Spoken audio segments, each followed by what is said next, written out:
Oh yeah, it is the 24-hour live stream. Oh my gosh, are you ready? Are you excited?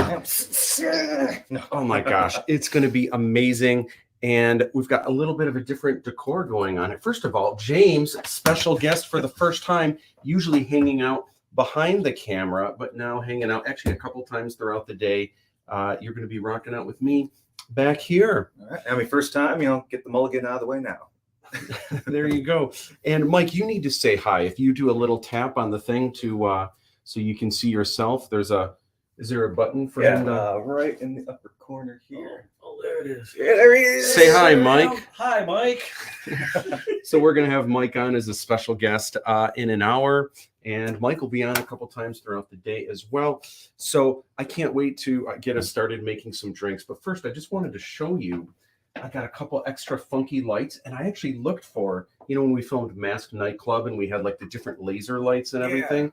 I have a box somewhere with a bunch of epic like laser lights and cool things. I couldn't find them. I was gonna say, you're the one who has them left. Oh my gosh, I spent like a whole day in the garage looking for this box. I've got a couple other fun lights here. Like this spot, look at it, lights up Lochan Shime's face, and this thing here. That there, and I got the Aladdin 3477 cool sign. And I should start now. I was thinking this is how I should announce special guests. So are you ready for this? How do I turn this on? Probably this. Are you ready, James? Check. And now, oh wait. Hold on. Bear with me. I might need a sec. You know what? Let's make drinks first. All right, I have to make drinks first. Does that turn this off? Oh, I have to hold this. All right. But I got something fun. That was magical. All right. So the usual. All right. But not as much cream in yours. So first we start with some ice. Mike was nice enough to stop and get some ice on the way here. Grab a little ice. Nice. So, man, 24 hours. James, did you get any sleep today? I, in fact, did not get any sleep at all. So I have a 6-pack of 5-hour energy shots. We're going to coast on that. And as long as we get to the 24 hours, if I die, I die. What a great way to round out the day. Boy, Mike, how about? All right, Mike, how about you? Did you get any sleep before we before this? I got a little sleep. I actually didn't sleep last night, so I got about 4 hours of sleep today. Nice. Yeah. Usually, if you hold this here just firmly like that? That way, it's almost like this. The strength of the cord is helping it. You know what I'm saying? Gotcha. Because otherwise, if there's any slack at all, it just pulls it right down. I know it's weird.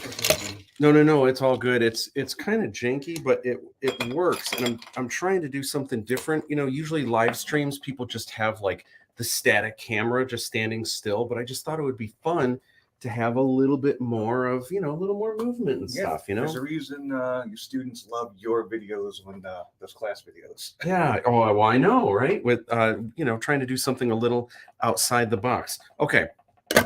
So we've got our ice. We're gonna check in with comments real soon, but we got to make these rockin' drinks. Okay. So first we start with some caffeine, which we're going to need. So I actually did get a little bit of sleep. I took a nap earlier today. It was probably a good nap. We'll call it that. Definitely was not. It's weird because you're the one who usually pulls the all-nighters.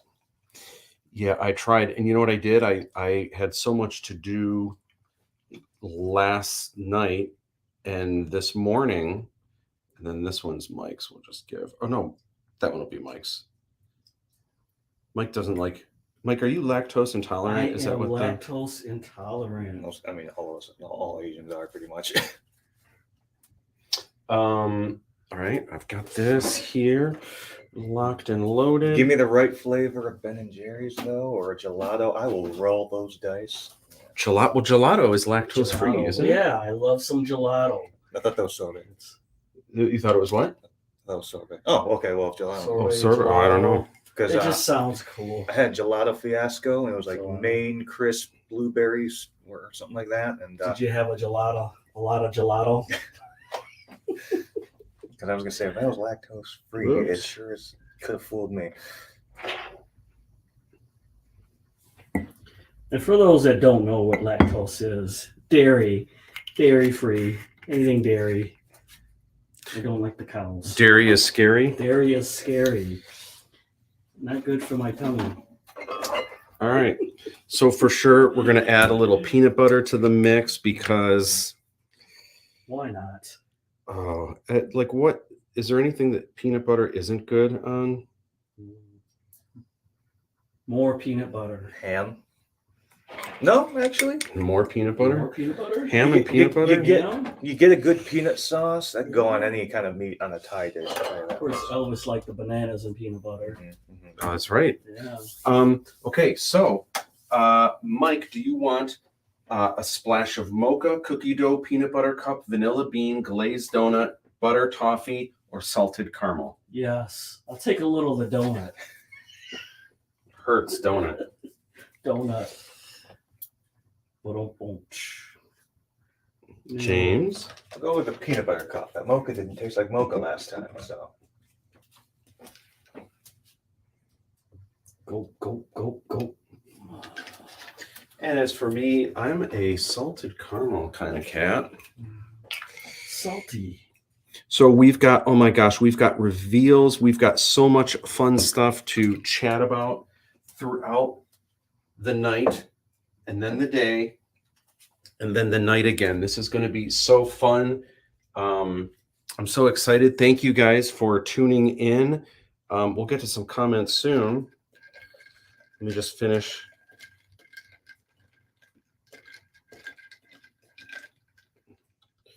Sort of like shaken, not stirred.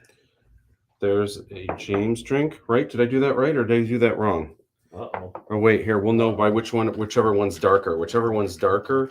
That one had the peanut butter. Oh, I might have mixed up. Uh-oh. We'll I find might out, have, folks. whoops. I I think wonder if this that's happened last time too, because I was like, this doesn't taste like mocha. this one's darker, so I think this one's Mike's. I screwed up the flavor. Well, the middle Okay. is mine. The Yeah. middle is mine. Oh, okay. Whoops. Yeah. This one has less of the fun stuff. Sorry. Is that So right? what flavor did you get again? Oh, That one's so you peanut got butter donut, yeah. All right. Hurts donut. Donut. Donut. All right. But I didn't screw mine up. Mm. Whoops. Sabatucci. All right. All right. Cheers, guys. All right. Bring it in. Bring it Gung, gung, in. gung, gung, gung, gung, gung. All right. Cheers. Aladdin 3477. The final 24 hours begins now. Woo!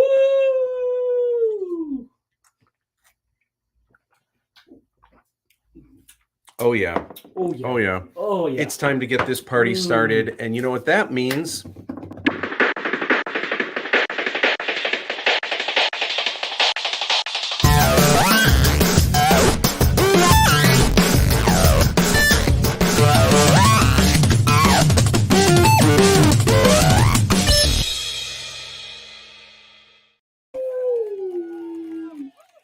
What is up? So now that I know I got this ready,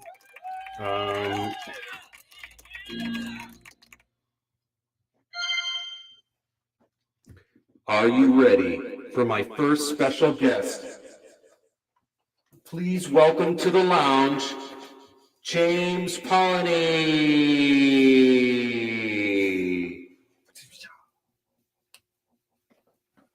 That's right.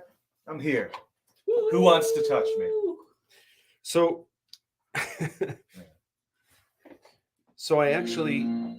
I was hoping for a better smoke machine.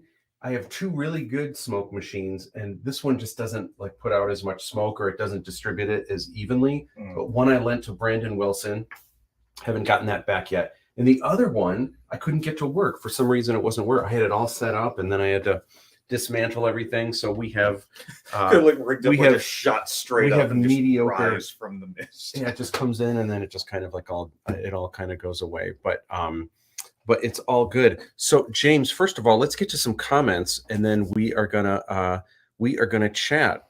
If I go here, oh my gosh, look at this! People are actually watching now. This is awesome. What up, David? David, I know you got some deadlines, and you're gonna be hanging out. David is got I think he has a comic book that he's illustrating, and he has like, I think I read that he's got 3 pages and a cover that's due like tonight, and so he's going to be in it to win it, hanging out with us. That's like Jim. So cool. What's up, Fruit Loop? And oh my gosh, did you see the artwork that Fruit Loop did of the Fiji hoodie with the backpack? No. The what? And where was I? I shared it on Instagram. It's on my Instagram stories. Okay. You'll have to check it out. It's really cool. It's really cool. The colors, and it's like color court. Yeah, check it out. I was gonna say the story was only going to be up for so long. Oh yeah, if you check out my story, maybe you'll still see it. Next one. Oh no, wait, next one.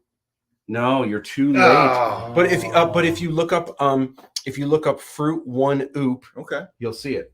Look it it up. Oh, okay. Dude, you're gonna love it, James. It's so cool. Hey, what's up, James? What's going on? Hope all is well. Dude, I miss you as well. Good to hear from you. Thanks for hanging out with us during our 24-hour live stream. Kasawa, what is up? What's going on? Dude, is that that's yet another photo of you and Gaga? Oh my gosh. Where? There's another one. I don't think I've seen that one before, unless that's an older one, but I don't think so. That must be a newer one. I want a scrapbook album every single time you're with her. Yeah, that's incredible. Dude, and she must have said, like, did she grab you and say, I want you? Like, I know, isn't that amazing? That's insane. I would wear that, especially if it was like a Ninja Fiji one too. I would wear that. I would just have that backpack. And she's got a full version one on her Twitter. Everyone's got to double tap this IG. Yeah. There you go. Yeah, that's so cool. What is up, Kasawa? I miss you so much. And Kasawa he's not in the first film, although he is as an extra and stuff. Mm-hmm. So he's definitely in one scene with me. Yeah. He's in a bunch of scenes as extras. Justin Salazar, speaking of extras, what is up, Justin? Thank you so much for hanging out with us. Featured extra. Yeah, featured extra for sure. Thank you so much. And Beatty Husan says, please help me. If it's help getting wait, no, you're already watching the live stream. This might be a cause for concern. Yeah, I don't know. I'm hopefully you get the help you need, or if you can be more specific. What's up, Mom? Oh, Mom sends a panda bear. Oh, and a hug. When I was on active duty, and this is James, Nun Guesser again. When I was in active duty in the U.S. Marines, there were times where I went 48 to 72 hours constant with no sleep. Man, I don't miss that. And yeah, I've actually, and all of us really, we've pulled double duty on Aladdin sets where, shooting 17-hour days. Yeah, but no one was shooting at us, so. That's true. But filming for 17 hours straight, although if there was ever a day where cast and crew were filming for 17 hours, usually it meant I was there still 3 to 4 hours beforehand, and then another 2 hours after everyone left, just uploading footage, closing down the lights, just getting everything put away and everything. Getting us ice. Getting ice, getting drinks, putting them in the cooler. In fact, I should show you guys have to see this cooler, because this is what this is just kind of how I roll. Look at this. Oh my gosh, doesn't that look amazing? Look at, and I have them all, I have this organized so that even though there's a water over here, this is just straight up water, and then things get heavier as you go this way. So it starts with water, moves into Diet Vernors, and then Coke, little more caffeine with the Mountain Dew. Then coffee drinks. There's actually coffee drinks over here, and then beer. So beer and like what are those coolers called? The wine like Trulies and White Claws and all that stuff. Yeah. But you got White Claws in there? Yeah. Okay. It's not at 1 a.m. No. Well, it's always 5 o'clock somewhere. In fact, it's 5 o'clock. I'm sure it's probably past 5 o'clock in England right now. All right, so set this right here.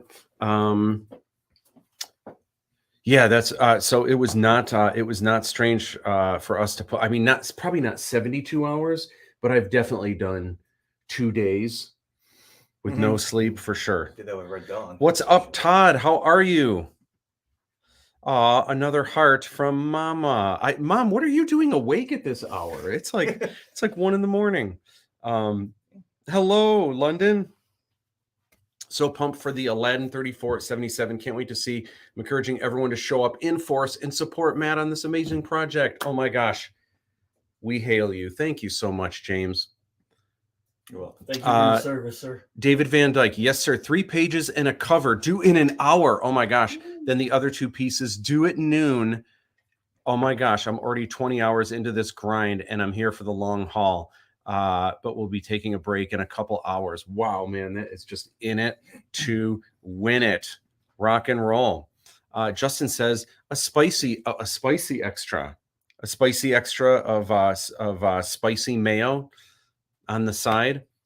Oh, you guys are making me blush on that hoodie, the Fiji hoodie. That has to happen at some point. It really does. It really does. And I didn't even think, like, I was just thinking on the hoodie itself. Maybe when you put the hood up, it's got like little eyes. You could do that.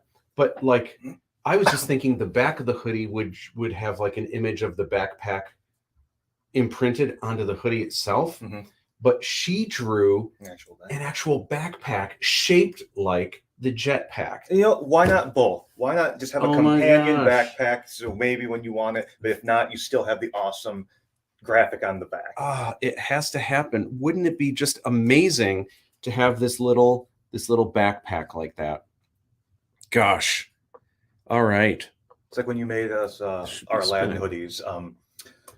A couple of it, like Eric and myself, actually, there were very few of them, but a couple of them had a pocket also inside the other pocket. So, but it was just the right size to fit a phone or a vape. And I've used that pocket so many times. Yeah, it's my favorite. I can't believe it's my favorite hoodie. Yeah. Oh my gosh.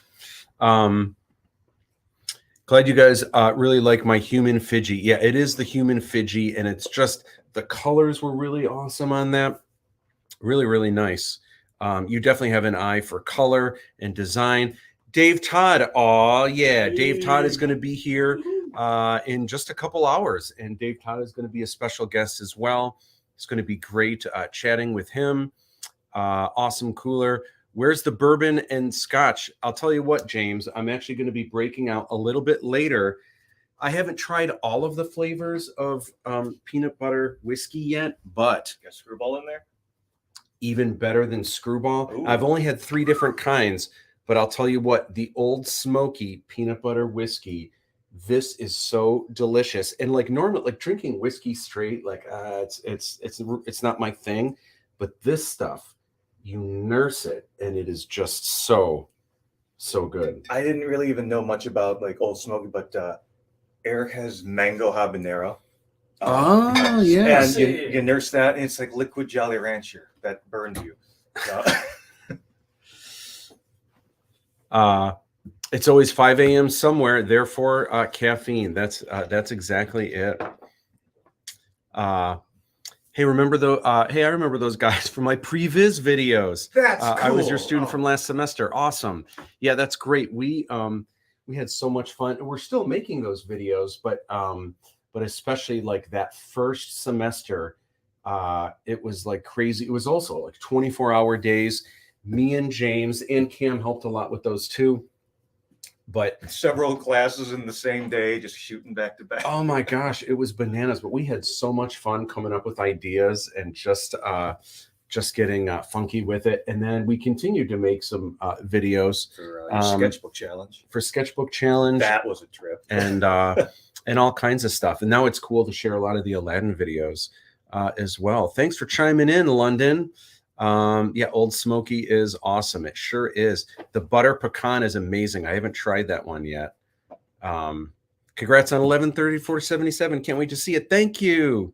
Thank you so much. So, James, I wanted to chat finally, having you on, and we'll do a full episode with you where I've got like, I can't wait to bring up some photos behind the scenes and everything. But just in general, I want to hear from you. What was it like? Because you were one of the, there's a lot of people that I knew beforehand that I brought into the project, but you were someone that you submitted your headshot and your resume, and you were called in for an audition. And the first time I met you, you came and you were on the casting. Were you on the casting couch? No, I was probably on the casting couch. You were on that chair, the green chair, the first time I met you. And then we have all these crazy coincidences that are just unbelievable. For example, we used to date, not at the same time, but we have both dated the same girl. Mm-hmm. And we didn't even realize this until years after knowing each other, which is bananas. I forget how the story even came about, but I was sitting there and I was just piecing it together while we were on our way to Costco for lunch. Chime chicken bakes and frozen mochas. Oh man, we gotta do that again. Yeah. And gosh, we should do a Costco run today. Yeah, at first I'm like, right now? I'm like, no, yeah, we can. Yeah, later. Yeah, we totally can. Yeah, awesome. But yeah, and then you said, oh, you know Eric Steele? I'm like, yeah. He's like, I know Eric Steele. I'm like, that's insane. The Keanu Reeves looking guy at Muldoon. Because Justin. You knew Eric before? No, but I've seen him countless times before because Justin Salazar and I would go to Muldoon's for half off app Tuesday and Asian Monday, and then just on Thursdays. Asian Monday? Don't ask, you're not ready. But Mike, I can probably bring you in on that. But I have no idea what he's talking about. That's awesome. So I want to hear from you and your words, because some of that, it's not that it's a blur, but we had a lot of people that we were auditioning and stuff, and I do remember some specific things with you. But what were your impressions of Aladdin 3477?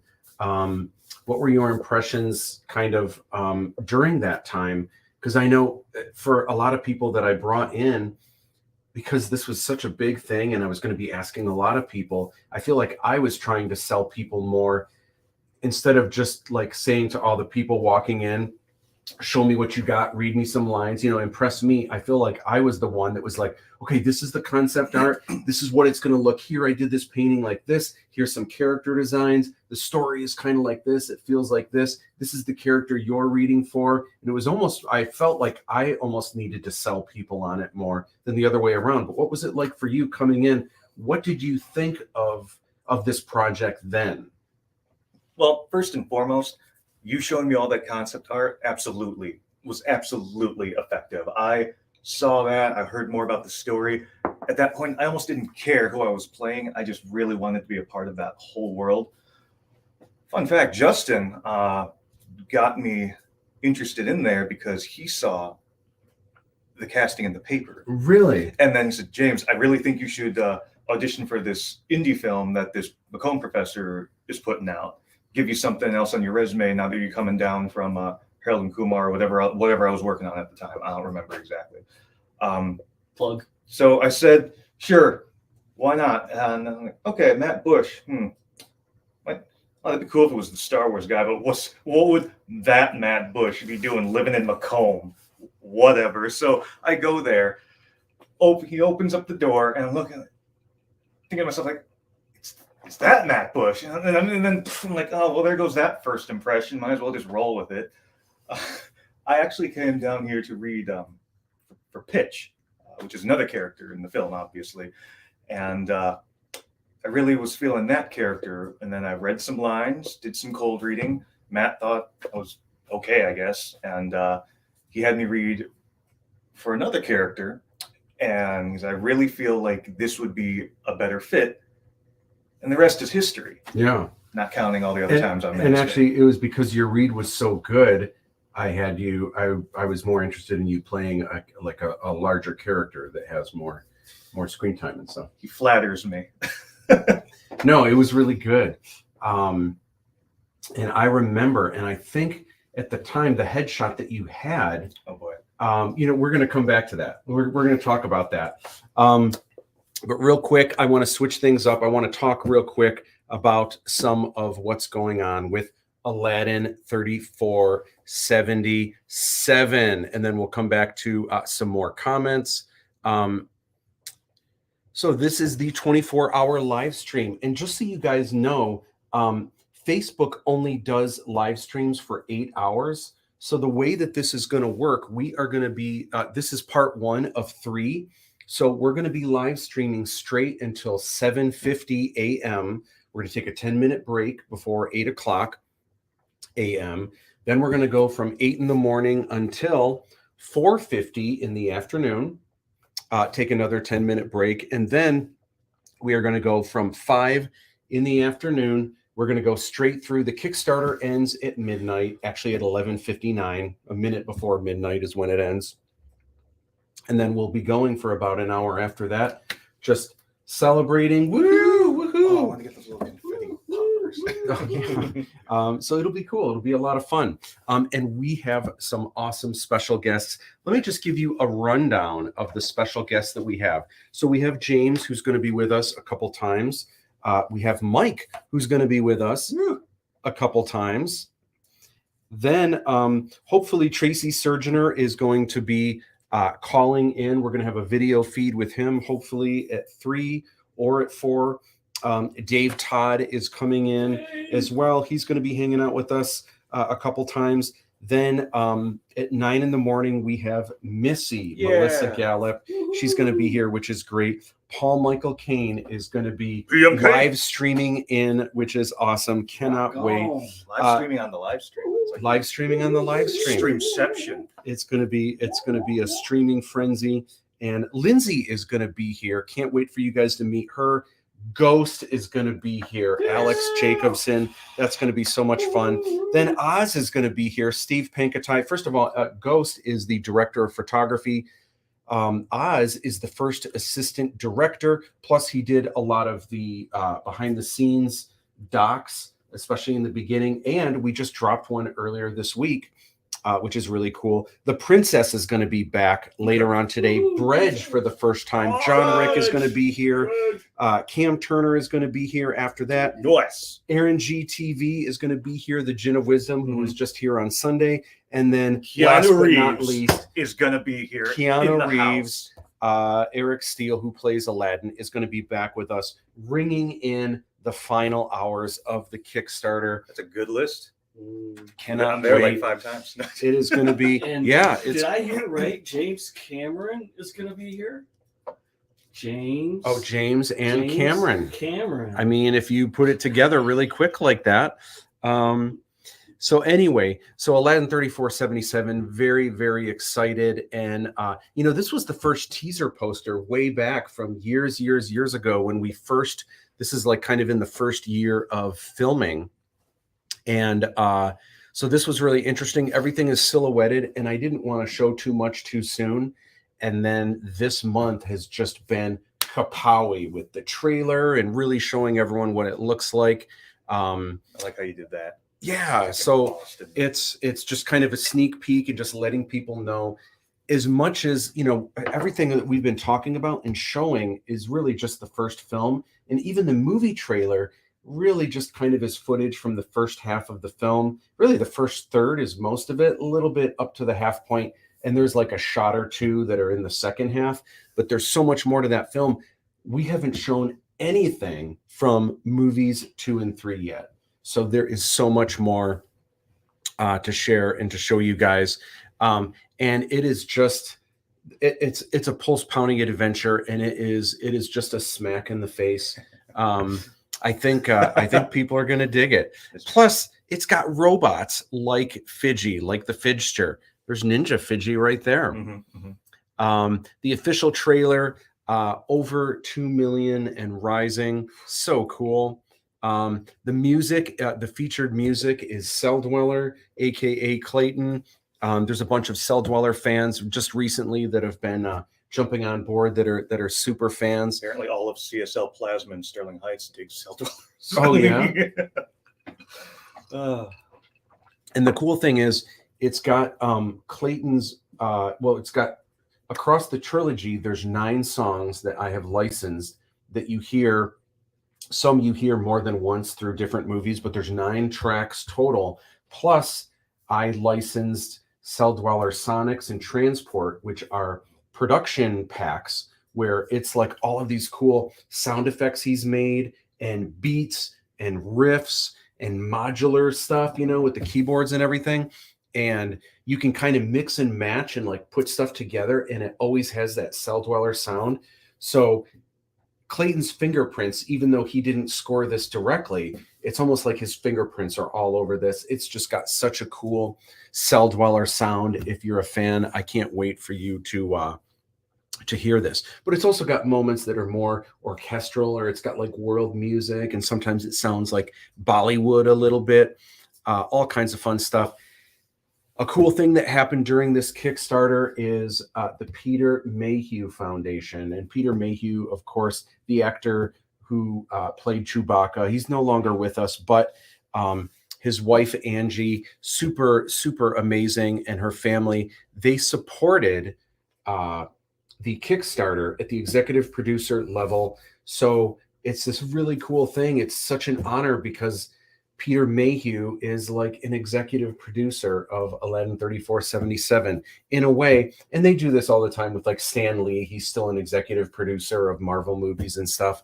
But when they reached out that they were going to do that, it was just amazing. They, they do all kinds of cool stuff for like children's hospitals and stuff like that. And they give support all over the place, but they reserve money, a little bit of money every year where they help out artists. Because Peter Mayhew was a big fan of Chewbacca art, of course, but of all kinds of art. And so sometimes they'll donate money to artists that like they want to go to a convention, but they can't afford a table in Artist Alley. And the Peter Mayhew Foundation will help them. Like, beautiful, man. Isn't that beautiful? It's so, so cool. And I've done a lot of work for them, like designing some of their coins and stuff. So did you design those poker chips when we were at Cantabite Celebration in Orlando? I don't think so. Okay. Yeah, I don't think so. Anyway, just awesome. And then, so we're going to talk more about the rewards in a little bit, but the cool thing about the way this is, especially if you get the 4th reward tier or higher, you're going to have rewards that are delivered throughout the year. The first one is scheduled for April. Then the second swag box is in June. In fall is the 3rd one, and then the last one in the winter time. So this is like a one-time thing. A lot of times people think, like if they don't know Kickstarter, they think it's charity, like you're just giving us money. It's not charity at all. And a lot of times people get nervous, and I get it because I'm this way. Like every time I sign up for something, like, wait, is this going to keep taking my money? Like, or is this like a one-time thing? This is a one-time thing. You pay for it. No one's credit card gets charged actually until tonight when the Kickstarter ends. It's a one-time thing. So just depending on whatever you choose is how often you're going to get stuff sent to you, whichever reward tier that you select. But it's a one-time payment, and then that's it. You're not going to keep getting, like next year, it's not going to take your money again. And if this was charity, you wouldn't be getting the awesome stuff. Well, yeah, you wouldn't be getting the awesome stuff. And it's been so great to see. A lot of people have been pledging with no reward, which is just like, oh my gosh, it's amazing. Some people even pledge like $50, and it's like, you should have selected a reward. That way I can send you stuff, which is just awesome. Thank you for all of the pledges, but man, you might as well get in on some of these cool figurines and stuff right here. But awesome stuff. This really is, I know it's 2023, but I keep saying this is the year of 3477. So we're going to talk about the first reward tier pretty soon. Real quick, let's go to some comments, and then I want to chat with James a little bit more. Let's see. Remember yes, the Butter Pecan. Where are we here? I'm lost. Congrats. Can't wait to see. Casting couch. Yeah, so when we casted the film, I know sometimes the casting couch has kind of a negative connotation, but yeah, there we go. There's the casting couch right there. And that's exactly how I was sitting. This is how Matt greeted me as I walked into the basement. So funny. And you know, normally you would have a human resources probably would not advise having a casting couch situation in your home. Yeah, and have someone walk into your basement of a complete stranger. Yeah, and they probably would suggest not sitting the way that I was, that you just demonstrated, you know. True. But was a little red flag right there, but I'm like, you know what? Look at this. Look at all these wonderful arcade cabinets. What could possibly be, you know, sketchy about that? So, you know, I think I just really wanted to show it was easier for me rather than lugging all of the Star Wars work that I had done and like storyboards from other films and then all of the concept art for Aladdin into renting like a little office or something like that to do all of the script read-throughs and stuff there. I just felt it was easier to just have people come here, show them what I'm all about, because in working on this film, this wasn't just like, yay, I'm signing a contract and I'm gonna like film this independent movie. I mean, I didn't know it was going to be years of work, but I knew it was going to be a big undertaking and it was going to be asking a lot of all of you guys. So it was really cool. I believe the direct quote was, "We should be done in May of 2014." When I saw Oh yeah, I thought like the movie would be done by then. Yeah, good luck.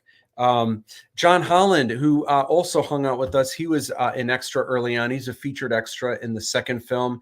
Good to hear from you, John. Where? What scene? He is in the scene where everyone's sneaking around, prancing around. He's the one that's walking. He's got a bunch of clothes. I remember that. And he walks in. That's yeah. Cool.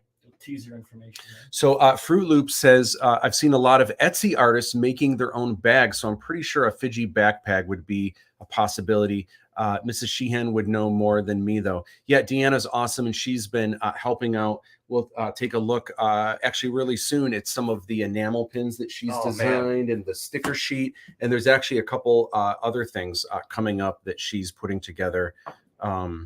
Super, super cool. Got crashed out for a few hours. I'm going to leave you guys running on the TV. We'll catch up again. Awesome. Thank you, James. Yeah, tune in throughout the day. Make sure that we're awake. Keep us awake, please. Fruit Loop Cell Dweller is awesome. I didn't know he did your soundtrack. Yeah, he didn't record anything new for the soundtrack, but you may actually, there may be songs that you recognize, that that you'll hear throughout the film if you're a Cell Dweller fan. Super cool. You know, it was neat. I went with Rick Veers. Oh no, not Rick Veers. Tracy Surgener. I went with Rick Veers to Vegas last year, but the year before that, or maybe 2 years before that, I went with Tracy Surgener and his brother Jamie, and it was wild because we went to go see Mind Freak, which is the Chris Angel magic show, you know, and almost the entire show was Cell Dweller music. Okay. And there were so many times I was nudging Tracy going, this song is in Aladdin 3477. And be like, oh yeah, cool. This song is also in Aladdin 34. This is the part when, you know, and so it was really cool. I'm a super huge Cell Dweller fan as well. First deadline met. All right, David, rock and roll.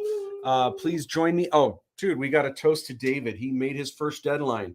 David, cheers to you, my friend. Rock and roll.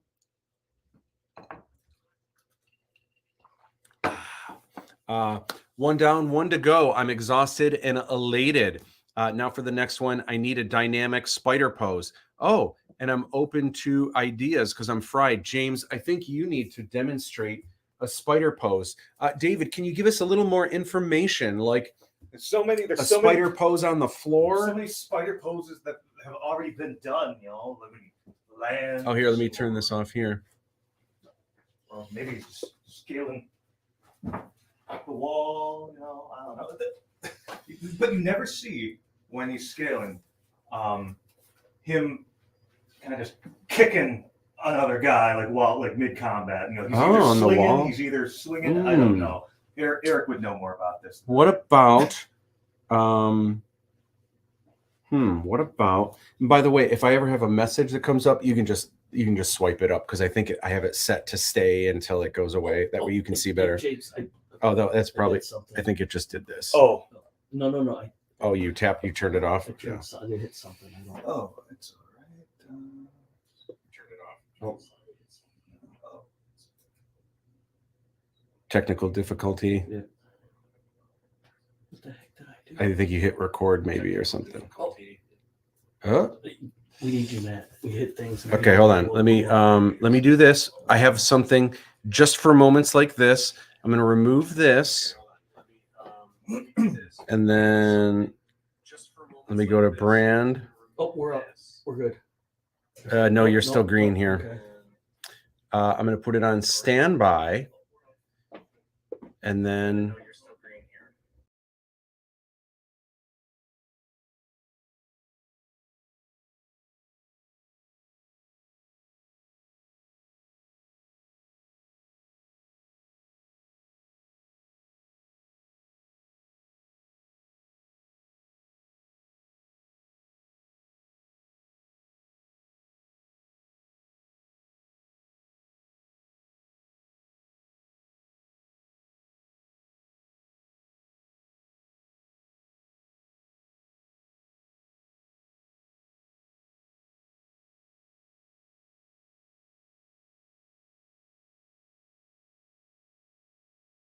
No, it's all good. All right, we are back. Sorry about the we had just a quick technical difficulty. We are back in black. Woo! That's true. All right. Whoops, don't want to click on that. We're back on comments. Oh, okay. Okay, so Spider-Man, dynamic action. Yo, my ninja. Oh, ninja, please. What up, Josh? Do you want to talk about voice of an angel? Like, forget Josh Groban. You know, it's all about Josh Song. I met him at karaoke night at Muldoon's, and I walked in there thinking, oh, we got pretty heavenly lit mix playing tonight, and then I realized, oh, it's this dude. Nice. Awesome. I like that guitar. That guitar looks really cool. Did you turn it off and back on? If that doesn't work, hit something heavy. Electronic diagnostics 101. Haha. Yeah, that's usually my go-to, but it doesn't always work. Give me something that Marvel won't reject, James. I need all the love and action Spider-Man has. Be the Spider-Man. You guys are great, and I'll totally use a great gesture. What about something? David, is he supposed to be like on a wall? Is he like climbing? Like what's the Spider-Man, or is he swinging through the air? If you can give us a little and let us know like what the angle is, we'll try to give you something. I think that would be fun. What up, bro? Thank you, my man. Appreciate it. Honestly, had I met him sooner, bigger hammer, we would have had him. We would have had him on set probably. What's that? Oh, yeah, absolutely. Where was everyone when we needed Hong Kong? After we wrapped, I met 7-8 other Asians that same year. So, James, when I first got your photo, one of the things that kind of made me go, because we had thousands of entries and people coming in, and it was like, how do I select the best? Or how do I select people that I think I'm going to gel with and stuff? One of the things that I thought was interesting about you is your headshot at the time, at least the one that you sent in, was you holding a balloon, like a balloon animal like this that you assumedly had constructed. And I was like, was it yellow? Balloon animal? I don't remember. There was a color background in the background, but it was like you holding a balloon animal like this or something. And I'm like, I have to meet I have to meet this person. Tell us about that. Okay, so when I received word that this film was going on, I was up north twisting balloons for my grandmother's 80th birthday at the time, and I said, "Oh, I need a headshot, don't I?" Okay, so I made a toucan, and then I slung it to my shoulder, and I had someone take a picture, and then I just sent that in. Like if they want it, cool. If they don't, the worst they can say is no. And yeah, my hair was getting pretty long then too. And you're like, I like that look. Keep that length too. And I just never changed my hair again. Love it. Yeah, that was cool.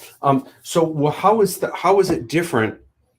What Aladdin 3477, your impression of it then, and how is it different today? Like what you're seeing today, what were your expectations back then as compared to like how things are now? Like, did you visualize it being different in any way? I mean, is it better? Is it worse? Did you think it would be more like this? Did you think it would be more like that? Like, just what were your impressions back then? Well, definitely, I visualized it pretty much like the painted illustration boards you showed me. So clearly, the characters didn't look exactly like that. Some of the characters had wardrobe changes. Fiji looks different. Yeah. But all I know is I signed on for a sci-fi epic where I actually was a named character. And at that point, that's the dream. You know, I've been background this, Asian guy this, you know, Chinese soldier this, Vietnamese soldier this, just God's little punchline that. But, you know, no, that's just because that's what Asians have been called at one point. Yeah. But then, dude, we need to celebrate Ke Huy Quan is the first Asian American to win the Screen Actors Guild. Is that what that is? Oh my gosh, that is awesome. And I've just been a fan of him forever. He's the same age as me. And I just I've always adored 40? Him so much. I'm not 40 yet, but I'm close. But that's just so cool to see. And have you seen Everything Everywhere All at Once? Oh yeah. Oh my gosh. I saw it twice. So good. And I feel like they so good. Just a little segue, because I don't want to get too off topic there, but I feel like Everything Everywhere All at Once tackled the multiverse mechanic better than Doctor Strange did. Yeah. I mean, no offense to anyone who disagrees with that, because I liked the Multiverse of Madness as well. But no, I mean, Eric and I have gone back and forth on for like over an hour on why Everything Everywhere All at Once did it so well. Oh yeah. And then I saw The Unbearable Weight of Massive Talent with Nicolas Cage and Pedro Pascal, and they completely took the number one spot for the movies I saw that year. I'm like, sorry, Everything Everywhere All at Once. It's that good, huh? Yeah, it's Nicolas Cage and Pedro Pascal in the buddy cop movie where they're not cops that I never realized I needed in my life. Yeah. Saw that one 5 times when I was Wow. Sorry. But back to Aladdin 3477. Yeah. If you give this, because right now this isn't helping, but if you hold it more like there, that, okay. That way it's almost like it's almost like the cord is helping it. Mm-hmm. It's almost like it's lifting it a little bit. Gotcha. It's like an IV. It needs to be there. That's the catheter you cannot break off. But trying to be like you, James. Yeah. You don't want that. But it was definitely different now because we're at it for X amount of years. When originally, when I signed the contract in February 2014, like we should be done in May. So it's enough time to get a good solid film under my belt there. And then after the 5th year, I said, you know what? I've been a part of various projects to where they always say, "Oh, guys, we're like a family. We'll stay in touch." You don't see them ever again unless you're working on another project and you happen to be through the same agency. For whether it be 6 months to a couple months, maybe even to a year, it's not the same. But when we stuck it out, same group of people consistently for close to a decade, and even post filming, it has been pretty much a decade. You guys have been there. It's become a family, and a couple of you guys, you included, have been there for me in ways that I never would have expected just initial colleagues to ever step up for. And that's the kind of experience and things I'll cherish more than any kind of paycheck I could have gotten from a project like this. I mean, that's timeless, bro. Awesome. Thanks, brother. Aw. But after the 50th time I was an extra in the background, I definitely found out that there is no limit to how many costume changes you can just come up with. All right. Speaking of, well, I guess not a costume change, but David says it's open. I can do whatever I want. Let's try an upshot of him on a wall or a flagpole. This is not only fun, it's seriously helping me, and I definitely need the help right now. Thank you both. Okay. So let's do something where you get on the floor, and it's got to be something where you're showing us. Maybe he's grabbing a pole. There we go. Whoa. Sorry.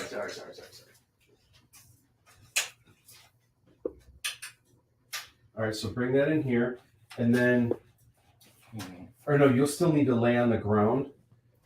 Is he like? No, you're laying on the ground, but then we'll have you here. So lay on the ground first. Yeah. Now pretend like you're holding the pole, like to your side. So kind of twist your body now, and pretend you're holding onto the pole. And you have to put your feet on the pole too, right? Kind of. And then, so the camera is kind of looking up the pole. So is there like a cool web shooting or something like that? What's a cool, oh, here, I'll take this comment off so you can see a little better. Maybe while he's on the pole, Close, you probably need to back up just a little bit, Mike. Maybe come a little towards me, Mike. So towards the bar, a little more. Okay. Show a little camera face friendly, James. Okay. Now and hand towards the camera a little bit more. Yeah. Oh, look at that. Something like that, maybe. Look down, James.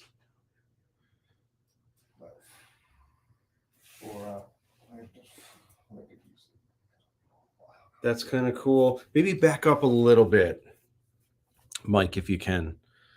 So we get the full body. It depends, like, is he leaning away? And can you bend your knees a little bit more? Like have your feet both touch, but yeah, something like that. Oh, that's cool, James. Do that again. Like right here? That's cool. No, the other side. That's wicked. I like that. Dude, Spider-Man on a pole. Hooking it up. I thought maybe Love it. if it was like a full frontal kind of thing, maybe if he was just on the edge or on a ledge, but I mean you see him on the ledge a lot. But if he was pointing at it and he was just coming straight on, just like from a what is it, worm's eye view? Yeah. Yeah. No, that looked awesome. And and David says love it. It's awesome. I'm sure we'll come up some way. And Josh says, hell yeah. Absolutely, bruv. Awesome. So real quick, I want to dive into the first reward tier. Actually, what time is it? Okay, cool. Yeah, I want to get into the first reward tier and share some of that with y'all. So let's bring this up here.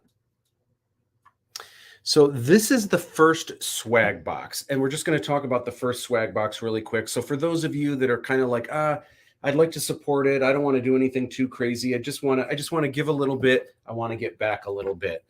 This first box isn't just a little bit. You are going to get so much. And I know it seems like $45, plus there's a little bit more for shipping. And depending on where you live, that shipping, might be a little bit different. But what you get is pretty amazing, because you're going to get these 4 items, plus there's 4 more secret items. We actually know what some of those items are. We're going to talk about them. It's such a value. And then you get 2 thank you gifts. Such a good deal. So you're getting 10 items for $45. One of the items that we know that's on here that we haven't mentioned yet is the Paul Michael Caine chapbook, the first chapbook. So you're going to get that. But let's talk real quick about the official collector's edition. This is a book. a 96-page full color book. This is not the final cover, but it's close to how the final cover is going to look. And it's a 96-page full color book that is just awesome. There's James as one of the bounty hunters. And so like, here's what the forward looks like. I can take off. I'll leave it on because we'll just go through these real quick. But like, here's a double page spread on Fiji. This is kind of cool because it shows some of the blueprints of what all the little gadgets are, all the little technological things on Fiji. Here is the lovely princess, and Christy Peroski is going to be a guest later on today. Here's, this kind of takes you through like some of the story a little bit, but also a lot of the different locations in the film. And I just love this because this is almost like an encyclopedia of some of the different gadgets and weapons and characters, and you're going to learn all about the film. And I put this book together in a way where if you get this book first, it's not really going to spoil anything. It's just going to enhance, you know, kind of your love for the film and everything. Like a movie companion. Yeah, absolutely. And then here's like the Taj Mahal. There's actually there's a couple pages on the Taj Mahal and some of the characters you'll meet there. There's also behind the scenes where you're going to meet a lot of the people that helped, which is basically everyone, even the actors were often crew behind the scenes. You are also going to get the Aladdin minifig. And this minifig, I mean, it looks just like Eric. It comes with the, you know, the Aladdin hair. It comes with the satchel. It comes with the blaster. It comes with the cool blaster. And then it comes with a tracking light as well. I don't want people to underestimate how much detail there is on like the print job compared to some of the other Lego stuff. Yeah, it really is super detailed and super, super, super cool. Also, we've got the Fiji pin, and I haven't added it yet to the add-ons, but once the campaign is over in the backer kit, this is going to be, I think this is going to be the standard one that everyone gets. I think, or maybe you'll get to choose. Either way, you'll also be able to choose the lighter version, which this one kind of looks more like Fiji, but from far away, it might be hard to tell, you know, what it is. So most people voted for this one. About half voted for this, and then 25% of people voted for this, and then 25% of people said they want both. I can understand my need for both. Yeah. It probably depends on what you're wearing, really. It does. For what it kind of matches with. Interesting. But Deanna Sheehan did an awesome job putting that together. Also, in the first swag box, you get a shirt, and you get to choose whatever size you want. There's 5 different shirts you get to choose from, all in the first box. Also, there's 4 other items. We've said what one of them is, which is the Paul Michael Caine chapbook. You also get a thank you gift, which is the Hong Kong Trooper. This is a super detailed minifig. It's got armor. I think it might be like close to 20 pieces with the guns and all the different armor. It's got like leg pieces, and it's got gauntlets that you snap on. It's epic. It's definitely just a super cool minifig. There is the Aladdin 3477 sticker sheet, also designed by Deanna Sheehan, which also, it comes for free, 10 items in that first swag box. Pretty awesome. We're going to come back and talk about Jin's Wise Choice in a little bit. I just ran the numbers in my head over like all the things, their typical retail price based on the types of items they are. That's ridiculous. I mean, that's wild. I really think people who pledge without the rewards, like, you should just go back and just claim that reward. Yeah. I would agree. And you actually have you actually have 23 hours left to do that. And if you ever want to manage your pledge and get some more stuff, you just go back to the Kickstarter link. You go to the Kickstarter page, and all you have to do is click on the button right at the top that says manage your pledge. and you can add more add-ons. You can switch to a higher tier if you want.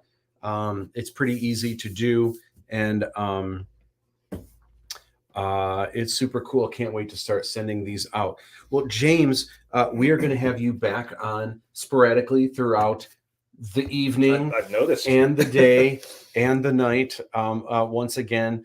So we're going to have you back on soon. Thank you so much for rocking out. Dude, we're going to have you back, brother. I'll be here. Awesome. Rock and roll. All right. So for our next guest, I would like to introduce, actually, I have to do this the proper way.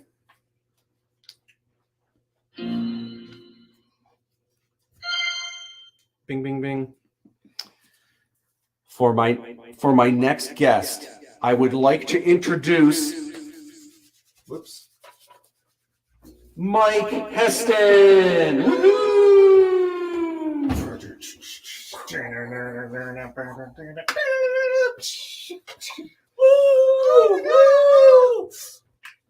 All right.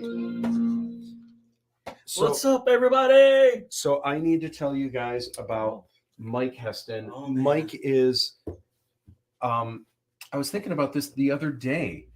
Of the entire Aladdin 34 cast and crew, outside of my family, which I've known my whole life, outside of my family, it doesn't have enough slack. You have to give it like it needs, like it almost needs like this to push it up a little bit. Yeah, if you yeah. give a lot, then it's actually going to weigh it back down.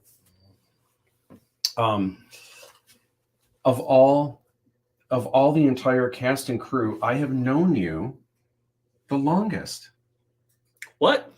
I've known you the longest. Really? Yeah. Wow. Who have I known longer than you, other than my family, my blood family? Yeah, Well, have you known that's a long time. I've Yeah. known you way longer than Wolf, Yeah. and I've known Wow. Wolf for maybe 15 years. Wow. Over 15 years. Wow. Yeah, I've known you for at least. It's over 20. It's over 20 for sure. Yeah, for sure. Dude, Yeah. oh my gosh. Oh my god. Wow. So much to mind blown. so there. much to chat about. Yeah. Yeah. So tell me, so Mike, he plays a character in the films named Daw, Oh. and you meet Daw in the first film, and you see him in the second film as well. And you also were super helpful behind the scenes. You helped with, oh my gosh, when we were cutting foam for the whatchamacallit, it looks like you're sideways there. Yeah, you just need, it's almost like it's got to push this up a little bit. You know what I'm saying? You got it. The cave scenes. Yep. The cave scene. Yep. So cutting the cutting foam. More. There you go. Yeah. That's why I had to kind of wind it up there. Technical difficulties. Yeah. So, oh my gosh, cutting foam. You were an extra multiple times where, because you're a character in the film, we had to like cover you up a little bit different so that people wouldn't be like, hey, isn't that Dawn? And that actually was the case for a lot of our extras, where we started running out of people. So we would call actors, hey, can you come and just play someone else and put on a helmet or whatever? And you helped out so much from beginning to end. And then even after, you've been helping with like editing and behind the scenes, just being like another set of eyes. It's just been amazing. So you've just been this awesome magic part of the puzzle. And I'm just so grateful to have you on, to have had you on board, but also to have you here tonight. So I'm curious, what were because I've known you for a long time. Yeah. I'm having a hard time remembering though. Do you remember the first time I told you about, hey, so I'm going to do this thing. It's called Aladdin 3477. And I'm sure I wanted you on board, but do you remember? Because I don't. And did I have you read for characters? Yeah. You had me read for a particular character. I don't recall which. My mind was like totally blown because I'm thinking, wow, this is just mind blowing. Such a awesome story. When I came in, he actually had it, like James said, just laid it all out. and he was breaking it down as far as how the story was going to unfold, and I just kept thinking like, oh my God, this is just I didn't know. It's just pretty amazing. And then he had me come out to read, and eventually I got the part of Doll. Yeah, It's yeah, awesome. yeah, Yeah. yeah. It was pretty cool. It just pretty cool experience. I never really had such I don't know, such an experience, I guess, overall, I would say. Yeah, yeah. It was a big, I mean, we're just this interesting film, I think, or a series of films where we're not like a small, even though we are a small independent film, we're much bigger than that. Mm-hmm. But then when you compare us to like, obviously like a Marvel MCU movie or something like that, we're small potatoes still. So we're kind of like somewhere in the middle where we're just kind of like, where do you place us? We're just in this weird kind of like we're like either we're the biggest small film or we're the biggest like small independent films there is, or we're the smallest big like films there are. We're just this weird. I'll share a story. We went down to Florida 1 year for Disney. I think it was 2010, 2009 or something like that. And I think back then they had this Mortal Kombat series on TV, and they had this behind the scenes sort of you can go behind the scenes and look at sort of what's going on, like the sets, and they took us across this banister, this aisle, and you look down at the set, and it was just kind of amazing, mind-blowing at that point to see how the sets were all actually put together as far as the series, Mortal Kombat. It's canceled, but this is like years ago. And then when I eventually got on the Matt set here, I kind of thought the same thing, that, oh my God, the level of detail and hard work that was put into the sets and the staging and all that, definitely top tier, especially for the small crew that he had. For example, when I was looking at the set there and down in Florida, they had all kinds of like 20 carpenters and dudes doing this and this and that, and then when you compare that to the staffing Matt had on his set, it's just amazing what they pulled off with such a small crew, and the magnitude and the level that this movie is going to show. Yeah. Awesome. If that gives you any perspective. Yeah. It's it's funny, and I think that's part of why I thought it was only going to take 5 months and not 5 years. Is I thought, and I wasn't really taking into account everyone's schedule, but I thought if I had everyone that was involved working every day, like night and day, like to get this done, we could have finished in 5 months. But everyone was able to come out, obviously, on the days we're filming, but everyone had day jobs, of course. And so we were able to shoot sometimes on weekends, again, depending on everyone's availability. Sometimes if one person couldn't make it, okay, what about the next weekend? And then, well, that person can make it, but now someone else can't make it. And like things would keep getting pushed back, which made us be able to work on sets, during that time and make things even better.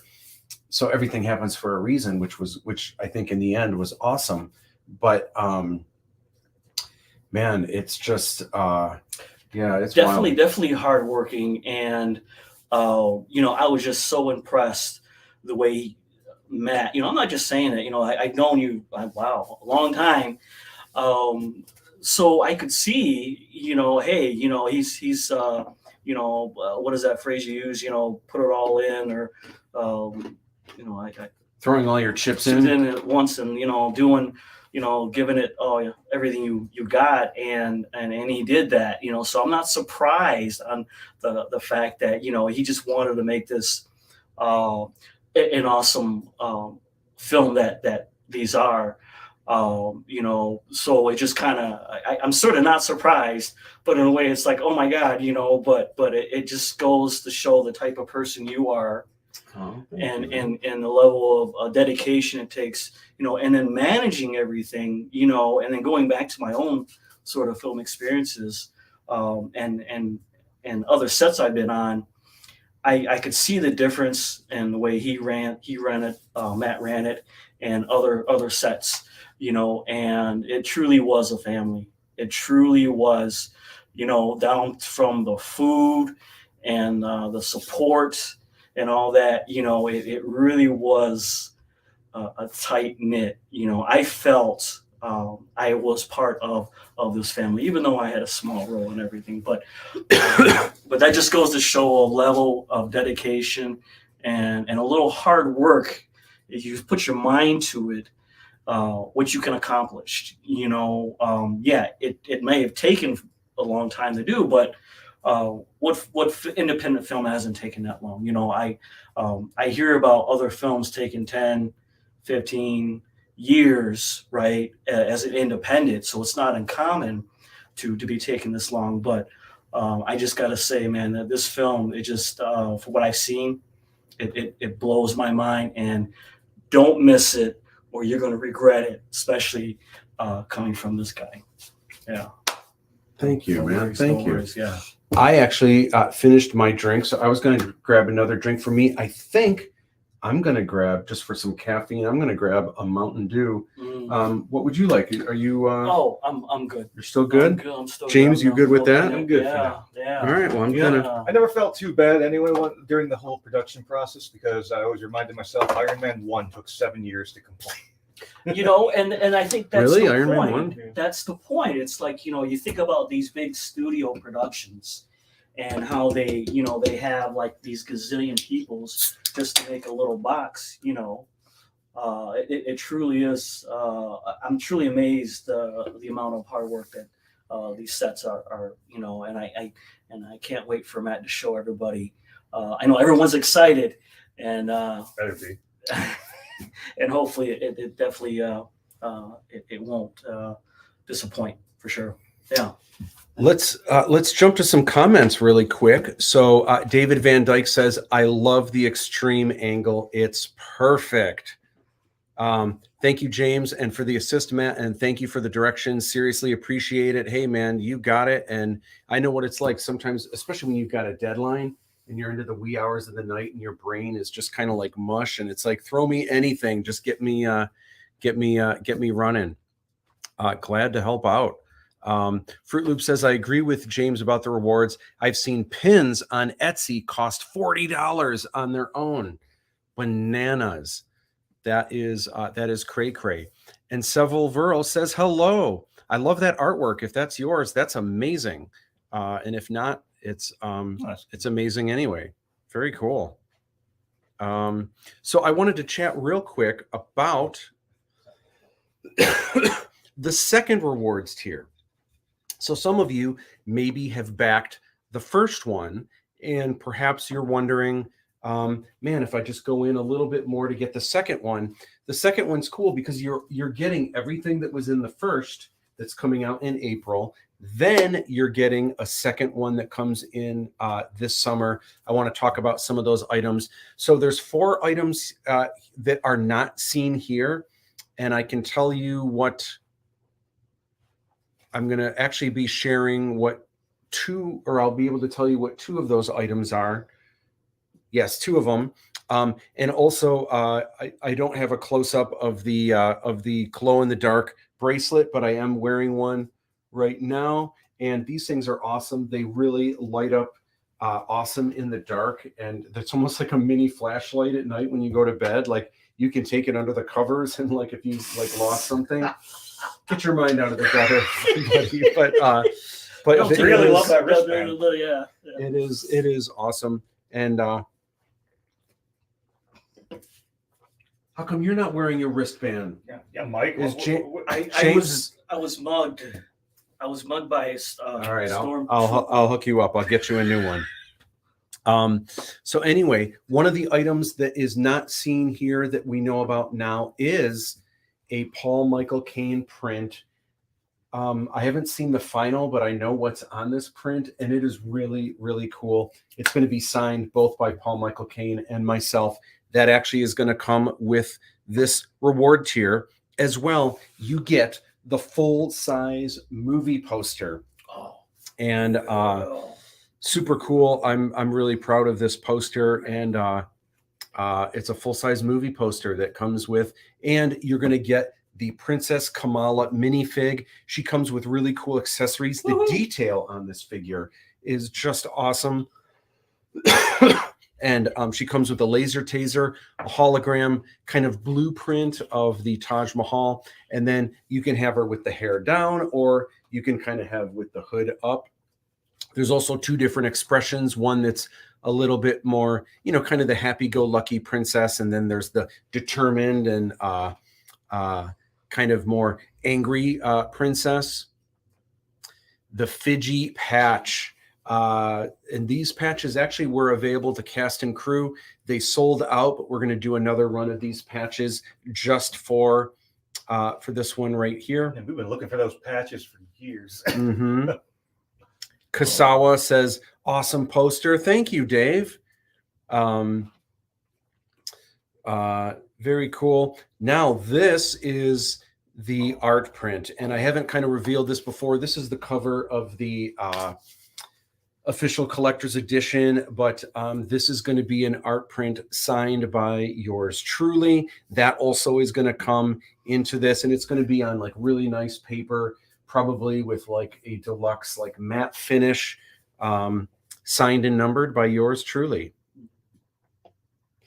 And there is one more thing that comes with this. This I just grabbed from Google. It's like a mystery, and this is not the actual shape, and it looks like there's more than one figure that's in this, but this is just my way of saying there are a total of 10 Aladdin 3477 minifigs. There's 10 of them that you can get throughout all of this.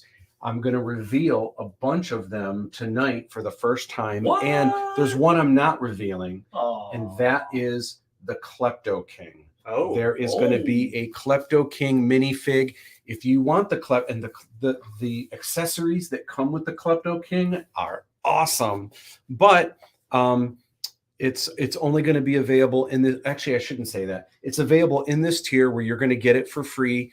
The Klepto King. There's also an add-on that I just added earlier this afternoon, and that is if you want all 10 minifigs, if you want them through the rewards, you can get all 10 minifigs if you get excuse me, Aladdin's Inner Circle. Once you're at Aladdin's Inner Circle or higher, you're going to get all 10 minifigs anyway. But if you want all 10 minifigs just to make sure, or let's say you want an extra set of all 10 minifigs, there is an add-on. I believe it's $75, which is actually a pretty good price, because usually on the market, minifigs start at like $10. Yeah, and custom minifigs and go forget up. about it. So so normally that would be like, I mean, it's at least $100 value or more. You're going to get all 10 for $75. So, you want accessories with your minifigs? Oh, well, then open up your wallets, because that's going to cost you. Mm-hmm. That's a good deal. I'd buy that for. That's a good deal. That's a good deal. Yeah, super cool.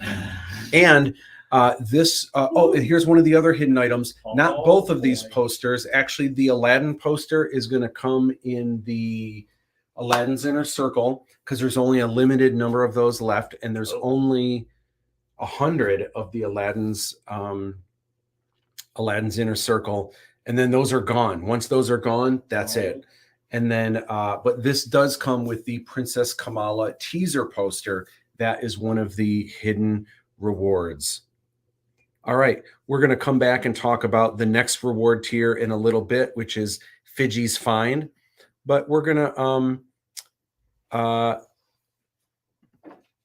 Dave Todd says, Klepto King minifig. What? You know what? And maybe, and I'm not sure if he's saying that just to say what, or if you didn't know, Dave, but we'll talk about that coming up soon when you get here. So let's see. How do I push this to do this? Okay. Yeah, Klepto King minifig is going to be awesome. Oh, that's going to be awesome. I can't wait. Oh, I can't wait. You guys haven't even seen the Klepto King, what the Klepto King looks like in the actual film. So I've been saving that. And we'll probably reveal what the Klepto King looks like maybe closer to when the actual movie is going to be released, or you can see it hopefully in some theaters or streaming or whatever it is. Good stuff. We'll hopefully get to check that out soon. Okay, so and also part of the reason, actually, Dave just said I didn't know. Part of why we're keeping that figure a mystery. I mean, I'm just making it a mystery, so people are like, "Oh man, I have to get this." You want to know the real reason? I don't have an official design of it to share yet. That's the only one. Most of them I have like designs to share. I don't have I know what it looks like, but I don't have something official to show. I know what like goofy little drawings and like different reference and stuff like that, but it's going to be off the charts. It's going to be a really cool. You could take a still from the film and make reference to that. But I don't want to show what he looks like. You know. So Mike, I want to chat real quick. So I remember one of my greatest memories working on these films early on. You know, I was kind of nervous about this, and I was kind of like, especially when we were first starting, like normally as a director, you kind of walk in, you call the shots, you show like people in makeup and hair and everything, they've been there for hours already. And as a director, you walk in with a script in one hand, you've got Starbucks in the other. You sit down and you don't do anything. You let, there's the first assistant director, they're running around telling people where to go, and you just kind of wait, you flip through the pages, you're like drinking your Starbucks. And then when they tell you everyone's ready, oh, you guys are ready now? Okay. You look and you say, and action, right? So you don't have to, of course, with this, I had to lead by example, and I was running around all over the place and getting everything together. But I was also, I don't want to say walking on eggshells, but like, I just wanted to make sure that everyone's happy, everything's like cool and stuff, because I was nervous at any given moment if someone's not feeling it or someone's like, I think I got better things to do, especially if it was like an actor or an actress. Oh my gosh, what would we do if we like lost someone halfway through filming? I mean, that would like foil the entire production. So there was a lot of things. It happens. There was a lot of things I was nervous about. Like, what if a main character like slipped, not just on set, but just in general? What if they slipped on ice in the wintertime and broke their leg and they can't film walking around scenes for a year? I mean, that could really screw things up. So I remember in the dawn, like we had just acquired the sound stage. We were just starting to kind of get things in place. We had people that we were calling in to do final like signing contracts and stuff. We were just on the brink of, we hadn't even filmed anything yet. We were on the brink of getting everything together. And I was just kind of like, what are people gonna like, are people gonna be into this? And like, this is just gonna be such a big, I hope people are in it to win it. And I remember I was just kind of nervous about the whole thing. And one of the greatest moments that I had was when you showed up. I believe it might have just been to sign your contract. You might remember better than me, but you showed up with three gifts. One, you had taken an image of the Kaleidoscope Koi, which is the company, my production company. I remember that. Put this together. Yep. You gave me this framed image of the Kaleidoscope Koi logo framed. Or maybe it was, I might have framed it. I don't think I framed it. Okay. Yeah. Well, still, this printed awesome logo that we ended up framing and hanging up in the, like right when you walk into the soundstage. You also took, at the time, we didn't have an official movie poster, but I had an image that I filmed of my mantle and this Shiva looking thing. Oh, yeah. And I had a lamp, and it's not even actually the Gin of Wisdom lamp, but it is one of the lamps that goes around, that goes in the, it's still a cool lamp. Yeah, pretty it cool. is a cool lamp. But it was like the first promo image that I kind of just put online. Mm. You printed that Mm. as this giant like movie poster, Mhm. which we Mhm. also framed and hung up in the Yeah. kind of the little lobby area. You know, it gave his movie that much more validity for Mhm. sure. Yeah. Well, and it made it people feel right when we started filming like Yeah. This is and real. this might not be the movie poster, but it felt like this was already something happening. But the Yeah. biggest thing was you showed up with a bottle of wine Oh. and you were like, cheers, man. Yeah. Oh. And I was just like, dude, Yeah.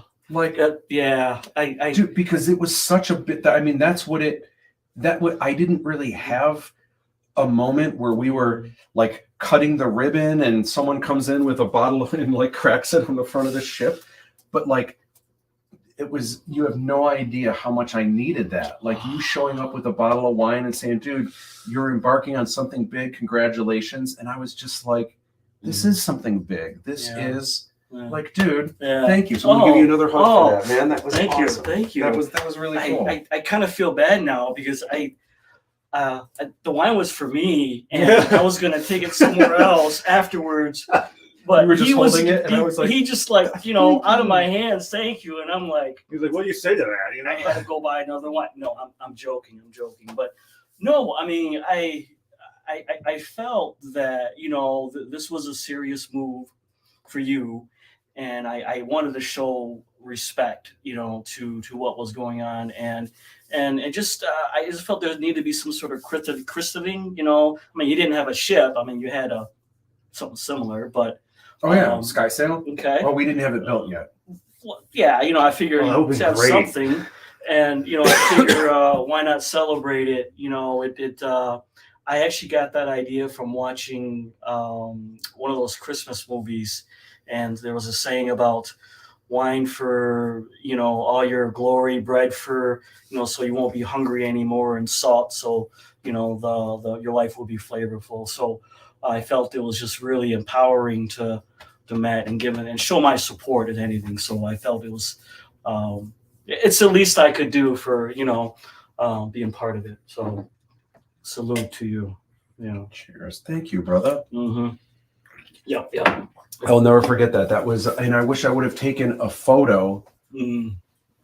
I did take a photo of the wine. I think me holding you it. did. Yeah, I remember he actually posted it. If you dig way through my Instagram, you'll find that. I actually have the photo in here, so it'll never go away. Yeah. I know what that one. Hold down, Joe. I actually have a awesome story to share with you. Let's hear it. You know, and this is, you know, it was the set for escapes me is Your Backyard, and not Kong Cheyenne, but Hong Kong. Hong Kong. Mhm. Okay. Which one? There was the marketplace, which was like the garden place. That's where Dawes' little area was, and then there was just the general Hong Kong, like the city.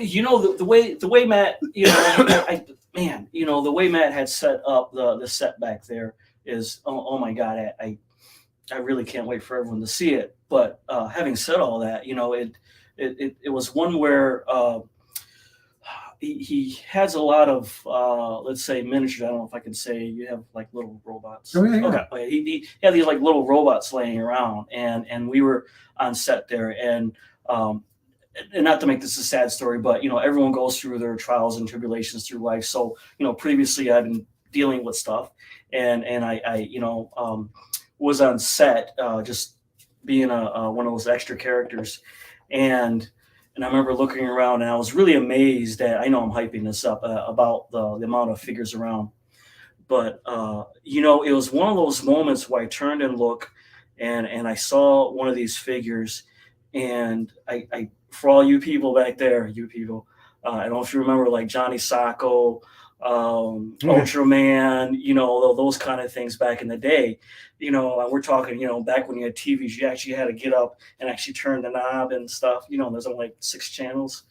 But there was this show, Johnny Sacco, Johnny Robot, and he actually had a little sample robot there. And, you know, yeah, that actually, you know, I want to say, it brought out the child in me. So in a way, being on that set, I was able to find my childhood.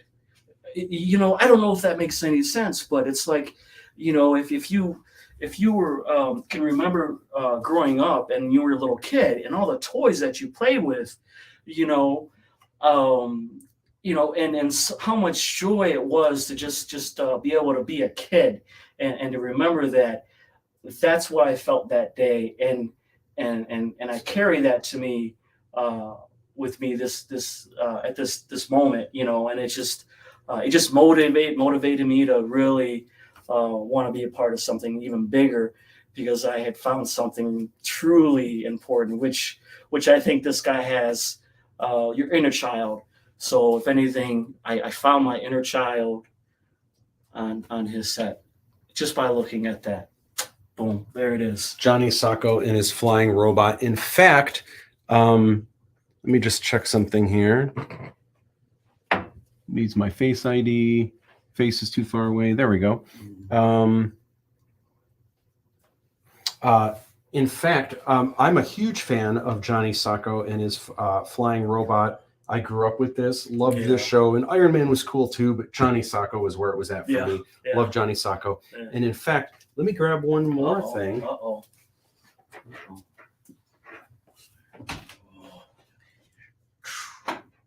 Yeah. That's it. That's where it's at. Yeah. Yeah. Let's see. Yeah. Johnny Sacco.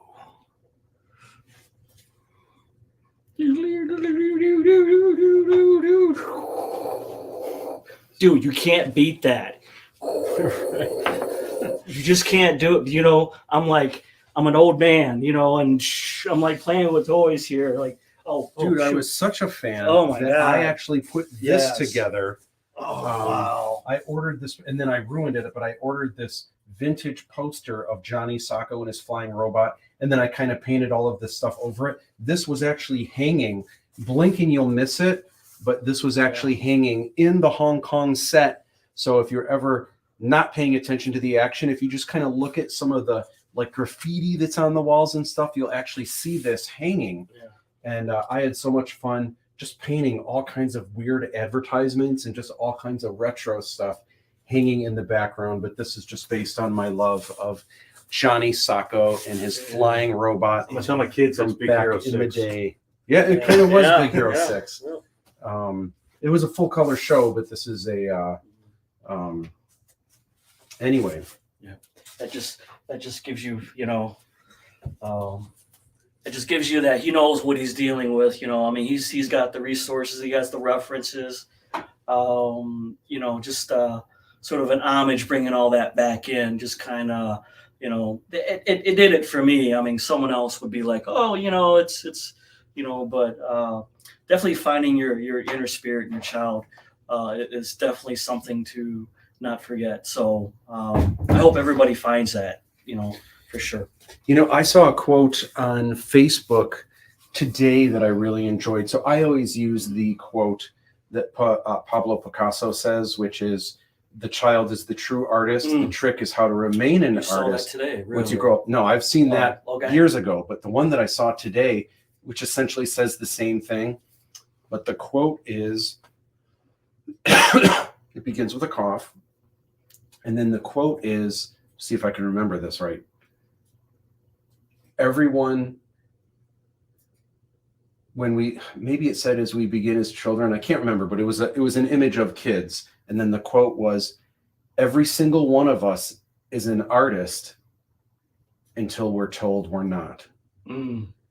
Wow. Say that one more time. Everyone is an artist. Everyone. Until we're told we're not. I remember that moment. Yeah. That's good. And that goes with, I remember some of the best advice I've ever heard. Rick Veers once said, someone asked him for advice getting into the field or whatever. And he said, yeah, real easy, 2 words, don't quit. Yeah.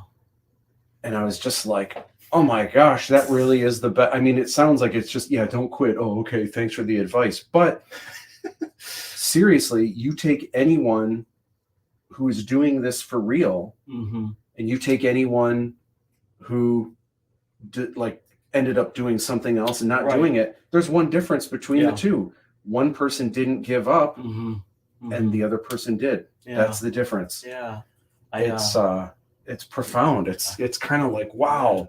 I have a story. Yeah, I have a lot of stories. Man, which one should I give you? Actually, you know what? Wow. Hold on to that. Okay. Let's run to. We have just a couple, maybe one. We have one comment. All right. So feel free, help keep us awake if you guys have. If you want to, we'll be talking about this, Dave. If you guys want to. If we're taking requests, like if you want to see us dance, if you want to see us break dance or something, oh yeah, we're taking comments. We're doing this for you guys. We can do the robot. Woo! But also, wake up. Can you do the Johnny Sacco robot? If I remember the. Yes.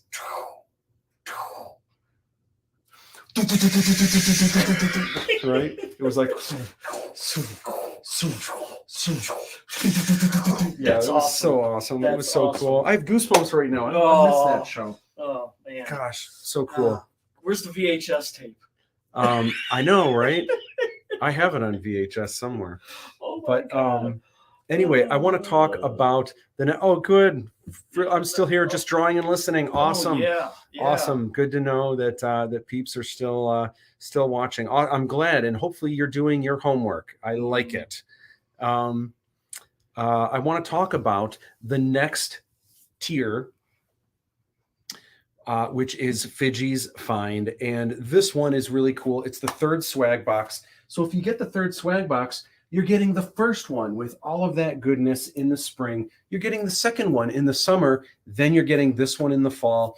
This one's really cool because it's the first one where you get a Fidji minifig. Also seen here, you do get the Aladdin snapback hat. You get, there's a glow-in-the-dark Lochan keychain where his eyes are going to glow in the dark. It's really, really cool. I don't have a finished image of that. I'm going to be showing you the Red Star in a minute here, which I think is a world premiere. It is. Uh-oh. World premiere. You're going to see a new figure right up, coming up here real quick. But this also comes with a Paul Michael Caine chapbook, another chapbook signed by Paul Michael Caine. And is there anything else in here that I'm forgetting about? I don't remember, but there's 4 more secret items. One of them is the Paul Michael Caine chapbook. PMK. So anyway, let's talk about finally last Sunday we revealed the packaging for the Fidji. Nice. There's the it's so here's, man, I don't know what's been going on the last 2 weeks. I'm not sick. Yeah. I don't really have a cough, but anytime we go to the live stream lounge, I got you know what it probably is? I have like a tickle in my throat. It's probably that during the week, I don't talk at all. I'm just on the computer. I'm on text. I'm on all this different stuff. And then when I get to the live stream lounge, now I'm talking for the first time. And I think I'm just getting a little crazy Michigan weather. It's, you know what I mean? It's that like too. hot, cold, hot. It doesn't know which weather it wants to be. It could be snowing and 80 degrees, or it could be, hot out and, below freezing. Yeah. These are the designer toys. This right here, this is the side of the box, and this shows you what your odds are of getting all of the mystery figures. So obviously, the standard Fidji is the one you're most likely to get. Then there's the Red Star Fidji, the Kong Chime Fidji, which is super beautiful. Inverse Fidji, which looks like a sweet pair of kicks. Ninja Fidji, which is just awesome, and it's the mysterious, elusive Fidji. And then there is the mystery Fidji, which I don't want to reveal yet. I want to save that for you guys, for those of you that either support this at the Aladdin's Inner Circle, where you get all 6, you're going to get the mystery Fidji, or there's an add-on where you can get all 6 of the designer toys. You'll get all 6 of them in addition to that. Oh, yeah. Thanks for the tip. Robin Barr says, drink some hot tea. I should drink some hot tea. With lemon or I think I've got some, you know, I've got some tea upstairs. I might do that Hot tea. in a little bit. Thank you for the tip. You know, I haven't had a cough. I haven't, like, I knock on wood, I never caught COVID. I haven't been sick in, Oh boy, you jinxed it. yeah, right. I mean, in 3 years, I haven't, like, I don't know what it's like to be sick. I usually don't get sick that often anyway. Usually like once a year, I'll get like the flu for like a day or something. But knock on wood, very Not spoiler, desert camel Fiji not included in series 1. Gosh, Oh, that'd be cool if there was like a camo, like, you know, Fiji or something like that. What if you actually had the Fiji with the question mark, and it turned out that it wasn't a mystery? You actually showed the Fiji. That would be funny all if it was white all with the white with question just a mark. question mark on the front. Arctic camel, jungle, urban camel Fiji, because it's. Oh, I missed. When is the deadline for Fiji? Draw this in your style. 2 weeks. 2 weeks. You still have 2 more weeks. You have an idea. Yep. It's March 13, 16? March 16th. I think it's March 16th. You have 2 weeks. Like a neon cyberpunk. We'll talk about that, coming up. Like he's just sprayed or something. Neon. Oh, that would be awesome if you did. Neon. Oh, thank you, Dave Todd. Yeah, it is I March hope that secretly 16th. wasn't the mystery one we just blew. You didn't hear that from us. I saw a kawaii Fiji on Instagram, and I thought it'd be a cute color variation. Yeah, I saw that too. Was that Brittany? There was a- Yeah. Brit Monster or something like that. Oringer? I didn't actually look at her last name. Oh yeah, I was just going by the screen name. This Yeah. girl came up to me at the locker room one time, like, "Hey, you're the guy from Matt's videos in class." Like, oh, okay. Did you give you your autograph? Did you like grab her arm and just start? I didn't want Signing to her be arm? weird, and Yeah. said her arm was already covered with really cool tattoos. Oh, wow. So I didn't want to like ruin the artistry. Yeah. So obviously this is a look at, this is the standard Fiji. These are just like the schematics. This is inverse Fiji, Kong Chime Fiji, Red Star Fiji, Ninja Fiji. This is kind of a look at the box here. This is the front of the box, the top of the box. When you open it up, the little flap on the inside says Shiva to Believer. And so this I thought would be really cute. James, can you find Ninja Fiji in this photo?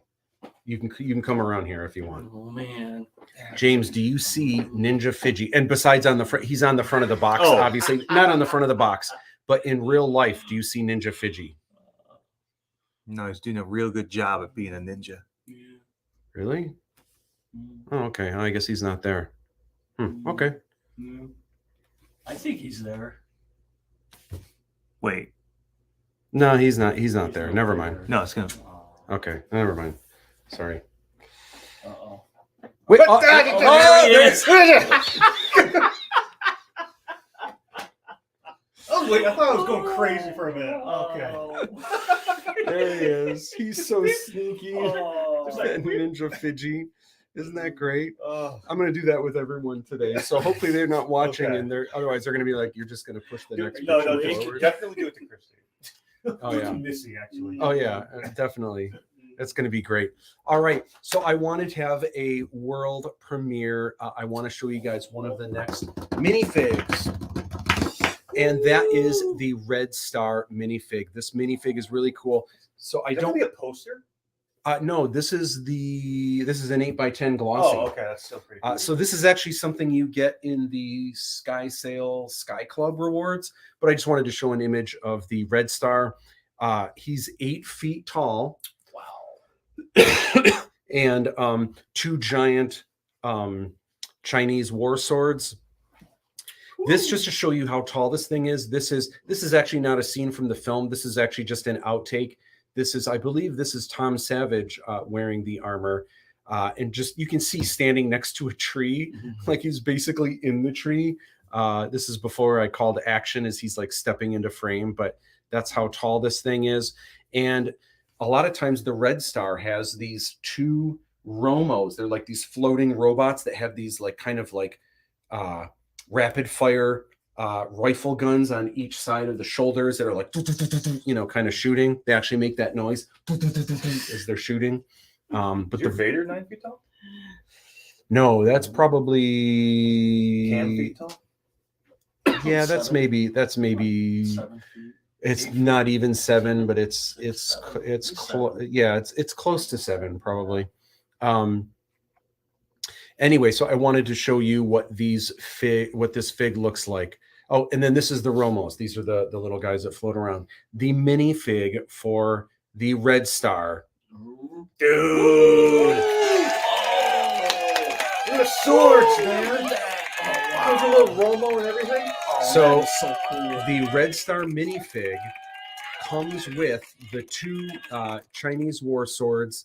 And the cool thing is this minifig, if you stand, I mean, it's still mini, but if you put this minifig next to Aladdin, it is like if the Aladdin minifig was 6 feet tall, this is like 8 feet tall. It's actually got a little bit taller legs and with the head on top. And it comes with, I mean, you can see it's got like the clear stand under it, but it has it's got a clear stand and then it's got the cool Romo. So this is almost like you get 2 minifigs for one, because you've got the Romo minifig and you get the Romo. Yeah, the way you don't I'm need gonna one. have so much fun, man. I'm telling you.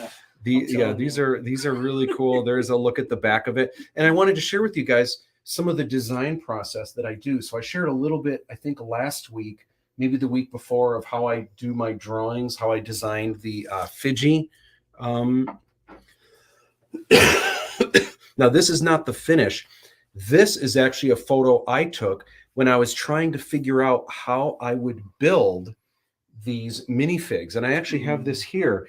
This was because sometimes like I would see pieces and I would draw things, but I wasn't sure if it would work. So I would find these pieces and I would build it myself just to make sure it had the right look. So for example, this is it right here. This is a Red Star minifig. And you can see here, to get it taller, this is just like the boots that it wears. You can see here, it's got an extra piece, a 1x1 for the foot here, and then it's got another foot underneath. Plus, this is the head here. It's got the 2 like kind of wings on the side, and it's got this here. It's got the printing of the there's like a kanji printing that's on there. It's got the eyepiece there. Almost doesn't look like the other ones. So if you hold it next to another figure, you can see, I mean, they're still both mini, but it is, and this is a little bit higher with the helmet as well. But if you put it next to, say, Aladdin, because, yeah, this one's a little taller than Aladdin too, you can see that kind of the size there. And this is how I figured out. These aren't the colors. This isn't the finish. This was just what I put together just to make sure the pieces worked. This is your Romo right here. It's got the dual guns on top, you know, and of course that little one, like pew pew. Yeah, pew. So that's kind of how I figure it out.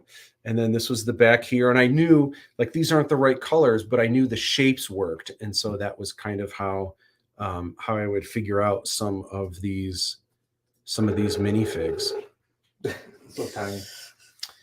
As well, in the third reward tier, which is Fiji's Find, there is the Aladdin 3477 enamel pin. So this one doesn't have any crazy colors or anything. It's just gold, but this is kind of like the classy pin. So if you were wearing like a nice suit and you wanted to not have like a cartoon little Fiji or anything, but if you wanted to just kind of show Aladdin 3477 where it's at, Fiji just knocked it on his take that, says Fiji. But this is the enamel pin that comes in this. I have, you know what? I think it's time for another reveal. We might as well just do another one. You want another world premiere? Throw it. No, my pants just got 6 inches shorter because I hated the idea. All right. The next minifig is based on the Kong Chime Trooper. So there are police troopers in a lot of the different countries. They look kind of similar. The armor's a little bit different for the Kong Chime Trooper. This is what the Kong Chime Trooper looks like. A lot of the Kong Chime set, these are just kind of the colors of Kong Chime. It's kind of like these blue, these light blue and like this pale yellow color. So I can't wait to show you guys. This is what the Kong Chime minifig looks like. Boom. Oh, Isn't that beautiful? Oh, I that just is love that cool. thing. And it's got all the extra armor. So it has the helmet, which opens up and you can see a face underneath. It's got the torso with the with like the shoulder pads. Comes with 2 guns. These guns are silver. And then it's got extra armor pieces that go on the wrists, like the gauntlets, and it's got the extra pieces on the legs. So it's kind of similar to this right here. This is the Hong Kong Trooper minifig. It's not the same. Like the markings are a lot different. It's not exactly the same, but it's kind of a similar design. And it just looks cool. And again, it's really neat because it opens up almost like Iron Man's helmet. It's not quite Iron Man's helmet, but it opens up on the inside. You can see the little face. Tiny Jeff Norgrove. The little one take Jeff Norgrove. That's gonna be so cool. Isn't that cool? Yeah. Fruit Loop says such a pretty blue. Yeah, I agree. Mm-hmm. It's just kind of this awesome iridescent blue that looks really neat. Is it here? What's that? Is it here? No, I don't. Unfortunately, I don't have that here, so I can just show the picture. The images. But why must you hurt me? Yeah, can't wait to reveal what those look like. And then this right here, I just wanted to show. This is just kind of like a sample of the art. This just shows, and this doesn't even have the guns. This doesn't have the head underneath and the leg pieces. It actually only shows the front, but there's actually markings on the sides and on the backs that you're actually not even seeing in this image. That's everything that goes into just designing one of these minifigs. Wow. Just wow. Whoa. It's a lot. Whoa. Whoa. Would you look at this? Super cute. Oh, would y'all look at this? Yeah, can't wait. We're going to come back to chat about the 4th swag box in a little bit. But first, so Mike, I have. You had something you were going to share. Well, I was going to ask you. During the entire filming process, did you have a favorite thing that we filmed? Was there something on set or on location or anywhere that you were just like, man, this is going to be a cool movie, or where you were enjoying yourself? Was there like a favorite moment or a favorite set or anything? Besides my own? Your own set?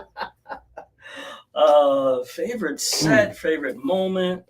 Oh, there was just so many. Other than the one I just described, I guess I could have saved that story, but that's a memory. Finding my inner child. That's I'll never forget that one. But there were just so many things going on at once. It's just really hard, to pinpoint them all, because I really liked all of them. They were really, really, really cool. I don't know. It's just really hard to pick as far as the sets. I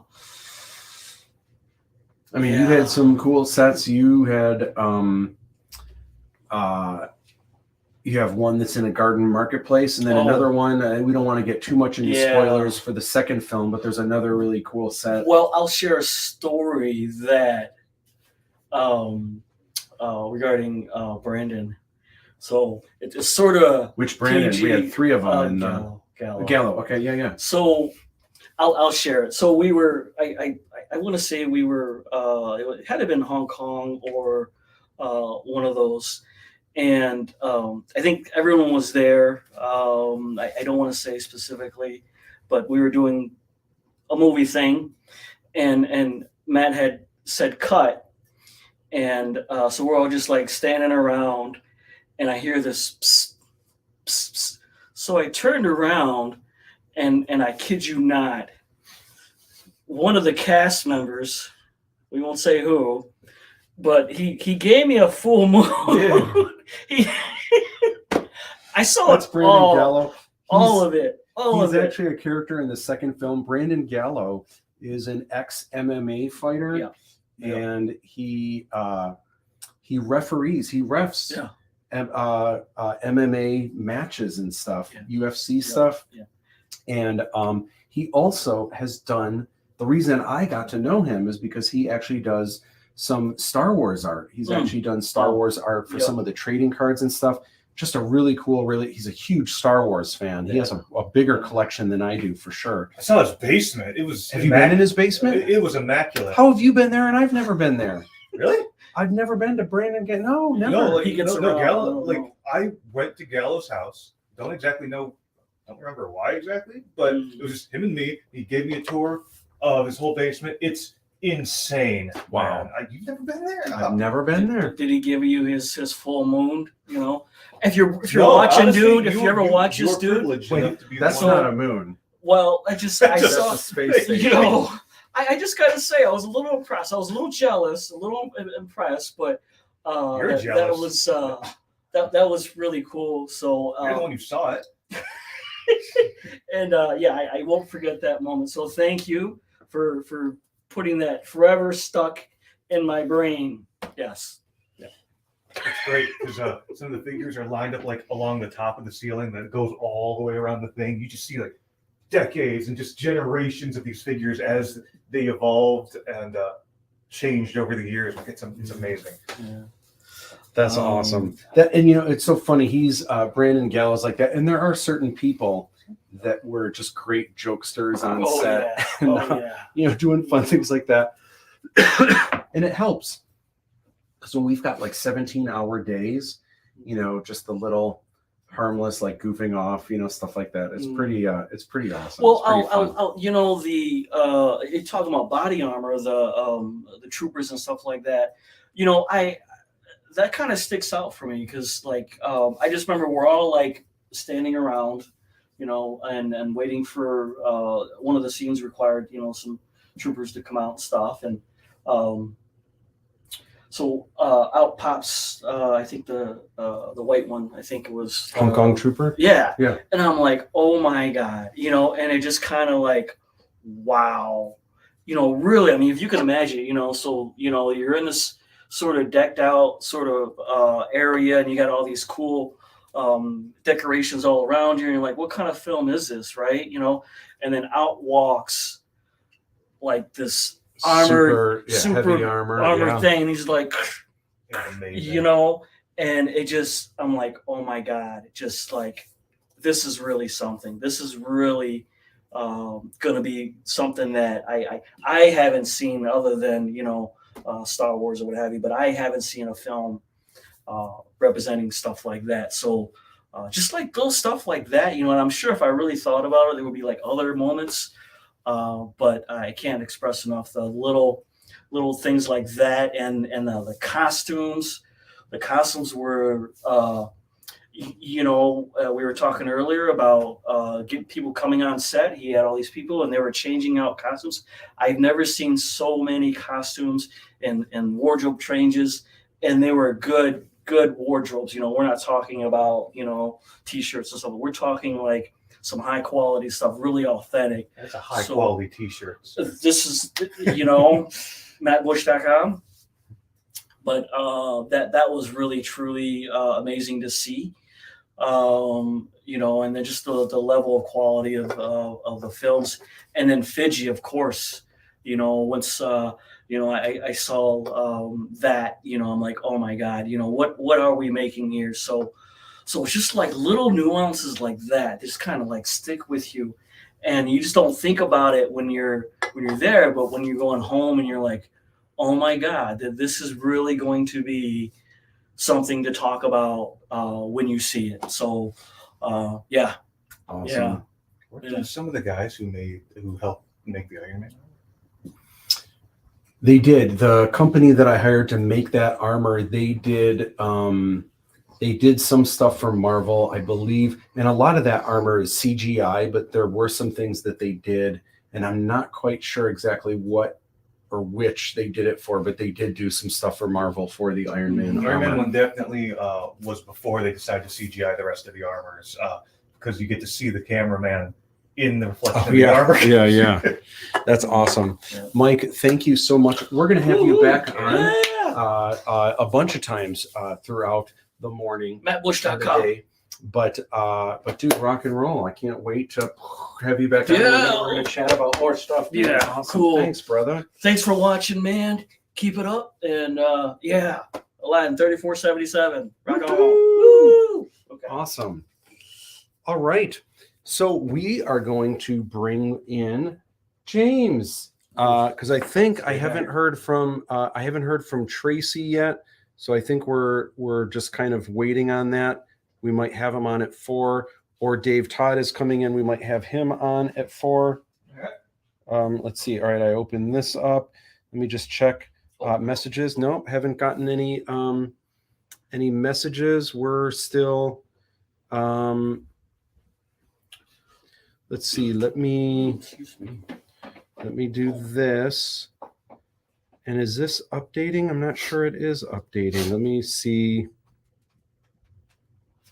How can I do? Oh, I know what to do. I can do this. And then I can do this. Awesome. We are at $56,000 on the Kickstarter. We're getting close to 57 Chevy. Awesome. Cannot wait. 56,000 views on the live stream. Like, wow. Oh yeah, no, I wish. Wow. No, we're not that many. I owe But somebody some money if that's the case. but there's a couple things that I forgot to do. I want to get the lighting just rocking here, and so I wanted to test some things out. I forgot to turn this on. I forgot to turn this on. Right on the little foot there. And then I'm curious.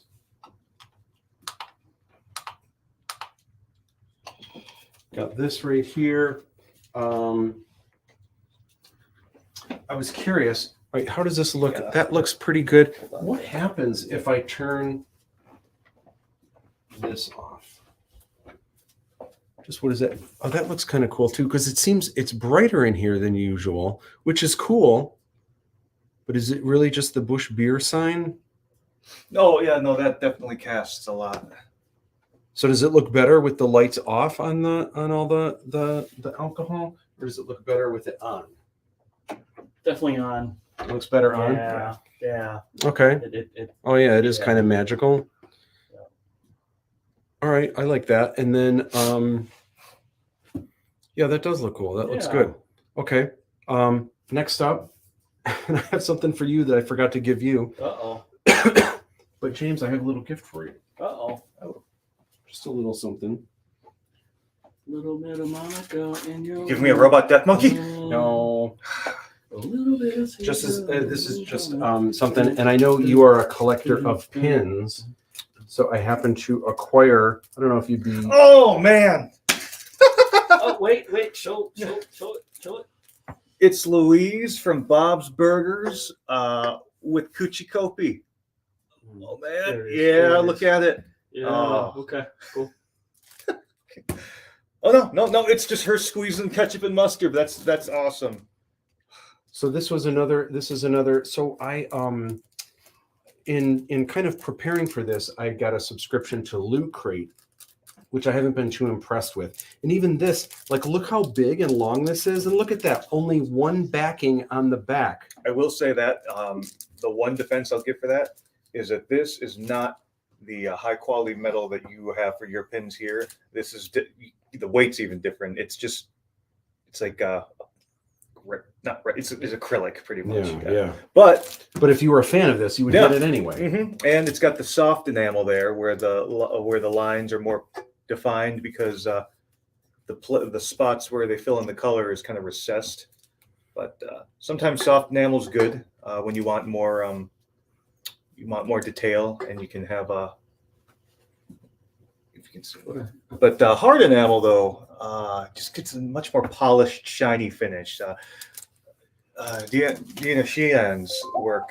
There's one I have of hers. It's the Mandalorian with a little Grogu peeking over the shoulder. It's hard enamel. It's nice and polished. It's got some weight to it. I mean, you could chuck it and knock out a dachshund puppy. Not that you would, but I'm just saying you have the option if you wanted to compare it. But no, this is Knock out a puppy. Why would you knock out a puppy? I'm not saying I would. I'm just saying, like, Puppies are your friends. yeah, they are. Yeah, they are. So it sounds like Tracy Surgeoner is in and is ready. So we might do his hour thing next, and then let's see if you can stay on though, because let's make sure I got this cooking. Let's see if we can do this. So I think, let me see if I can remember. Add to stream. Whoops, not that. Oh, he's physically not going to be here. Yeah, he's not physically going to be here. Not share screen, video file, not extra camera. Are we really physically here? How do I add on another guest? I mean, oh, invite. Here we go. So send this link to your guests. Okay, so I can copy this. Copied. Now that I copied it, how do I get this to Trace from my laptop? So this is the first time we're having a special guest live streaming. well, you on copy here. the link. I take it you would just send it to him through Messenger, maybe. Just paste the link. I don't have Messenger on this laptop. That's the trick. Let's see. This is a school laptop, so I'm limited with what I have on here. I could email it to him. Oh, let me ask him here. What is your email address? Question mark. Whoops. Return. While we're waiting for that, Fruit Loop says it's so cool seeing how the minifigs are designed. Yeah, it's been a riot putting these together. That's not a moon. That's a space station. And awesome, Dave Todd heading out. See you kids in a few. Excelente. Which means Dave Todd will be our guest coming up after Tracy.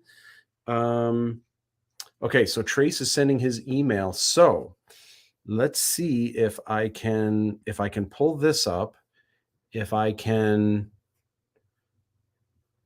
how do I do a new email? Probably new mail. Yep, that'll do it. So I'm going to hit Command paste here, and then to Tracy Surgeoner at gmail.com.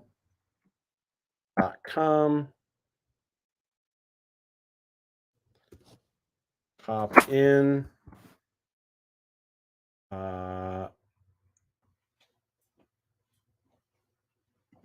Send. Okay. I think I got that. Now, if I go back here, sent email. Now, I just heard a bling. Was that just because I sent the email? Let me just double check that. Maybe. Oh. Tracy Surgeoner. Oh, I spelt it wrong. Oh, yeah. That's got a Y in it. Okay, let me try this again. Whoops. New mail.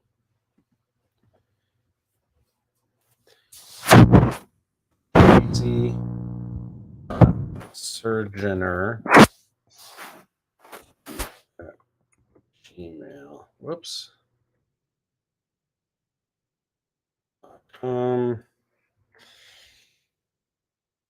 Hop in.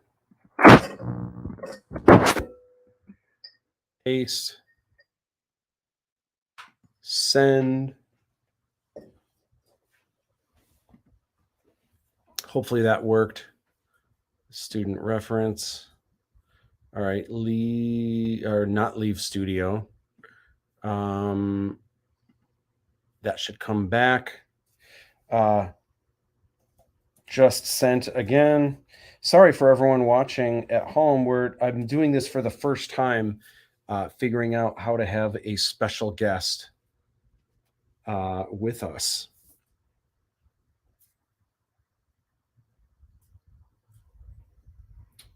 James, tell us a story.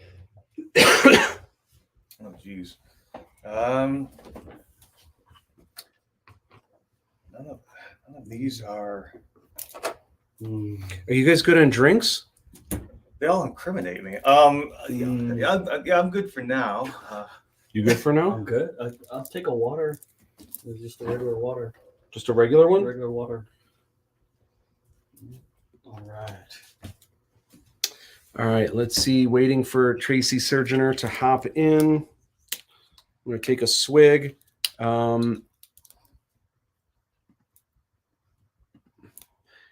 Take your time. We got 21 more hours to go. That's right. Yeah, it's going to be wild. 20. Like, how many hours do we have left? It's 20. I guess it is like 21, 22 more hours. 21 and a little under 22. Oh, look at this. All right. Are you? Hold on. Trace, I'm assuming you can see me, but all right. Are you ready? Let me grab my microphone. Got to turn my microphone on. Tracy, I'm introducing you, just so you know. I'm assuming you can hear. Did the power die on this? Oh, wait, that's not the power button. This is the power button. There we go. All right. Please welcome to the studio, Mr. Tracy Wayne Surgeoner. Woo! All right. What is up, Trace? Oh, I'm rocking it, man. What is going on, man? It's so good to hear you, dude. You've got the Elvis glasses and everything. Right, so You know it. you know what? I'm going to turn this one off. If you want to take a break, I'm going to make sure I remove the right one. Awesome. Let me hide this. Oh my gosh, Trace in the place. In the place. What is going on, man? Oh man, I tell you what, man. I just got off the line, the assembly line. You know, we're pumping out those monster trucks out of Chrysler. You know. Really? Oh yeah. What real monster trucks for real? No, man, that Wagoneer. Have you seen that Wagoneer? Oh yeah. That is a monster. It is. That is a monster truck, man. It's beautiful, but yeah, I just got off the line. I literally just got home from work. So, dude, it's awesome to see you. I'm so glad that you came to join us for a little bit. You know, I really wanted to, you know, go over there, but you know, it's you know, working afternoons is kind of like a downer. You know, it's like the worst shift ever, but whatever, it's all good. Yeah. So, do you have a drink? Do you have like an after work drink that you're that we can like give a toast to or anything? Or you got like yeah, man. Or anything? I've got a rum and coke minus the rum. Well, dude, let's cheers to that, brother. Chink chink. Awesome. So, dude, it's awesome to have you on here. So we've got so much to chat about with Aladdin 3477 and so much that I wanted to talk about. Let me just share for everyone who doesn't know.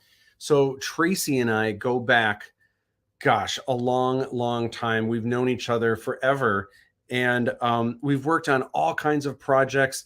Tracy actually directed a couple of the You Can Draw Star Wars episodes.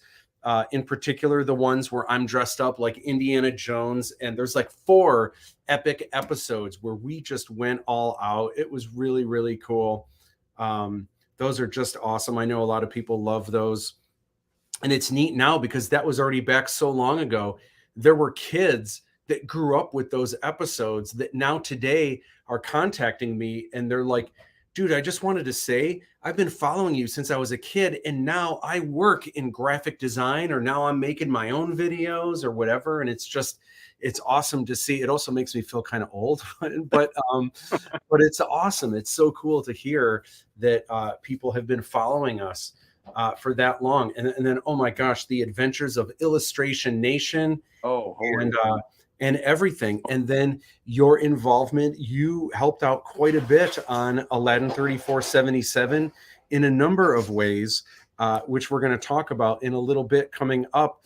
But the first thing that I wanted to kind of bring up that I thought was funny, actually, I want to hear your side of it first. Do you remember the first time I told you about Aladdin 3477? What were your impressions then, or what were your thoughts about it? And then, like, how is it different from how you feel about it today?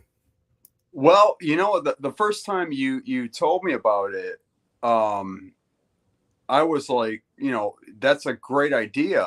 I mean, my personal, I don't like numbers after a title, you know what I'm saying?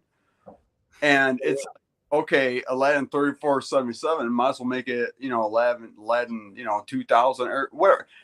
That's just me. It was always something that bothered me, but knowing the background and, you know, realizing what the story was about, it just fell into, you know, into place, and I totally stand corrected.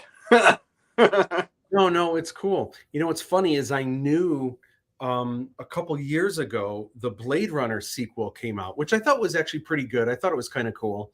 I would have done things a little bit differently, but that movie was, I forget what it was. Was it Blade Runner like 2037 or something like that? Something or like that. And that 2057? I have no 30. I don't. I have no idea. I can't remember. But numbers. I'm not good at math. All right. So anytime I see numbers after a title of a badass movie, okay, all right, I can't do the numbers. You know, I mean, I'm good at art. You know, whatever. But you know, numbers after a movie, just, you know, whatever. You and me both, brother. So, so, you know, it's funny because I knew a lot of people would, when this came out, a lot of people would be like, he's just doing the Blade Runner thing. Instead of Blade Runner 2057, it's Aladdin 3477. But I actually got the idea when I was a kid. There was a run of Marvel Comics. There was 4 of them where it was futuristic takes on, they had Spider-Man, and now I can't even remember what the other ones were. Might have been Avengers. But Spider-Man 2099 was the one that I really liked as a kid. And so that was kind of the idea, like, man, Spider-Man 2099, what if I did Aladdin and then a number and then a year?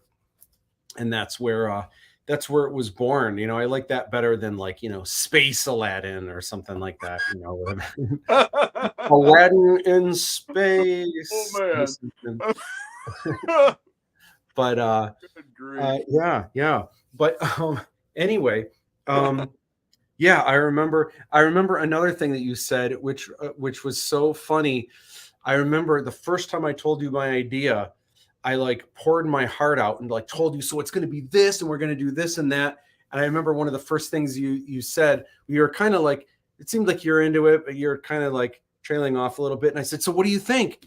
And I remember you going, dude, I just don't like movies that take place in sand. Like these desert movies are just so like boring. Like just more sand. Like how much more sand do we have to look at? You know?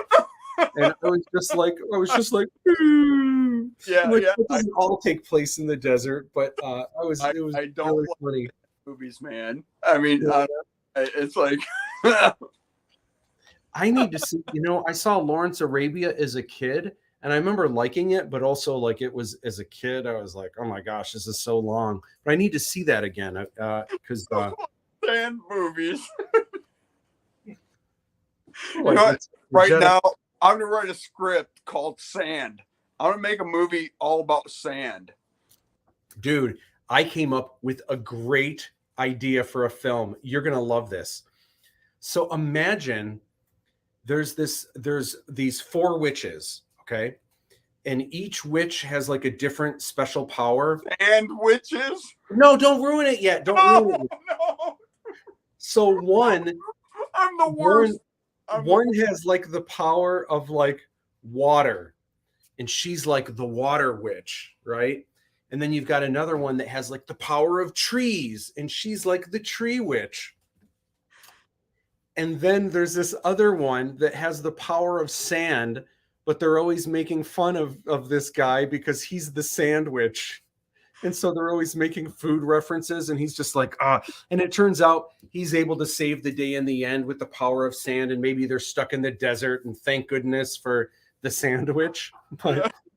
But I just thought it would be great to have the sandwich. And they're always like making fun of the sandwich. Man, I'm so sorry, man. For ruining my punchlines? Yeah, always, man. I am so very sorry. I mean, I did that when I was your student. No, it's great. Yeah. I wouldn't have it any other way, man. History is repeating itself right now. Art imitates life, and life imitates art. We've got some comments here. A Blade Runner 2049. Yeah, I forgot which it was. And I know a lot of people already they forget the 3477, and they're like, "What is it? Aladdin 7743." So it's going to be. Hopefully, people remember it over a while. Dyscalculia. Oh, that's where you get numbers mixed up, like 3 and 8. I don't know that I get numbers mixed up that bad, but sometimes if there's a movie and a number, it's just easier for me to remember the words, and then it's just some number, you know. I don't like movies that take place in the sand. James, that's an epic profile pic, man, with the back and the. Yeah, look at yeah. That's cool. Hey, Sandwiches is a comic book done by Al Garza right now. Hilarious. I did not know that. And here I thought I was the first I'm sure Ale wasn't the first either to come up with sandwiches. I'm sure that's been around probably since before we were born. But yeah, but if you get 12 or more sandwiches, you got a batch of sandwiches. If you get 12 or more sandwiches, you get the next one free. Yeah. Especially with the Tuesday special. So Trace, while I have you on the horn, I want to talk more about us and everything. But real quick, I wanted to just take a quick sidestep with you, and I wanted to chat about Lochan's Loot. This is Swag Box 4, and I'm curious what your take is on some of this. So the 4th Swag Box is you're already getting the first swag box in the spring. You're getting the second one in the summer. You're getting the third one in the fall. If you get the 4th tier or higher, you're going to get this in hopefully in December. And this comes with a lot of cool stuff. There's 4 more items that aren't listed here, but this comes with the Blu-ray. And the only reason there's a question mark, it's not because you don't know which Blu-ray you're going to get. We just don't have the cover art. That'd be funny if you just got a random, like, oh wow, I got Superman 3. Thanks. We got the remake of RoboCop from the Dollar Tree. There you go. And then The Art of Aladdin 3477. This is a full hardcover, 160-page coffee table art book. These are just some sample layouts. For those of you that collect the Disney art books or the Star Wars art books or the Pixar art books, this is the same format, the same size, so it'll look really good on your shelf. This is the Lochan Shyamalan Deluxe enamel pen, and this is designed by Deanna Sheehan. It's got the glow-in-the-dark eyes, super, super cool. It's got the textured metals. Oh, that's awesome. And 3477 rolls easily and sticks for some reason. That's actually why after I had those numbers, I tried to change. I was going to change it to something else, but Aladdin 2386 just didn't have the same ring to it. And that art book is gorgeous. Thank you so much, Fruit Loop. I can't wait. It's going to be a really cool book, kind of showing the process of how everything was designed. But also, Lochan's Loot comes with the Fiji minifig, and this is a 20 or 22 piece minifig. It's just super cute. I love how underneath you can kind of see there's the 2 little jet propulsion things on the jetpack, and on the jetpack there is Fidji's tramp stamp printed right onto the actual pieces. Such a cute little bugger. Also, if you get the Lochan's loot, because we have a thank you gift, this is one of the 8x10s that comes with the Sky Sail Sky Club, but you get the thank you gift 3, which is the Lochan minifig. And look at these cool accessories that it comes with. Super cool. And I can't wait. I'm going to dig it. So Trace, we need to talk about, speaking of like getting cool rewards and everything else, you did a really cool entry for the Aladdin 3477 Recreate My Trailer contest. And let me tell you, for those of you that have seen them all, the one that was called Aladdin 77, that was chopped together by Tracy Surgener. Dude, that was so fantastic. And there were a lot of people, well, obviously all of cast and crew voted. There were a lot of people that voted that #1, that absolutely loved it. And dude, you have to tell us like what made you think of doing that, and how did you put that together and like give it that awesome look? Well, you know, the thing was, you know, the contest was recreate a trailer, okay? And, you know, I watched your trailer and I wanted to recreate it. And, you know, I'm a 70s buff, man. I love the 70s. I love everything that came out of the 70s. All right. And, you know, I was like, oh, yeah, man, you know, let's make this into a grindhouse movie, you know? And so I did it, you know? I mean, whether it's good or bad, who cares? It's the 70s. I mean, whatever, you know? You'll have to share with everyone. Actually, I'm curious in the comments for those of you, before we say, because I didn't know this, but if you know, I'm sure there's some people watching now that have seen the recut trailer for Aladdin 77. What are the sound bites from? I'm curious if you guys know. Leave us a comment if you know what those sound bites are from, where Aladdin gets pushed and Jolly says something, and there's a couple sound bites in there, all from a particular movie. I'm curious if you guys can guess what that movie is. I was kind of blown away when I heard what that was. That was awesome. Mike says, love all of it. He guessed Jackie Brown. It's not Jackie Brown. It's actually a movie. I don't think it was from the 70s. I think it was from the 80s, if I'm not mistaken. 70s, Matt. Really? Was it? Yeah. Okay. It's a fake trailer, bro. Yeah. No, I know 70s, but the sound bites.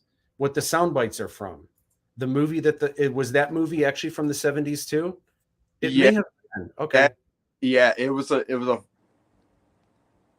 Late 70s. Okay, we're gonna wait and see if people can guess it, because minutes go by and they don't know. Then when get it.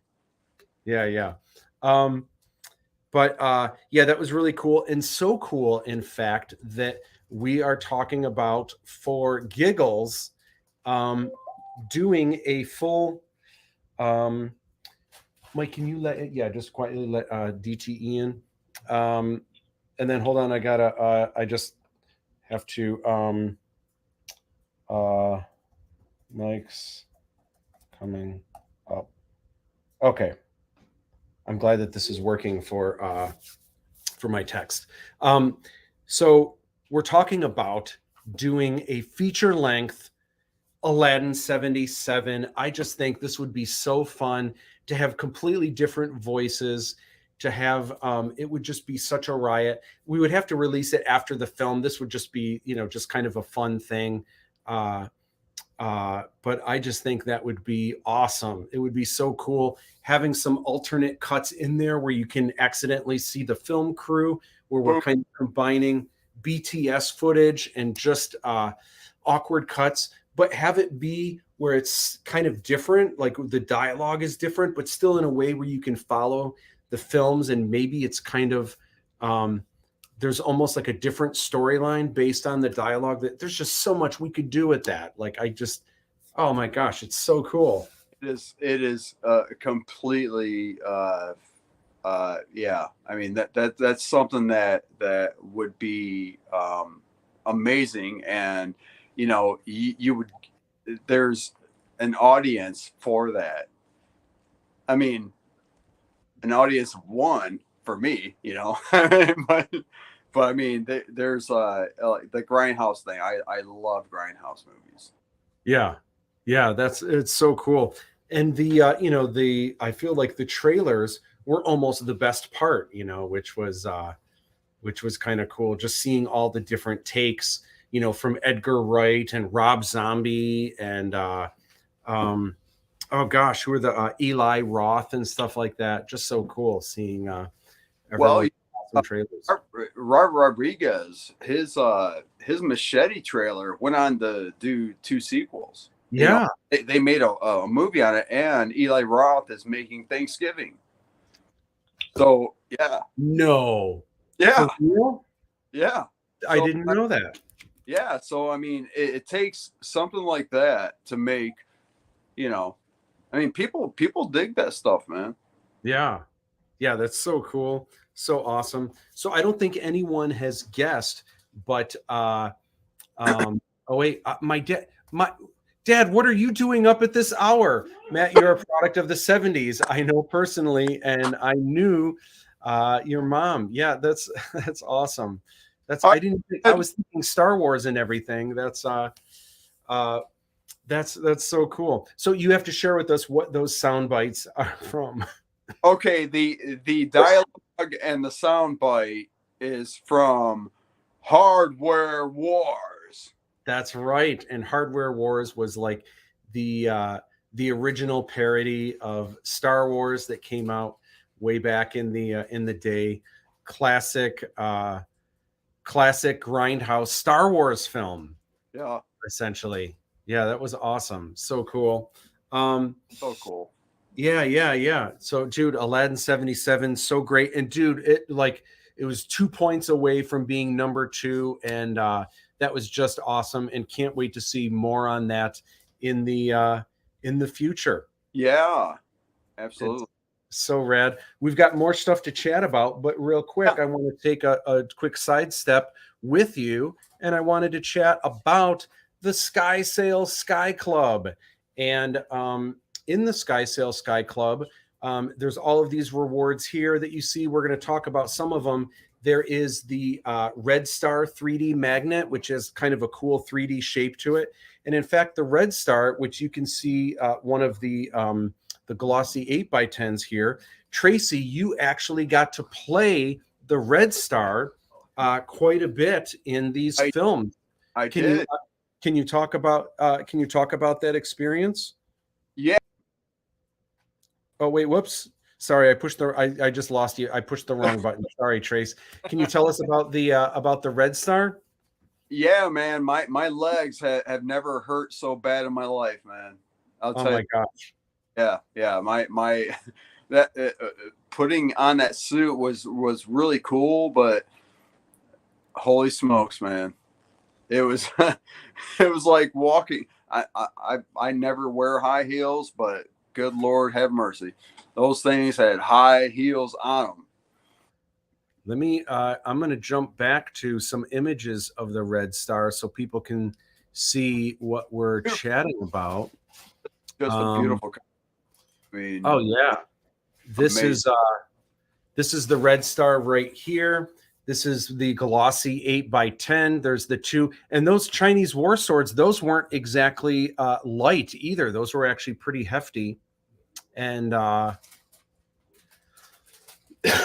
right there, you can see how big this thing is, because the feet actually lift you up about a foot in the air, and then there's an extra foot of the helmet going higher. So it's 8 feet tall, super rad with the Romos on the side. And I I think most of your shots, you're definitely in the first film wearing this costume, but primarily in the second movie, you see most of you as the Red Star, and in the second film, you also play another character, which is kind of spoiler. I don't want to get into the second movie too much, but we definitely see you, see your face in just an awesome, awesome scene, as well as Elisa, your wife. Just an awesome, awesome scene that I can't wait for people to see. But that's down the road. We don't want to get too far into that yet. But I wanted to chat real quick about the Sky Sail Sky Club. This comes with, first of all, these 8x10 glossies. So the 8 rewards, you get 8 rewards here. The 8x10 glossies that are signed by cast and crew, this is one item. This isn't all 8. This is just one of the items. And this is like the princess. This is Fidji. This is Bredge. And in the Sky Sail Sky Club, you're going to get to choose another shirt. So you're going to get a second shirt. There's 5 different ones to choose from, any size. So there's the Aladdin shirt, the Princess Kamala shirt. There's just the Aladdin logo with the jinn symbol behind it. This one, for me, man, this one's probably my favorite because it's got Fidji and it almost looks like, I don't know, like anime or Shogun Warrior packaging or something like that. And then, of course, Lo-chan Shyamalan as illustrated by me.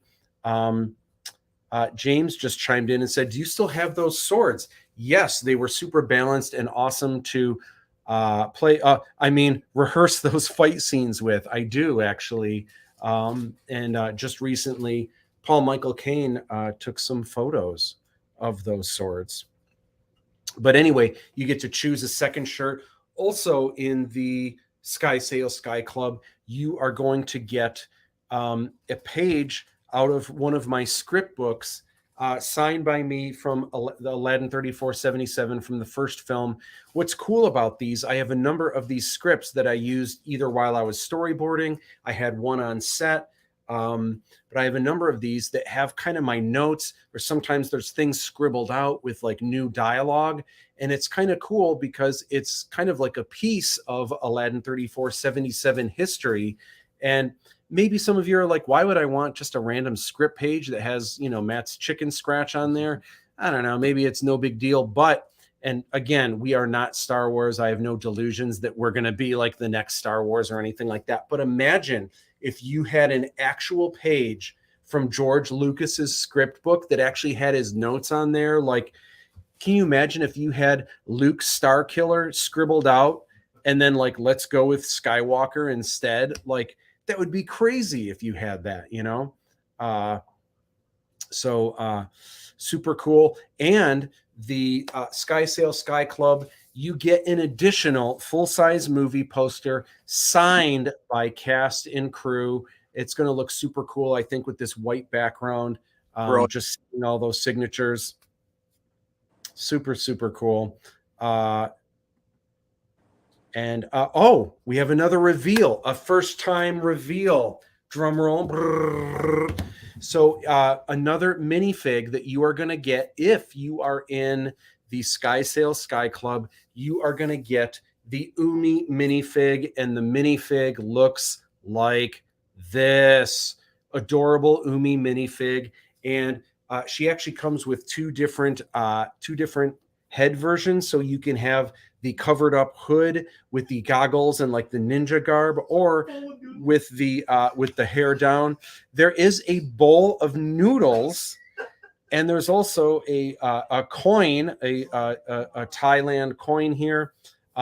Can't really get into what that is. It's kind of a little bit spoiler, but let's just say it's a really, really fantastic scene in the film. Plus, there's like this staff with this long Indian flag on it. You're just going to have to wait to see the movie to see what this is all about. But again, just a really cool minifig. Here's a look at the printing, and just look at all that detail that's on the trousers and like the ripped up shirt. Super, super cool. Can't wait to I can't wait to show you the real thing as soon as I have one to show. So, Trace, tell me about, my gosh, tell me about some of your experiences with Aladdin 3477. Do you have like a favorite day on set, or was there like a favorite moment that you like thought was really cool or anything about it that you can share with us? Yeah, you know what? I mean, I wasn't on the set too many times. I mean, maybe half a dozen, but just really, just totally far out to see you doing your life's dream, man. And to me, just sitting back and watching you do it, man, just blew my mind. And to be part of it was just, it's like, wow, man, it's so cool to be part of someone's dream. You know what I'm saying?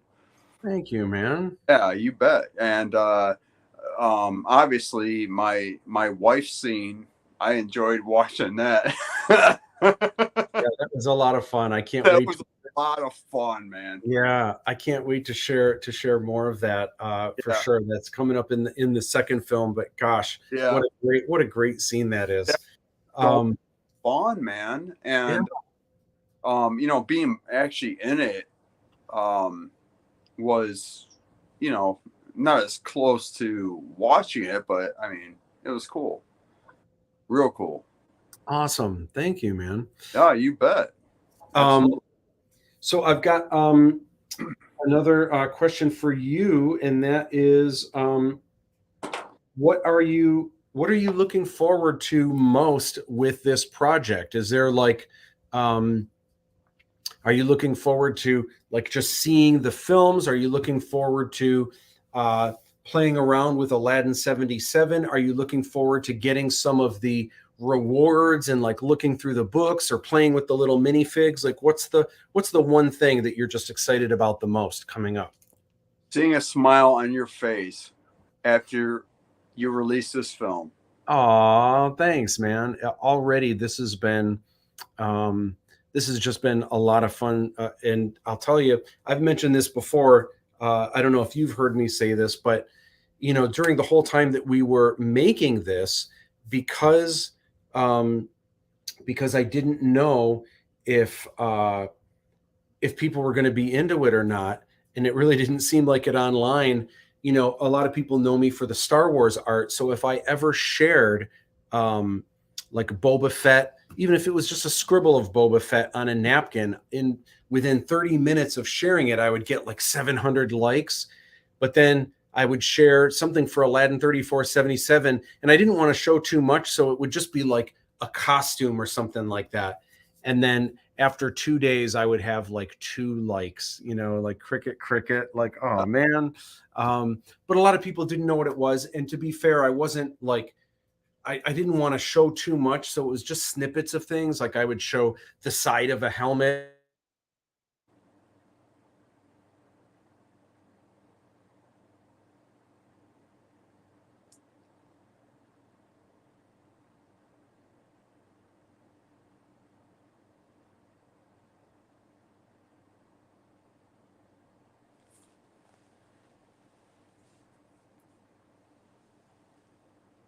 I guess I'm lost.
Are we back?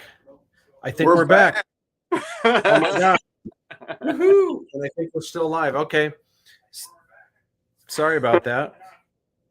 All right. So Technical what were we chatting about? difficulties.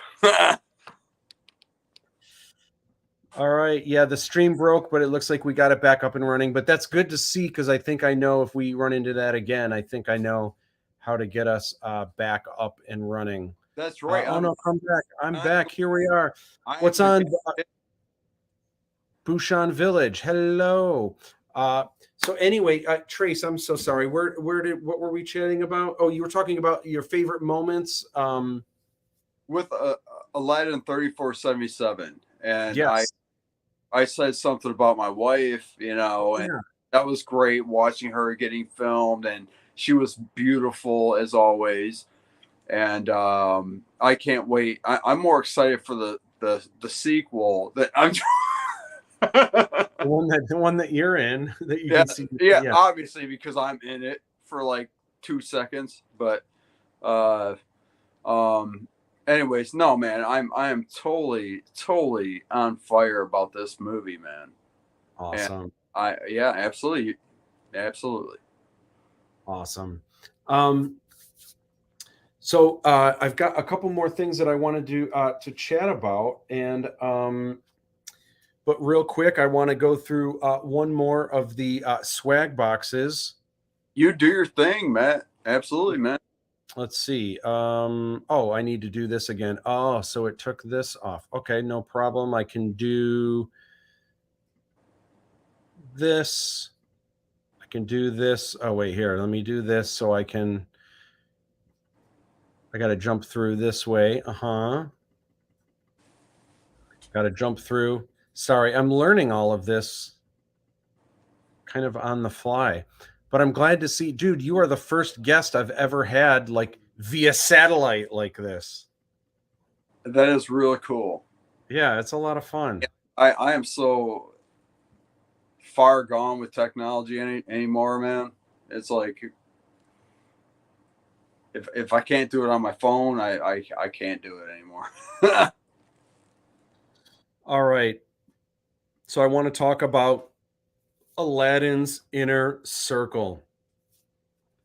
So this is like the premium rewards. So what this does, by the way, also the Sky Sail Sky Club is not an additional box. It's actually just taking even more rewards and putting them into your existing 4 swag boxes. Same with Aladdin's Inner Circle. So if you get Aladdin's Inner Circle or higher, you are first of all going to get all 6 Fidgis. There's only 5 of them here that we're showing. There is a mystery. Ooh, mystery. There is a mystery Fidgi that has yet to be revealed. I'm waiting for you guys to discover this in your swag boxes. And then also you get a thank you video. So this week I started sharing some of the thank you videos. We still have more to film, but this is just some select cast and crew. This is us goofing off, singing songs, dancing, telling jokes, just kind of having a lot of fun, but making a custom thank you from the heart from us and just having a really good time doing it. You can find all of the thank you videos on the Aladdin 3477 YouTube page. If you scroll down to the 3rd playlist, you'll see all of them there. That's where they're going to stay forever, that you'll be able to see them always. Also, in Aladdin's Inner Circle, you are going to get a page of actual storyboards that I have drawn by hand. And these are for just random pages here, but these are the little doodles that I do ahead of filming, so that when everyone comes to set, it's just a really quick and easy way that I can show this is what I want it to look like. And then it helps the actors kind of know how it's going to work. It helps my director of photography who's filming this. They kind of know what the camera shot's going to look like. And it's just got a bunch of cool notes for like lighting and like planning out the visual effects and everything. But these are really, really kind of a neat way to kind of get into my head for how we were putting a lot of this together. And you're already getting the art book from Swag Box number 4.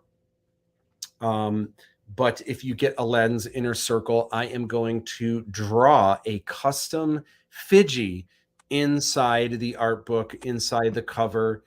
So it'll truly be a one-of-a-kind collectible. And we have another minifig here. We revealed this last Sunday, but the Gin of Wisdom, this is the minifig right here. And if you get Aladdin's Inner Circle, you are going to get the Gin of Wisdom and the Lamp of Wisdom as well, completing all of your minifig goodness. Super cool. Can't wait. Can't wait to share more with you guys. And John Gochi says, money bags, what? Yeah, the Kickstarter is doing awesome. Right now, the Kickstarter is at 56,000 and climbing. We're going to get to 57 Chevys soon. Can't wait. It's just been awesome. Thank you, everyone. Oh, did I click off the wrong thing? I did. Tracy, I'm sorry. I clicked the wrong one. I clicked you off. Sorry about that, brother. That's okay. But Trace, I wanted to know, as a filmmaker, do you have any advice for people getting into this? You've been doing this for a while, and you've had so many cool projects under your belt. Do you have any advice for aspiring filmmakers, for the youngins that are getting into this today? What would you say to them? Just keep doing it, man. I mean, honestly, just you get an idea, I don't care what you got.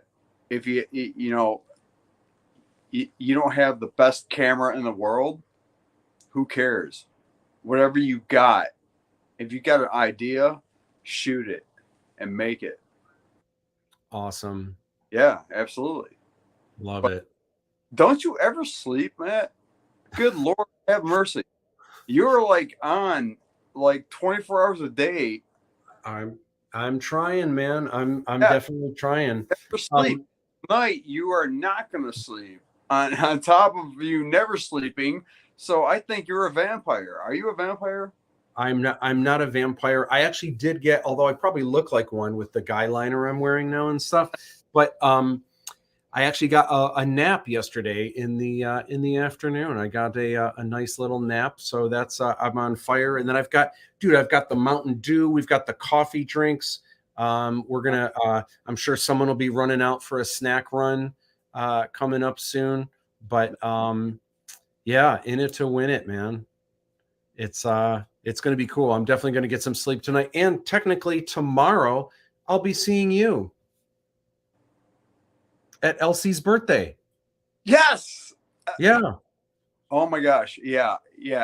I'm putting the final touches on Elsie's slideshow. Oh, awesome. It's 85th, and we're all excited about it, and yeah, that's awesome, man. That's you got stuff to do.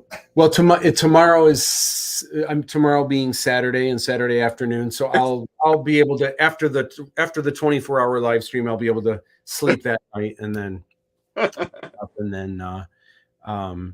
is there a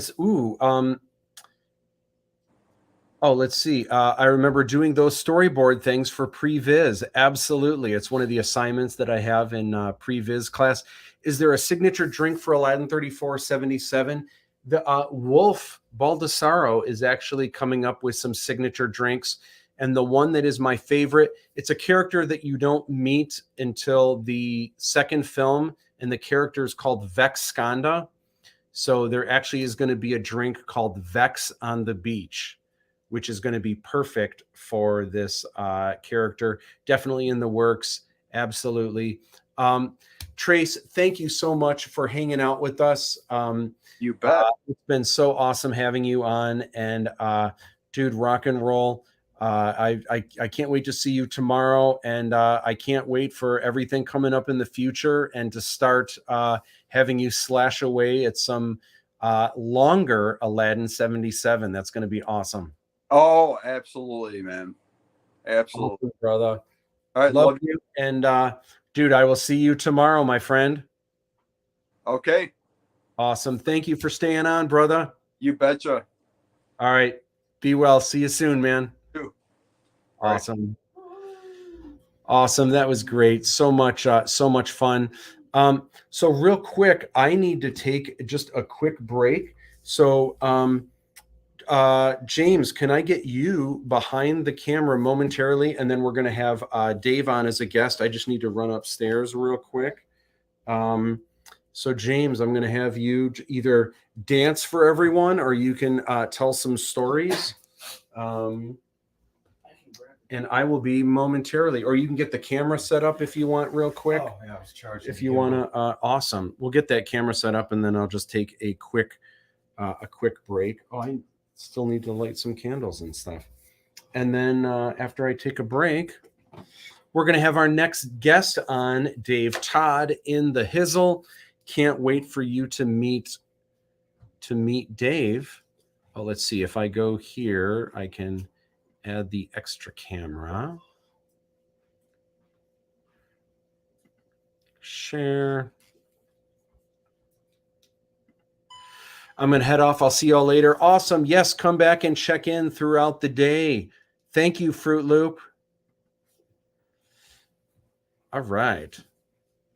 So we've got this added to the stream here. So James,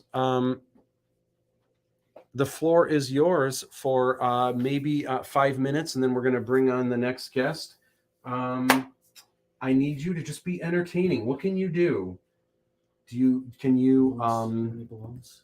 I don't have the balloon. Oddly enough, well, the balloons that I use got discontinued, but the company's still in business, but they just discontinued the assortment and the individual colors I use. And people think, why is that such a big deal? It's a big deal because how do you have Qualitex 260 wintergreen in tropical teal, and then you take that away from me? And because it's like, well, I can't use a different green. I will not be responsible for having subpar, slightly off-color Ninja Turtles. It matters. But So while I take a break, I want you to share if you have a favorite. What was one of your favorite experiences that isn't spoiler? What was one of your favorite experiences of making these? I mean, if it could be a scene that maybe is in the other films, but you just can't like spoil anything that's like revealing too much of the story or anything. And I will be back in. I'll be back momentarily. Okay. Well, when we were on the Hong Kong set, we had a lot of extras that we brought in there. And one of the first things I learned in filmmaking is you always have to be prepared for not everything to go wrong, but for things just to be difficult. So when you need maybe 50 people on set, I'm always expecting 13 to 15 people to show up. But we had a full cast that first weekend. We had all the extras. It was amazing. And then the next weekend we needed continuity, and they said, "Oh, we didn't realize this was this was a fun thing, but no, we have jobs." And like all those Asians were engineers, like all of them. And so what do we do? And like, well, we had all the people who normally were crew, so we skeleton crewed part of it and threw a lot of us just into the scene. And they said, "James, just put on this hat, put on this mask, change your outfit, and get in the back real quick." And I said, "Okay, that's fine." That was fun. And then it happened again and again and again, all within that same weekend.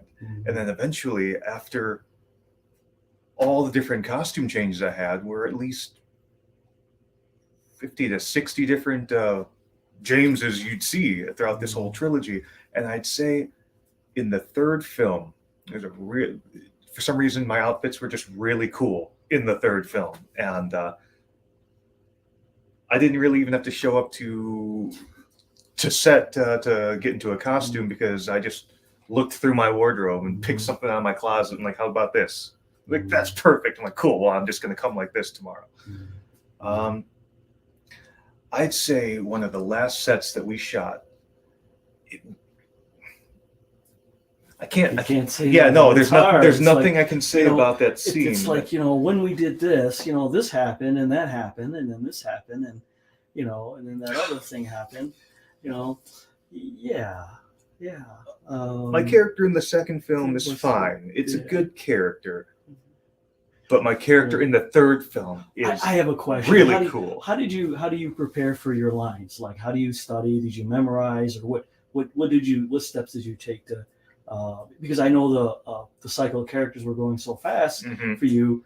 Like me, I wouldn't be able to keep up. And can you share anything like good memorization techniques, maybe, or It was ways? it was different because I have a theater background for about a decade before I started doing film, and when you have a full other cast just memorizing their lines around you, I ended up learning everyone else in the script before I learned my own. And I realized for film, I don't have the time to do that. I'm not going to sit and powwow with all the other cast members and learn that.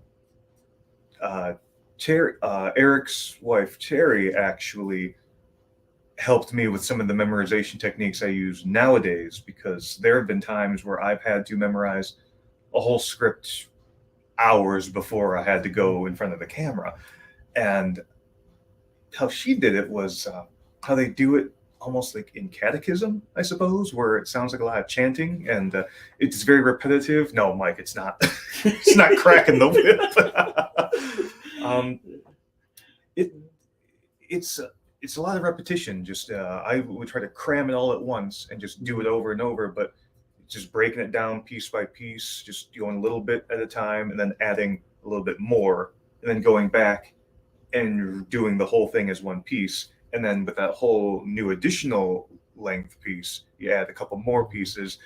It seems a lot more tedious that way, but it worked. I mean, I cannot argue with the results. I went from struggling for about a week and a half trying to get half a script to, Terry, what's the thing you did last time? And then 4 hours later, I had the whole thing down, and it doesn't even seem like I did. So being an actor that you are, I mean, could you, if someone really wanted to get other parts, or is there any advice you could tell people, like, hey, how do I get a role, or what steps can I take to really enhance my performance so I can, seek that part? Well, enhancing the performance. People tell me sometimes when I first started acting, I got a lot of flack for that. A lot of people said, James, you just don't want to do something real or something that contributes to society. I said, if I didn't do what I did, if people didn't create and do it, at the end of the day, there'd be nothing. There would be no creative media or a lot of those outlets, I feel. But when it comes to really getting your foot in the door, if that's something you actually do want to pursue, it's not just pretending to be someone that you're not. It's more behaving genuinely under imaginary circumstances. So when I'm going out for a role, I'm just going out as myself, but they're just putting me in a different fictional circumstance that I, as a character, believing myself to be. It's just like living a different life, or Awesome. But Awesome. but a good way to do it is different college, like the Motion Picture Institute, every year has open auditions, and all these new filmmakers and all these different filmmaking students have like hundreds of sides. I feel it.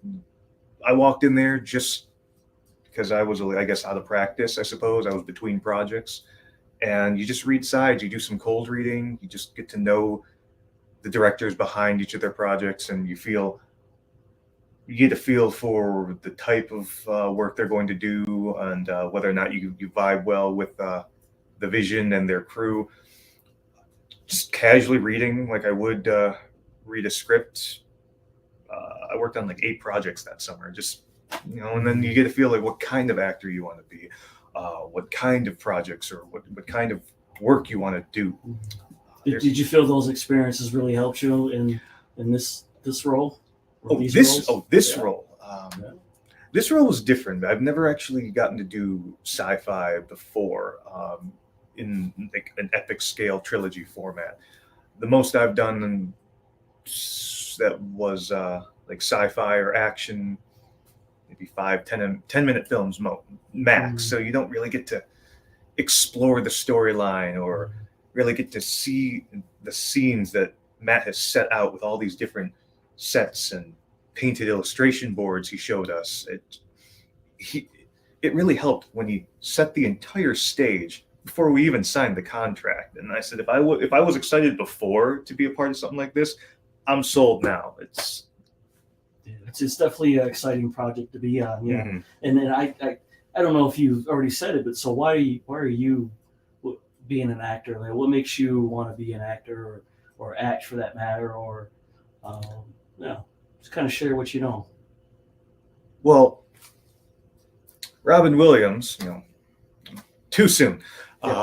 He actually said it best before I even ever had a chance to publicly say it. But when I was growing up, I'm adopted. So when I was growing up in the 90s, it was not a good time to be different. And I do know what it's like to be made to feel like absolutely nothing. So when I was growing up, I was just, trying to entertain others and make people and lift other people up. And when I realized that also included making them laugh and how easy that came, like, I didn't want other people to feel the way I felt. So with acting, I wanted to just help people forget how humdrum and shades and just gray scale that regular life can be. And just at the end of the day, if people can watch something we're doing or that I've helped create, and they can feel good or smile or just forget about the trouble just for a little bit, that's great too. And I feel like I at least accomplished something, even if for that fleeting moment someone felt better about either themselves or their day or just life in general. And I realized throughout my acting career, it's just a lot of little moments like that for many different people who have told me, "Oh, I saw that one thing you did," or "I saw that ad," or "I saw that short film and it was just so great." And you can see that they really did. And if someone really does enjoy it, that means something I did made something of a difference. Is that why you started doing balloons, or how did that all start? Okay, the ballooning was a bit more out of I needed a job, but I didn't want to just push papers or just sit at a desk all day. Yeah. And when I made these balloons, I met a guy from Tampa, Florida, and his whole thing was going into restaurants or bars and between the time someone places their order and getting the food, they're sitting there, sometimes not knowing what to talk about. So I would swoop right in and start talking to people and make these balloons. And you're never too old for a balloon, and you're taking a genuine interest in the lives of these other people because you're meeting new people every time. One of the first things I always did when I went into these restaurants, you go to the bar area if they've got one, you talk to a regular. Sometimes it's a guy who drinks for his own reasons, but he's alone. I walk up there, you make him a parrot, you perch it on his shoulder, you talk to the guy. They just want to have the interaction. He gives you $1 and you move on. One time I had a bachelorette party at the Aspen on Hall Road, and it was a Harley Davidson themed party. And one of my best tricks at the time was I could make a motorcycle behind my back out of one balloon in under 60 seconds. Wow. And you give it to her. It's like, "Oh yeah, it's so great." Now these ladies have already had a few, and she just and she rolls over the steak knife, and the tire blows out. And it's like, "Oh, I had my first blowout," but you got to recover. You're an entertainer. Like, "I'm sorry, everyone. That must have been a Honda. Let me remake that for you." And the Oriental gentleman made an Oriental joke. Give him another 5. It was just a good time. And because you're not paying, because when people go out to eat, I feel like you're not necessarily paying for the food, because if you wanted food, you could eat at home. You're paying for the experience, the atmosphere, the interaction, and throw a balloon guy who's just walking around just here's a dinosaur, here's a unicorn, here's Optimus Prime, because there was a lull between a really big order and I had the time to do Optimus Prime. It was one of the best jobs I've had, and the manufacturers have been hit lately, so the professional quality balloons I used to get are getting harder to come by, so that kind of threw a wrench into my freelancing for that. But I said, what other kind of entertainment can I do where I can keep my pants on? Mhm. Then I met Matt, and I didn't necessarily keep the no. I like, okay, PG. So, PG. but, Yeah. So what else can we share about Aladdin for the ones that are watching that you think would, I don't know, give people an idea? You know, it'd be really cool to see, you know, how far this goes, you know, even worldwide or even, who knows, you know? Well, I know Matt said it plenty of times because that was part of our selling point. But when people see sci-fi, action, adventure, they're thinking nowadays, oh, it's gonna be so much CGI. It's gonna be so many nothing against CGI, but I started out small. I mean, I've always tried to build my own stuff and do my own thing. And when Matt told us we were going to build from the ground up, the sets were going to be built, so many of the costumes were hand sewn, the props. I've seen him throw a robot together out of a milk jug, a pen cap, back ends of old Gundam toys, I think, and a milk cap. I wouldn't have pieced that together, but I'm like, that looks like junk, Matt. But then I look away, come back an hour later, and it's like that, or that little robot over here, that gold one, or that's literally how Fidgy came to be. He's just out of scraps, and it's just so great how the artistry is there, and if someone doesn't appreciate who wanted to see CGI and didn't see it, if nothing else, the effort to build everything from the ground up and just do it from scratch and just over the course of how many years, that means something. I don't care what anyone says. The amount of effort and artistry that went into this practically is undeniable, and I know that there's an audience for that, and that's another thing I'm excited to see. How many people are going to be like, "Oh, that looks like it was made from that." But, I mean, he could tell you more about that. He's the master. What is up? Sorry for that. Thank you for your patience. I have a new special guest to unveil. Are you guys ready for Mr. Dave Time? There's your trouble. And it's got smoke. Smoke. That thing used to pump out a lot more smoke, didn't it? The question is, does it still smell like pancakes? It does. All right. I'm not the only We've one got who an thinks that. official Okay. live stream set. Waiting for smoke. Waiting on smoke. So there we go. It's not as effective as it usually is. I had another one, but it's not working. And then I have another really good one, but Brandon Wilson is borrowing it at the moment. Okay. So anyway, Dave, it's so good to have you on the live stream finally. So gosh, I'm trying to think where I should even start with this. So you were someone that came in, first of all, you're a writer, you're an artist, you actually can do like CGI work, like all this really cool stuff. And you were someone that came onto the project right at the beginning. And at first, like I knew you a little bit from friends and family and Comic-Con and stuff.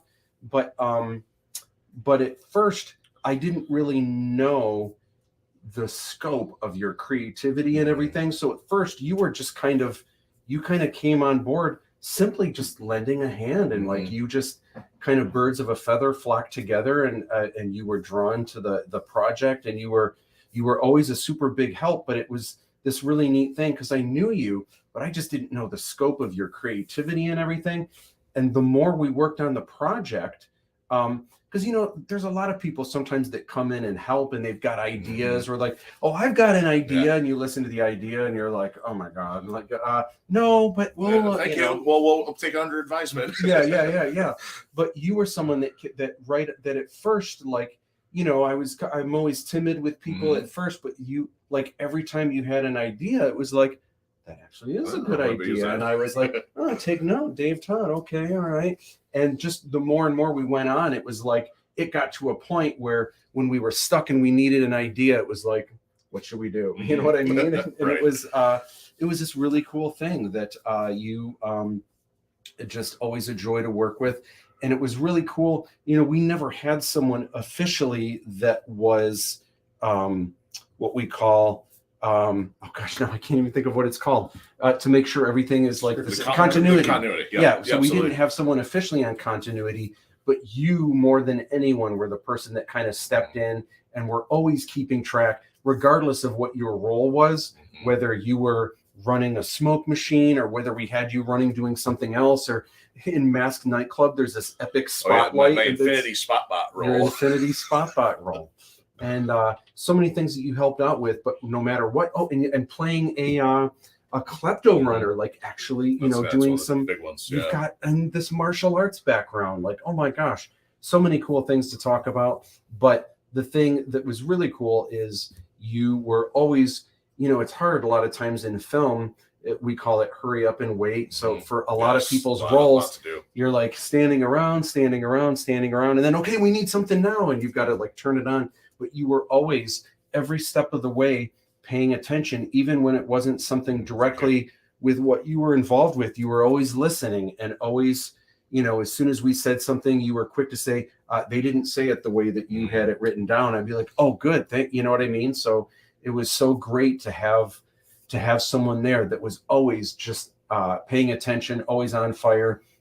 And I think Rick Veers came up with the term. He was always calling you Johnny on the spot. Oh, I don't know if I've ever caught that. Oh, really? I remember Smokey being the number one from Rick Veers. Maybe he was saying that when we were done filming. He was saying like, man, that Dave Todd, Johnny on the spot, man. And then I kind of nicknamed you DTE, which is Detroit something energy. DTE energy. DTE energy. I don't know, but for Dave Todd Energy, I would always call you DTE because you were. I was wondering about that. Yeah, DTE, Dave Todd Energy. And I adopted it too because it's my two nicknames have always come from mentors. So one was my first martial arts instructor. He gave me the nickname the Enforcer, which I've built on for one of my projects. And then now the DTE ties in because I can use the Enforcer with the part of the DTE. It can either be my last name or it can be the Enforcer. So it's kind of multi-purpose. Yeah. Oh, that's cool. So awesome. So much to chat about. First of all, do you have a drink ready to run? I can pop open a Red Bull or just some water, whatever. It's gonna be a long. I'm trying to think what 24 hours. I've got mine right here. Okay. So, dude, cheers. Rock and roll. Let me just check in here, and it looks like we have a couple comments. We'll get into some Aladdin stuff, and then I want to hear all about all the cool stuff you have going on. I'll Q&A James for 5. Yeah. What up, David? Dave, I always appreciate the help you gave. You are the real trooper. Absolutely. Okay, guys, I've hit a wall. That's 24 hours straight for me going to take a nap. I'll be back in an hour or two. Thank you. Have a good night. And I know the feeling, and I've been there where there's so much to do and you've got a deadline. You're so exhausted. It's like, you know what?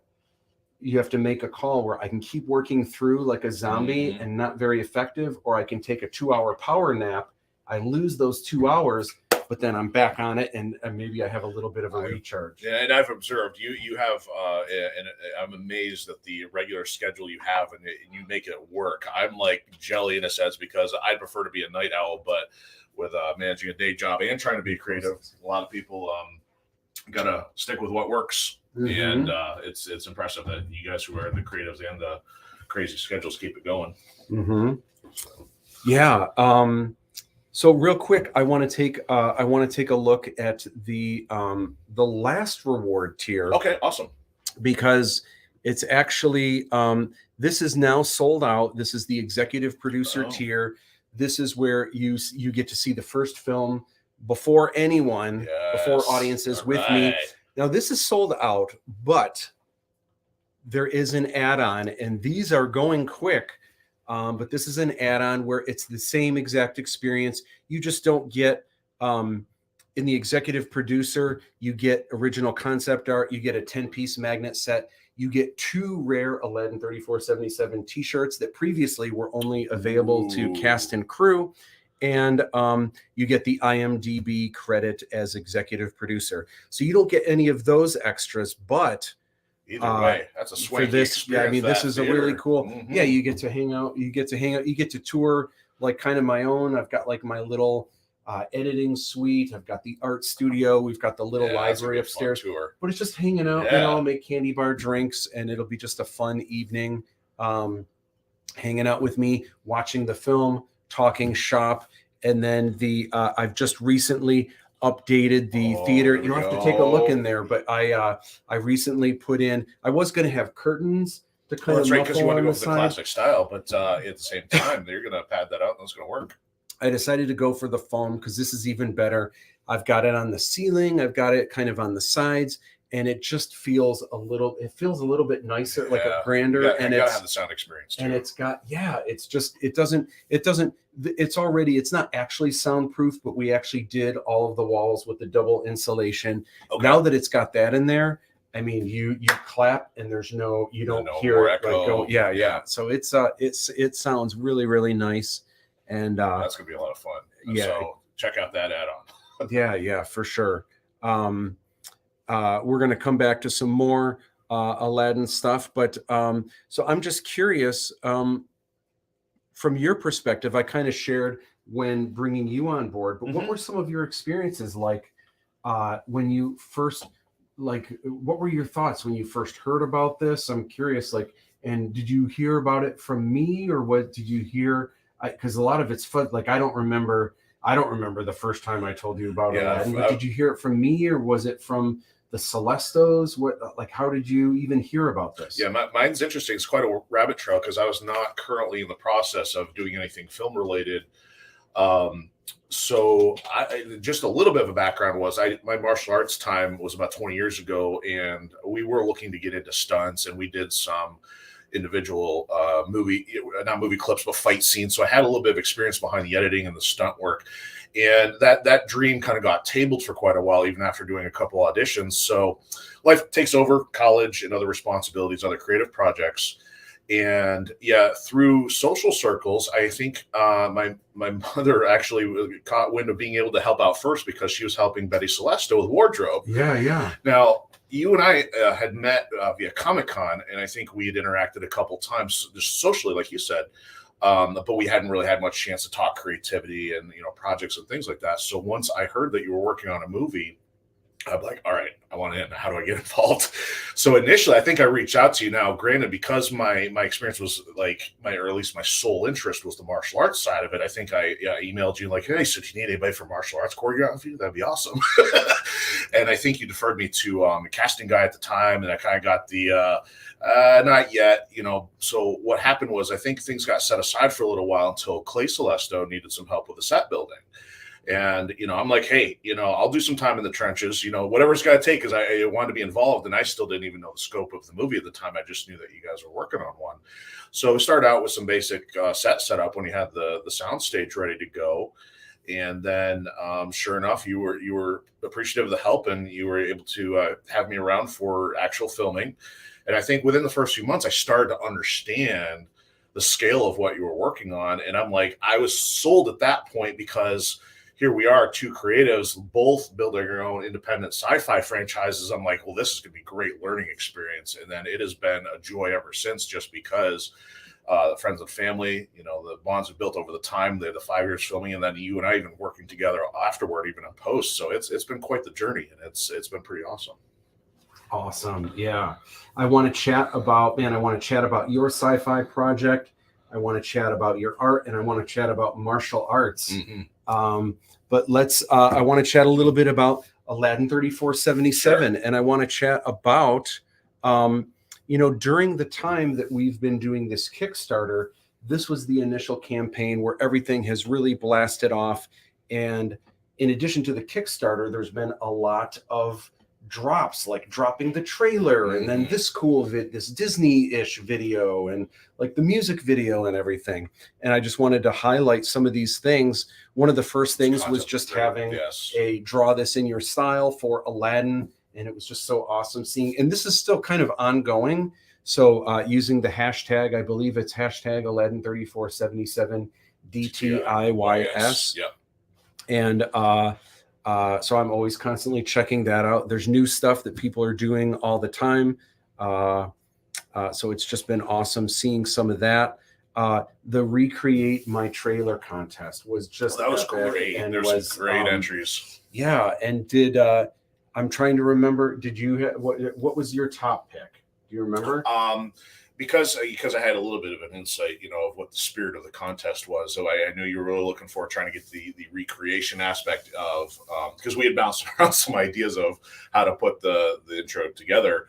And I had to go for the one with the Batman figure and all the random props that were used. So I think it ended up being the first place winner because, totally tried to recreate the whole thing using the most random stuff possible. That ended up being, my first choice. Yeah. Yeah, that was awesome for sure. That Lindsay Will put together. And she I believe was interning for Rick. I think our second summer when we were filming, right? Yeah. Okay. That was awesome. Yeah, did such a good job on that. So cool. By the way, if you want to see those Recreate My Trailer entries, if you go to the Aladdin 3477 YouTube, the second playlist there has all of the entries, all 12 of them. Present company included had some good lens flares from James, and that's right. We had a great cell dweller from Mike Heston. So there's some great stuff all the way around there. Yeah, it's fun to watch those for sure.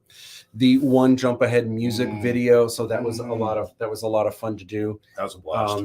I actually reached out to Jonathan Young, who did the music for that. Oh, really? And he's kind of like a famous YouTuber. He kind of does all the music himself, and he makes kind of like punk rock covers, but he does punk rock covers of classic Disney movies. Okay. And he does classics of other stuff too, but like the big thing that he's known for that kind of made him viral is all these punk rock versions of Disney songs, which is cool. Anyway. I seriously thought it was you. Oh, yeah. No. I wish it was. But, yeah, it's so cool. But I reached out to him to see a couple of weeks before we dropped it to see if there was any chance he was willing. Because at that point, our trailer was at like 2 million. Awesome. I think we had just hit 2 million. And but his channel, almost everything he drops goes over 1 million, at least 1 million for sure. So he's got a giant channel. Anyway, I reached out to him. He was really, really nice. He was really, really cool. But he said that he can't just trade for exposure. That's not his thing. But he said if I wanted to, and maybe I shouldn't be sharing figures, but I think it was $10,000 if I wanted to play my music video on his channel. Oh, wow. Which would have and the thing is, and truth be told, I had more to gain from it. There's more people I think that would see this music video and follow me than me making this. And I plugged him, obviously it says music. I put a plug in the description and everything. And there might be some people that were like, I love this. And then discovered him. But then that number of people obviously would be nowhere near. It's tough. I mean, at the same time, you want a mutual relationship, but at the same time, we're still building our audience for Aladdin. So it's understandable that we got to work through some of those hurdles. Yeah. We're small potatoes just getting started. There is a contest going on right now, though. This is a contest for actual money. This is cool. It's the Fiji. Draw this in your style. And there's 2 weeks left. Yeah, we got some time. These are due. So we had some cool entries already. Posting those on the Facebook, right? Did you see the one? Yeah. Did you see the one that's the human Fiji, but it's like got the Fiji backpack on it? Oh, that's what you guys were talking about. I missed it earlier. Yeah, it's really cool. We gotta check that one out. And we also dropped the first behind the scenes little mini doc that Oz put together. And this is what it was like filming in the desert. Lots more of these mini docs coming up soon. You're gonna like these. There's so much behind the scenes. So if you're into the craft of filming, you're gonna see a lot of fun stuff coming up with these. And so we're going to talk a little bit more about the campaign momentarily. But first, I want to hear all about. So obviously, I've had this epic sci-fi trilogy that I started writing back in college. I originally, it had nothing to do with Aladdin, but it was an intergalactic con artist, and instead of having the little monkey on his shoulder, he had, Fiji kind of floating around. And I was developing it. This was going to be like my huge sci-fi epic. And then I realized, oh my gosh, some of the basic mechanics of the story were very similar to Aladdin. Put it away for a long time. Eventually, slowly over time, there was never an overnight thing where I was like, I know, I'll just make Aladdin. It was never like that. But over time, the idea started becoming a little bit more interesting to me. Anyway, this is my sci-fi epic. You coming into this, you have had your own sci-fi epic that you're writing. What can you tell us about it? Well, I don't think I have an issue. I can share that the name is called the Firewall Protocol Saga, and it actually spawned from what originally were just a couple of basic character ideas back when we were training. Originally we wanted to make a small story, which kind of would have been backyard fights essentially. But using the Enforcer nickname, I eventually developed that into a character. And then I started building more characters based on people I know. And then before I had, my imagination just kept running. And I think within, the first few months, I had enough to write one book, and I kind of kept going. So I eventually had enough content to make a trilogy. And I'm like, my passions were the movies. I'm like, well, I didn't have the ability to jump to Hollywood and just start making something. So I'm like, well, at least I can write. I will start building the content and then hopefully pitch it later on. Now, a lot of views have changed over time, which I don't mind going independent now if I have to, but the writing process has been so long, but at least I was going to try to get a trilogy done. And I'm still only 2/3 of the way through that. I've got 2 books done and close to edited. Still have a third one to do. And then I'd like to take that into an animation format. But the emphasis is clearly going to be sci-fi, a lot of emphasis on martial arts, and draw a lot of inspiration from pop culture. Obviously, we've grown up in a Star Wars generation, so there's going to be Star Wars inspiration, StarCraft, Ninja Turtles, all that kind of stuff that we grew up with in the 80s and the 90s has all had a lot of influence into some of the mechanisms, the vehicles, the landscapes. So it's going to be a lot of fun. It's just going to takes a lot of time, especially when you're an independent operation, as we know from working on Aladdin. Yeah. So that's a big deal. So you're writing these, and I know you're doing concept art for these. And the way you're doing concept art, it's incredible because you're building things in 3D. Yes. And then painting over it, and it's really cool. It's crazy. It reminds me a lot of me because you're doing all of this. You're like you're a one-person machine putting this all together. What is your process back and forth? Do you write stuff first and then create the art for what it looks like? Or are there times in creating artwork, you're like, oh, that's interesting, but that makes you go back and change what you're writing? Like, what's your process for that? That has actually happened a few times. So the hardest part is getting the writing done. Because I'm not nearly as passionate about that part, but that is the most essential piece. So over time, as you know from doing your storyboards, you'll have all these ideas. And I think once those ideas start to stick, then I can start building some of the 3D references. Now, originally, my plan was not to do the 3D myself, but I think even over the time of working with you, I started to learn other tricks of like, there's licensed resources out there. Why don't I start putting those together? And that has been a huge shortcut because, again, being a one-man operation is very time limited. So that has helped. And there has been a couple cases where I find a great 3D model I can use from a base. I'm like, well, man, that really looks like the character I'm using, like when you do kit bashing. So somehow they do kind of interchange the idea. Sometimes the writing will set the basis for what the 3D should look like, or vice versa. So it could go either way. And the 3D does lag behind the writing, but it can go either way. I would gladly love to work on animation in 3D all day long, but I still got to kick myself in the butt and say, hey, you got to get the writing done. And it's just a long process. So. That's so cool going back and forth like that. And I think that's one of the things that helps the Star Wars universe for a lot of other big studios. A lot of times just the chain of operation, because there's thousands of people working on a film. They will write the script. That's the script. Can't change it. Then they hire the art department. They are creating exactly what's in the script. There is no back and forth. Right. They're just kind of getting that and putting it out. But anytime they make the Star Wars films or even the like the Mandalorian shows, it's actually a back and forth process where sometimes before they've even written the actual script, the art department is already That's great. churning out, and a lot of times the director or the writer, whether it's Jon Favreau or obviously George Lucas back in the day, they'll start to just spit out ideas like there's going to be a bounty hunter. I want a city that's kind of futuristic, but I kind of want it to be like this. Throw me some ideas. Yeah. And then some of the, you see in some of the, excuse me, some of the art of Star Wars books, some of the ideas are just amazing. And there are things that George Lucas or Jon Favreau or Dave Filoni that they'll see and be like, I hadn't thought, dude, we have to use that, you know, and that'll kind of, and there's a little bit of back and forth, or I like this, but give it to me this way. And then there'll be more art, you know, and it's like this really cool back and forth process. And I think that's one of the things that makes Star Wars always so unique and so special, and just always has that, just these super creative, amazing worlds. That's one of the things Star Wars has done, is to expand, you know, even the creative landscape of what you can do with props, what you can do with landscapes. I mean, that has, you know, fueled what Hollywood has done with, you know, creative visuals, as Disney has done with much of the Marvel Cinematic Universe, and or even take Lord of the Rings. I mean, there is so much you can do on film, or whether from basic props to CGI. Sky's the limit. It's just, you've got to have the mind to do it, and then you hopefully got to have the will to see it through, depending on your budget. I mean, even if you don't have a budget, you can still do things a certain way, but you've got to follow through. So, yeah, so cool.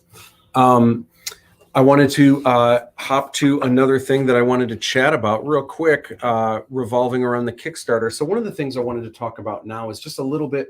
We talked about all these cool things popping up with the Kickstarter, but I wanted to get into some of the nuts and bolts as to what's happening with the Kickstarter, kind of lifting up the hood a little bit, and sharing a couple things. So for one, we're at 56 climbing. We're getting close to 57, which is great. We are in the final, 20 hours of the Kickstarter. Super, super cool. One of the things I wanted to share with you, though, this is kind of the chart of where we've been at with the Kickstarter into the final days. And it's been really tough. Like any Kickstarter, usually you've got a really strong beginning, then you plateau. And then just at the tail end, you know, you kind of go up.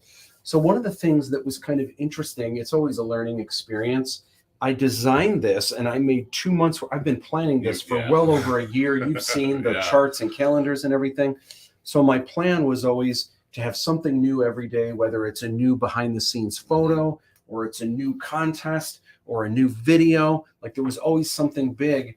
And my hope was that to beat, you know, that plateau that everyone has, the idea is to try to find ways to get spikes. What can you do throughout the campaign that, boom, just gives another punch and it makes it go up again, and then boom, and, you know, makes it go up again. So I planned as best I could the trailer, the contest, the music video, and everything.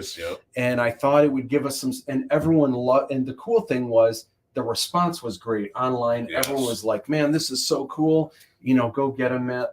You're killing it with marketing and everything." Although when you look at this chart, does not look like I was killing it. I mean, this looks like, I mean, I probably could have not done all that stuff, and it would have been, you know, it would have been similar. So what was interesting, though, is halfway through, there were a number of companies that reached out to me for advertising that that were willing to help out. Of course, that doesn't come for free. That's something obviously that you have to pay for. So when I got to the plateau, and once I realized all of these cool things that I was dropping wasn't making any difference. I mean, it's, and I'm completely grateful. I don't mean to sound like, man, I did all this work and no, like, it didn't get more people on the Kickstarter. That's always, you know, kind of the plan, but it just didn't result into more Kickstarter backers. So I went with this company, and it's really interesting how it works, because you, I mean, you have to pay money, but they go in and they work with Google, they work Google ads, they work with Facebook ads, and they do this AdSense thing where for 1 week they'll put out all of these ads to test them, and they're spending just like hundreds each day, not really going for the big guns yet, and through those, if there's a couple of them that people are responding to and doing and actually, Yeah. pledging onto the Kickstarter, they say, ooh, ooh, ooh. So then There we they go. take those and they make some variations. And then the next week they spit those out to see kind of how those are doing. Then once they've got that information, then they start, boom. And the idea is now you're going to spend a lot more money, but based on their results, based on their math of what people are clicking on, they're able to see what's working. And then studies show that it's through the roof. And even though you're spending a lot of money, the return that you're getting So is their awesome. testing, in other words, has been tried and true. It's just a matter of how much are you willing to. Yes. So what happened here? This is kind of funny. You can see this. All right. You see the plateau. Yeah. You see where it starts to rise. That rise is the 2 weeks of testing. There it is. Yeah. And then suddenly I ran out of money. That was me. All credit cards maxed. I completely ran out of money. The men for with scissors were advertising. coming in. Oh my gosh. So it's kind of an epic. You see it going up. Now imagine at that rate, you see that going up. It would be glorious. I mean, yeah. easily we would have been over 100K. Yeah. Their estimate was at least 200K. At Wow. least was their estimate. What they were going to be able to do. And you can see as soon as I ran out of money, boom, it goes flat again. And so epic fail. Well, it's really surprising too, because I mean, I know you were sharing with us some of the references from a Kickstarter that you looked at to say, like, it was amazing how much some people were generating. And, usually the Kickstarters though are just, you put money in, you get something back. You were building an interactive campaign. And it's kind of surprising that didn't, grab people more. I guess we're just limited by, we're still building the community, so that's still taking time. So yeah, I think, that's what we were up against. I think one of the things that I decided too, that I'm kind of glad that I did, is there's been a little bit of feedback that, man, your first reward is $45. That's a tough thing for people that, they haven't seen the film yet. This isn't like a tried and true franchise yet. In people's eyes. So that's kind of a tough call. And maybe I should have done smaller rewards first, but if I would have had smaller rewards, there are people that in this multiverse, people that have backed a higher tier. Had I had smaller tiers, they might have just done that instead of doing the bigger ones. Not that it's all about getting money anyway. For me, this is just something I'm just super grateful for people that are backing. And if you're backing higher, it means you're getting more rewards. But what it means for me, I think this time around on our initial campaign, for me, it's all about quality versus quantity. Absolutely. So even though we're not racking in millions and we don't have thousands and thousands of backers, to me, it's more about quality, that we have just really, really awesome rewards. What you guys are going to get in your swag boxes is really going to be top-notch stuff. We're definitely not making a profit off of this at this point, but I see this as something that's going to longevity is really what I'm looking for. So I think what's going to happen if we do another Kickstarter, say for like the second film or leading up to the second film or something like that, I think next time I will offer some cheaper levels, some cheaper rewards, but that'll be on the heels of this one that was more about quality. We're locking in some of our diehard fans, and then it's just going to grow from here. But I think that was the right move to make. I think doing quality over quantity was a good first step. I definitely agree. And I mean, to use the adage of the tortoise and the hare, I mean, we're taking the slow and steady approach. And one of the things why I was sold on the project is because your vision for this whole thing was about getting the creativity, getting the vision right first. I know you've talked about like licensing and what options would be on the table, but at the same time, you're concerned about the lifespan of the franchise. You have put your heart and soul into that. And I've had similar discussions with other creatives. It's like, that's not a common element anymore. You look at a lot of movies, and even one of my past pursuits was video game development. You may have this great idea, but no matter what, when you're working in a corporate environment, the budget is still going to drive everything. And that's why I've also taken the slow approach, because it's like, you know, there, when you're creative and you have that idea, there's no sacrificing it. You want it to be executed until its fullest. And, you know, that may be the case here where it's going to be a little slower. It's like, you know, moving a grinding wheel. It's slow to get it moving, but once you've got it going, the momentum will be there. And I think people are going to like the quality of what they're going to get in the swag boxes because you've put that same care into those boxes as well as the movie itself.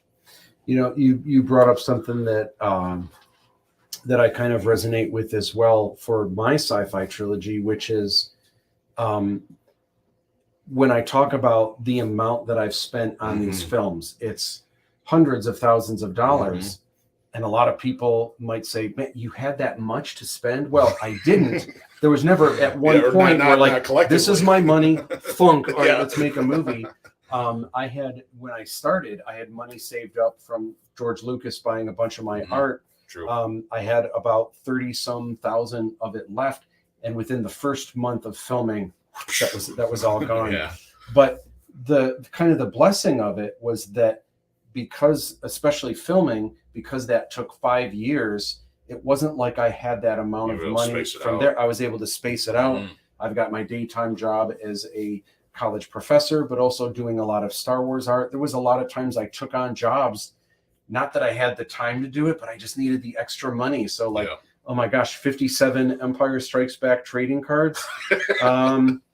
What you know, what does it pay? Oh, yeah, I have time to do that. You know. Sleep negotiable. Yeah. But so spread out over time. I think that's one of the benefits. You know, a lot of times I think people looking to get into this stuff, they kind of see what the big studios are doing and they feel like I can't compete with that. Right. And you can't. You don't have the money, you don't have the army, but what you do have, you have something that the big studios don't, and that's time. They don't have time. Their way of fixing things is just throwing more money at stuff to make problems go away. We have the ability, you know, we don't have the money to throw at problems, but we have creativity. Absolutely. And we have time. And if you're willing to just have the patience, it definitely is going to make things rock and roll in your favor.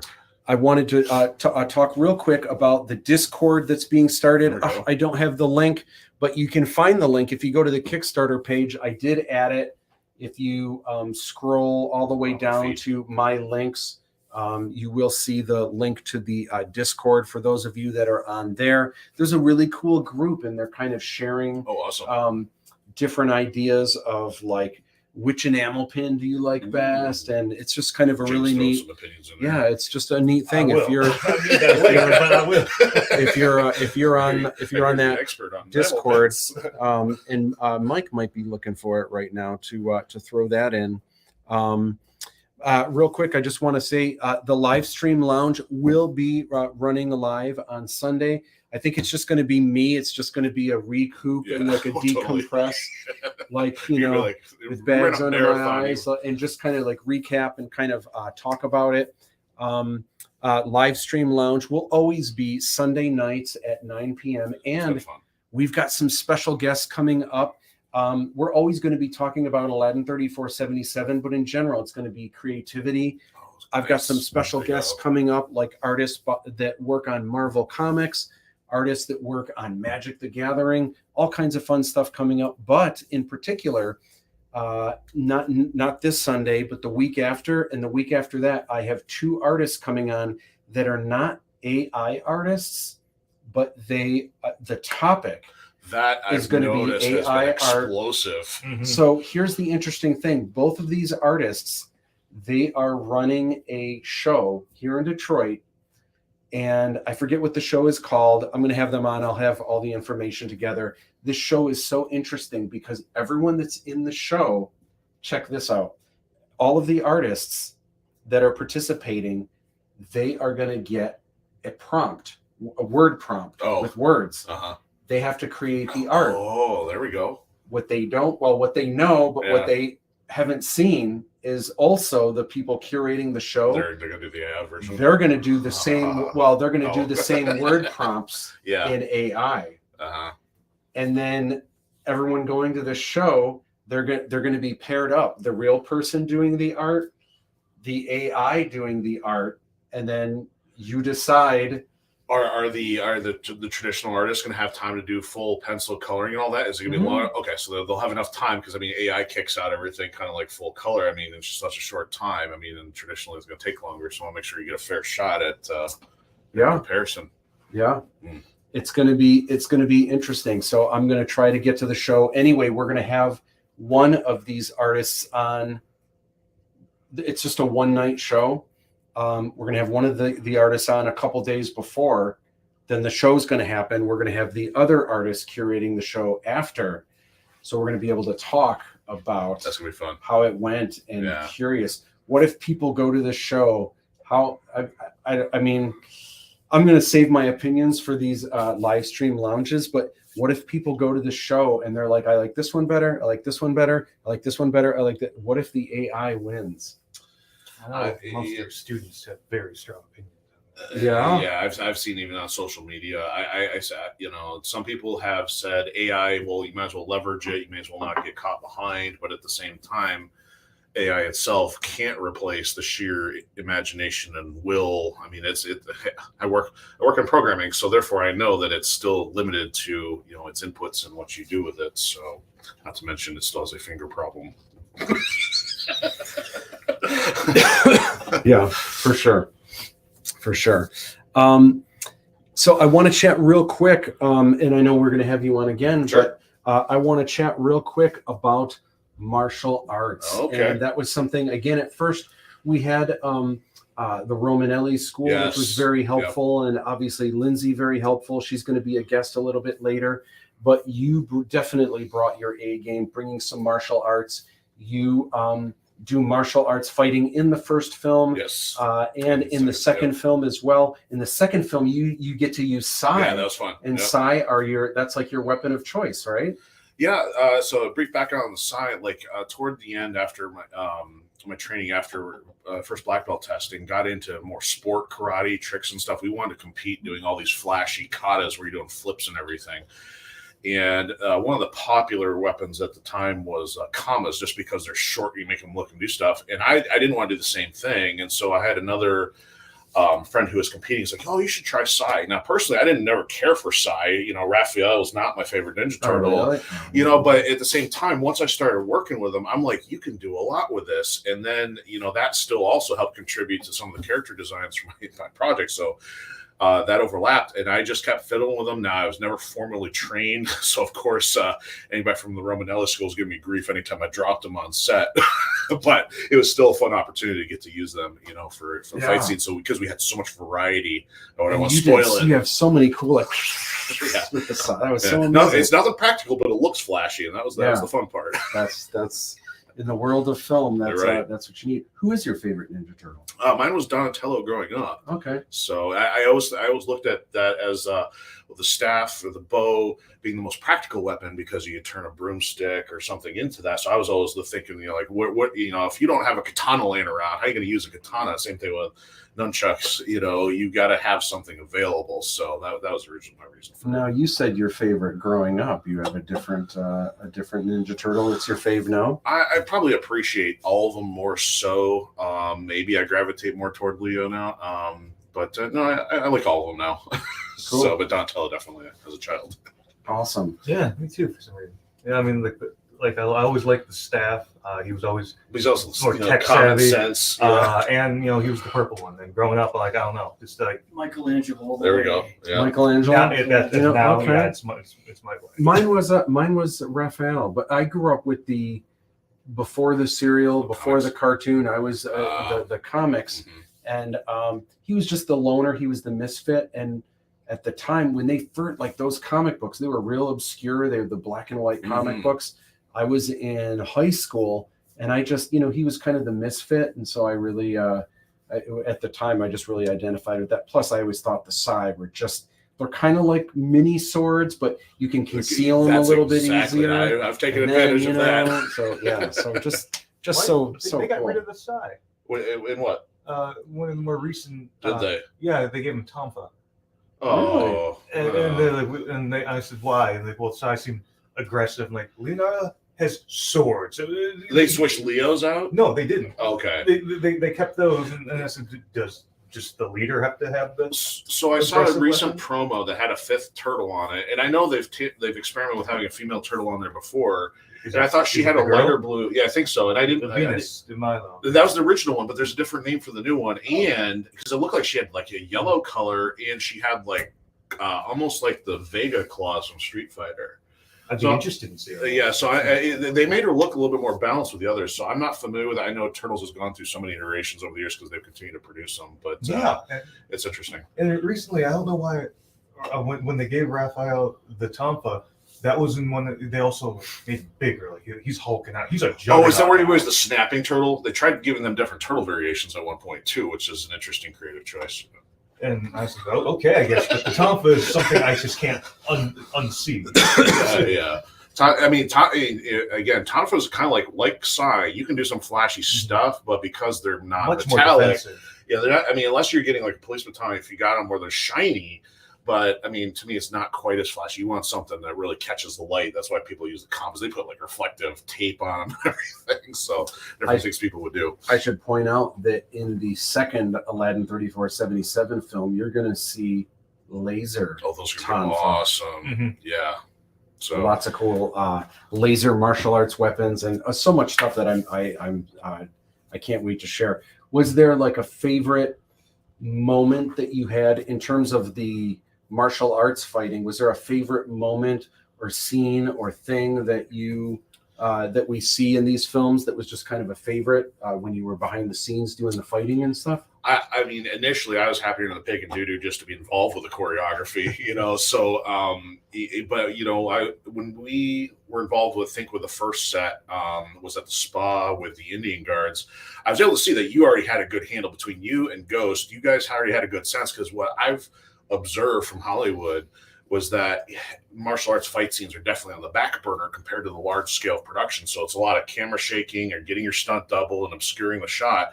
So you and Ghost already had a good handle on that. You also had, you know, between Lindsay and her associates from the school, everything was good to go. So I really felt like, okay, we're in good shape.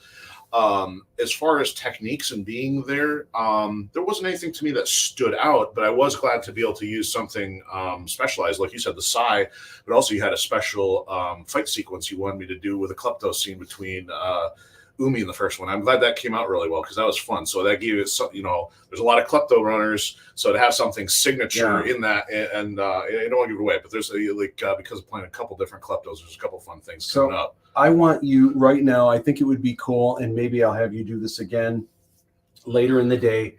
Right now, I want you to teach me, what is that called? It was called Parry Lift Trap, the way I learned it. So it's like a 4-part maneuver that you and a training partner will just go back and forth with to test your reflexes and get your hands to just distinctively keep. It's kind of like a little bit of Mr. Miyagi wax on, wax off, but it's a little bit more elaborate than that. So if you were in the film, this looks amazing. Yeah, so how does it start? If you want to try to, you'll start punching me with this hand. Okay. And what I'll do is I'll parry it, lift, trap your arm down, and then I will start to punch, and you would just repeat the motion. So you would have to push, bring this hand around to knock it away from you. All right. So let me. All right. So I'll parry. You'll lift it. You bring it up, and then you're going to trap my arm, and then you're going to punch me with the opposite one. So then I'm going to think I probably have my hands backwards, but you'd probably move your hand out of the way, and then I'll start doing the same thing. Move, trap, punch, and then you'll do the same thing. Bring this one over, trap the arm down, punch. So you kind of get this push down, punch. So the idea, there you go. And then of course, once you get used to it, then it looks really cool. Yeah, it's not just like a bunch of cat fighting, but there is actually a structure behind it. It looks amazing what you and Lindsay did doing that. It's an epic sequence. Yeah, that's fun. Where it's like the Matrix with exactly. Get some bullet dodging and not quite, but we get because had some sequences like that with Agent Smith. Yeah, definitely. Awesome. So I can't wait to have you on again. We're going to talk artwork and all kinds of cool stuff. This is awesome. But rock and roll, man. Awesome. Cool. We're having some fun. So we're gonna make this rock. So I'm curious, you guys, how are you guys feeling in terms of are you guys hungry? Are you guys thirsty? At some point we could have someone do a snack. You guys are getting it all today. You guys are seeing behind the scenes. It's loosey goosey. What's that? Oh, okay. But is anyone hungry? Is anyone I gotta be out at 6. you got to be out at 6? Yeah. Does anyone I mean, I'm probably good right now. We've got a couple snacks here. At some point we could do a Starbucks run, or we could roll with what's here. Definitely we're going to have to get some Zaz later for lunch. I put this Discord up there. I don't know if you saw it. Oh, did you put Yeah. Discord? Awesome. I don't Thank know if it you. come through. Sometimes it doesn't come through. There it is. Yep. It does? Okay. There it is. Check that out for sure. For those of you on Is that the one that's just for that? on the Facebook, it is, but anyone can go in and check it out. Although if you weren't a backer, you probably wouldn't be as much of interest, since that's kind of what the topics are kind of going on there. All right. So next up is James. Oh. All right. You in it to win it, or You don't have this thing? wait, hold on 1 second. You said that you have to leave. You have to split in an hour. 6 At o'clock, 6? Yeah, I guess tag him. if he, but yeah.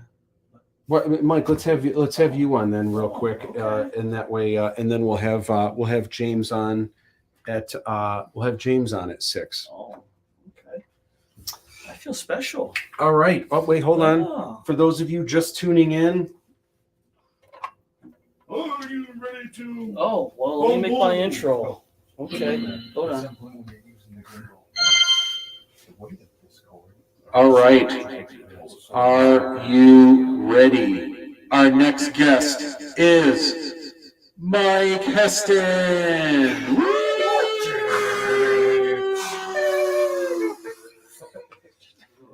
That's awesome. Radio mode.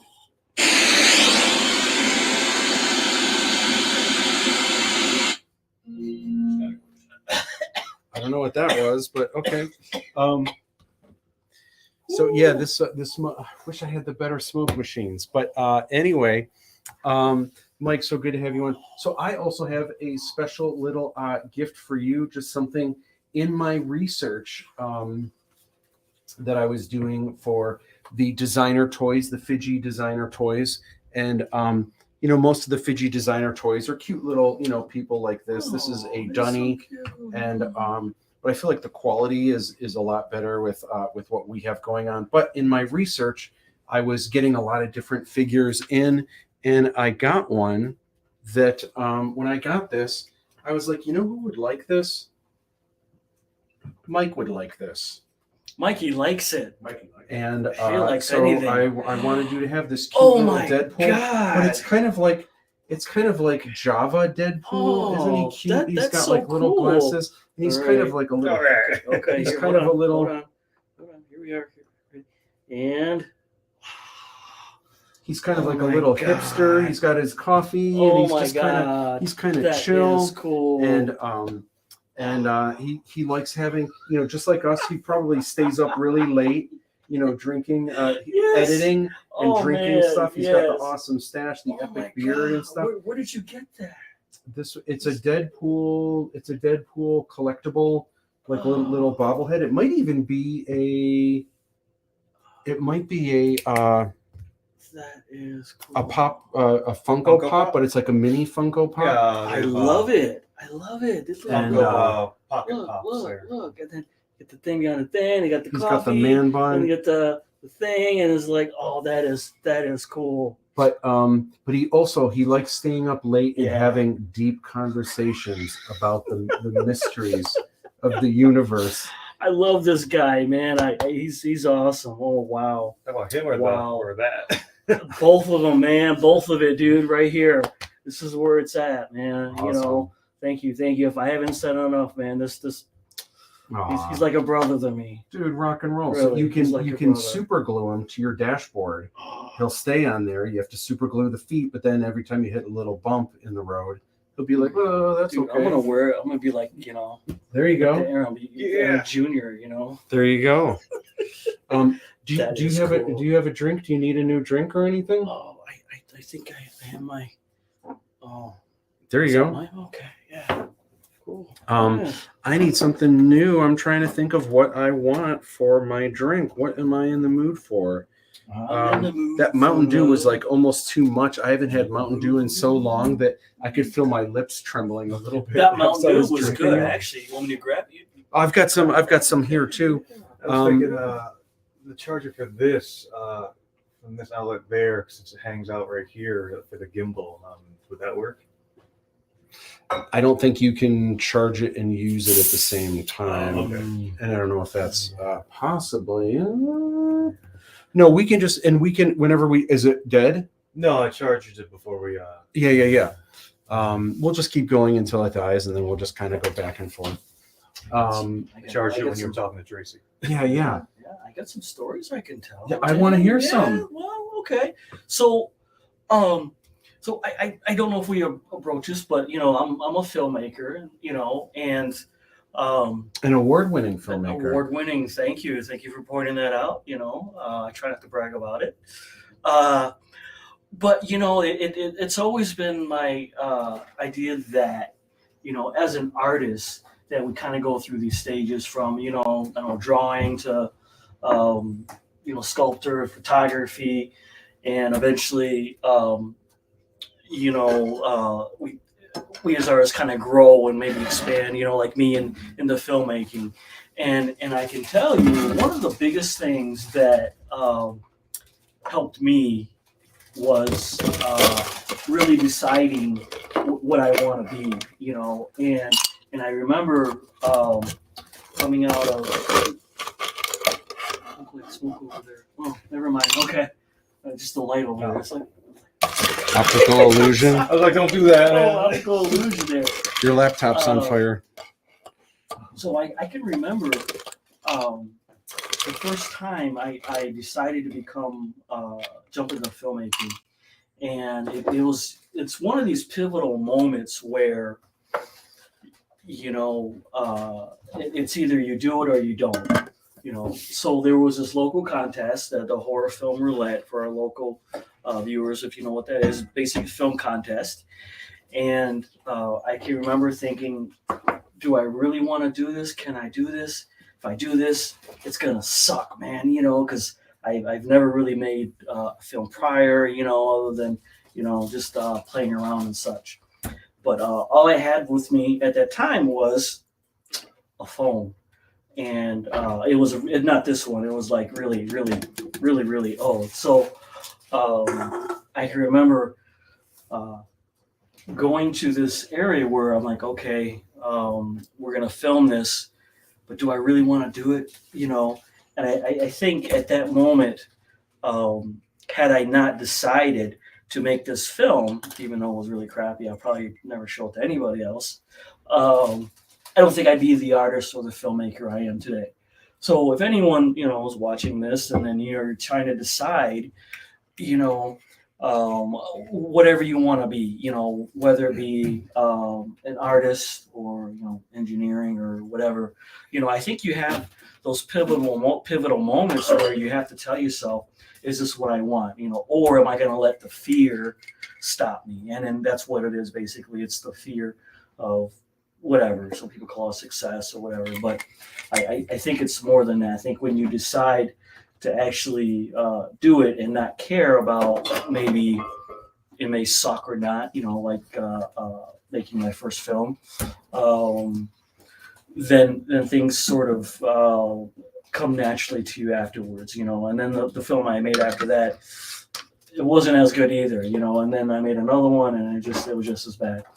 But eventually They got better. They got better as we went along here. So I mean, I'm my worst critic, but I'm passionate about my filmmaking, and I don't think I would be in this position if it wasn't. Again, I know I'm like kissing this guy's ass, but I don't think if I didn't have his influence, I probably wouldn't feel or be in the sort of position I am right now. Maybe in a different way, but But definitely, if I not decided to take that step and actually do it, and just do it, and not really care that the fact that people aren't going to like it or whatever, then I think it makes you a better person overall. So.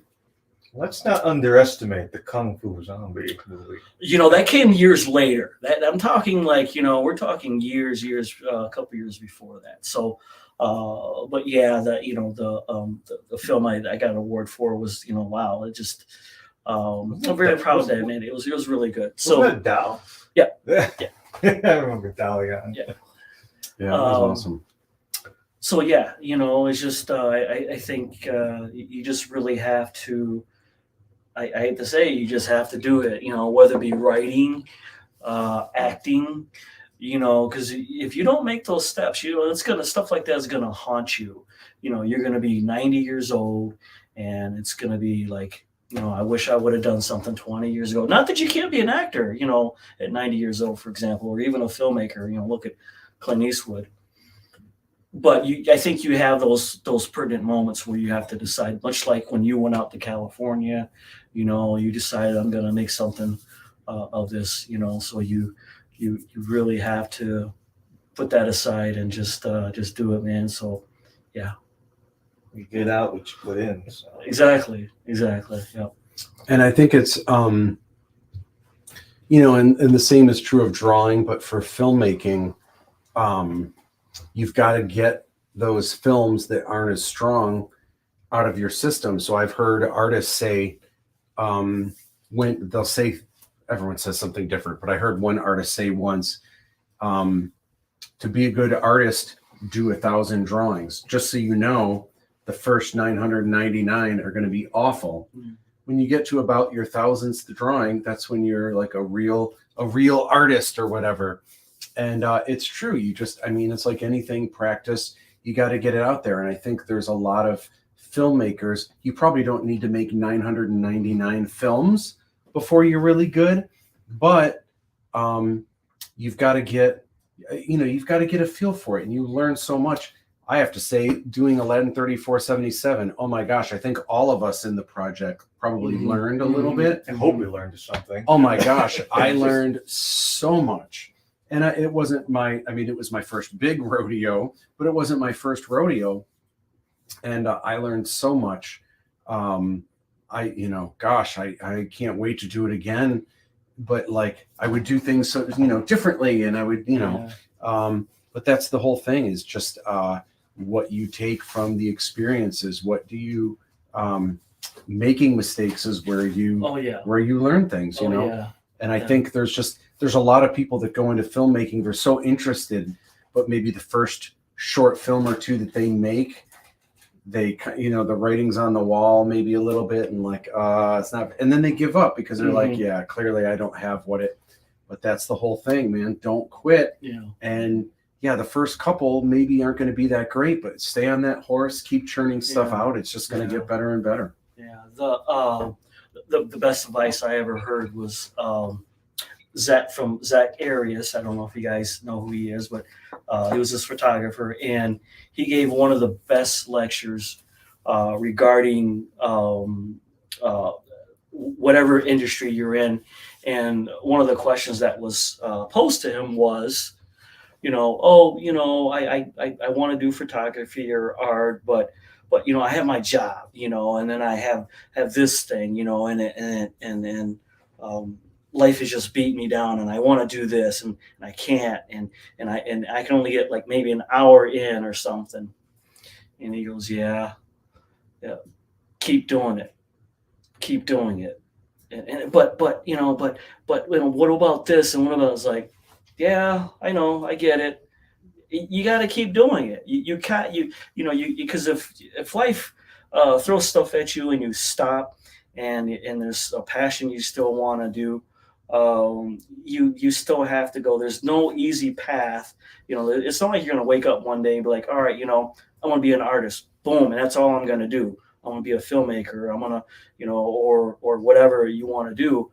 There's no easy road to getting there, simply put, and the scary part about it is I don't think a lot of people take this kind of advice to heart. It's like, if you tell one of your students or something, like, hey, go home and work on this little subject, with their hands or something, for example, maybe they'll blow it off or something because, maybe it's not important. But the reality is, you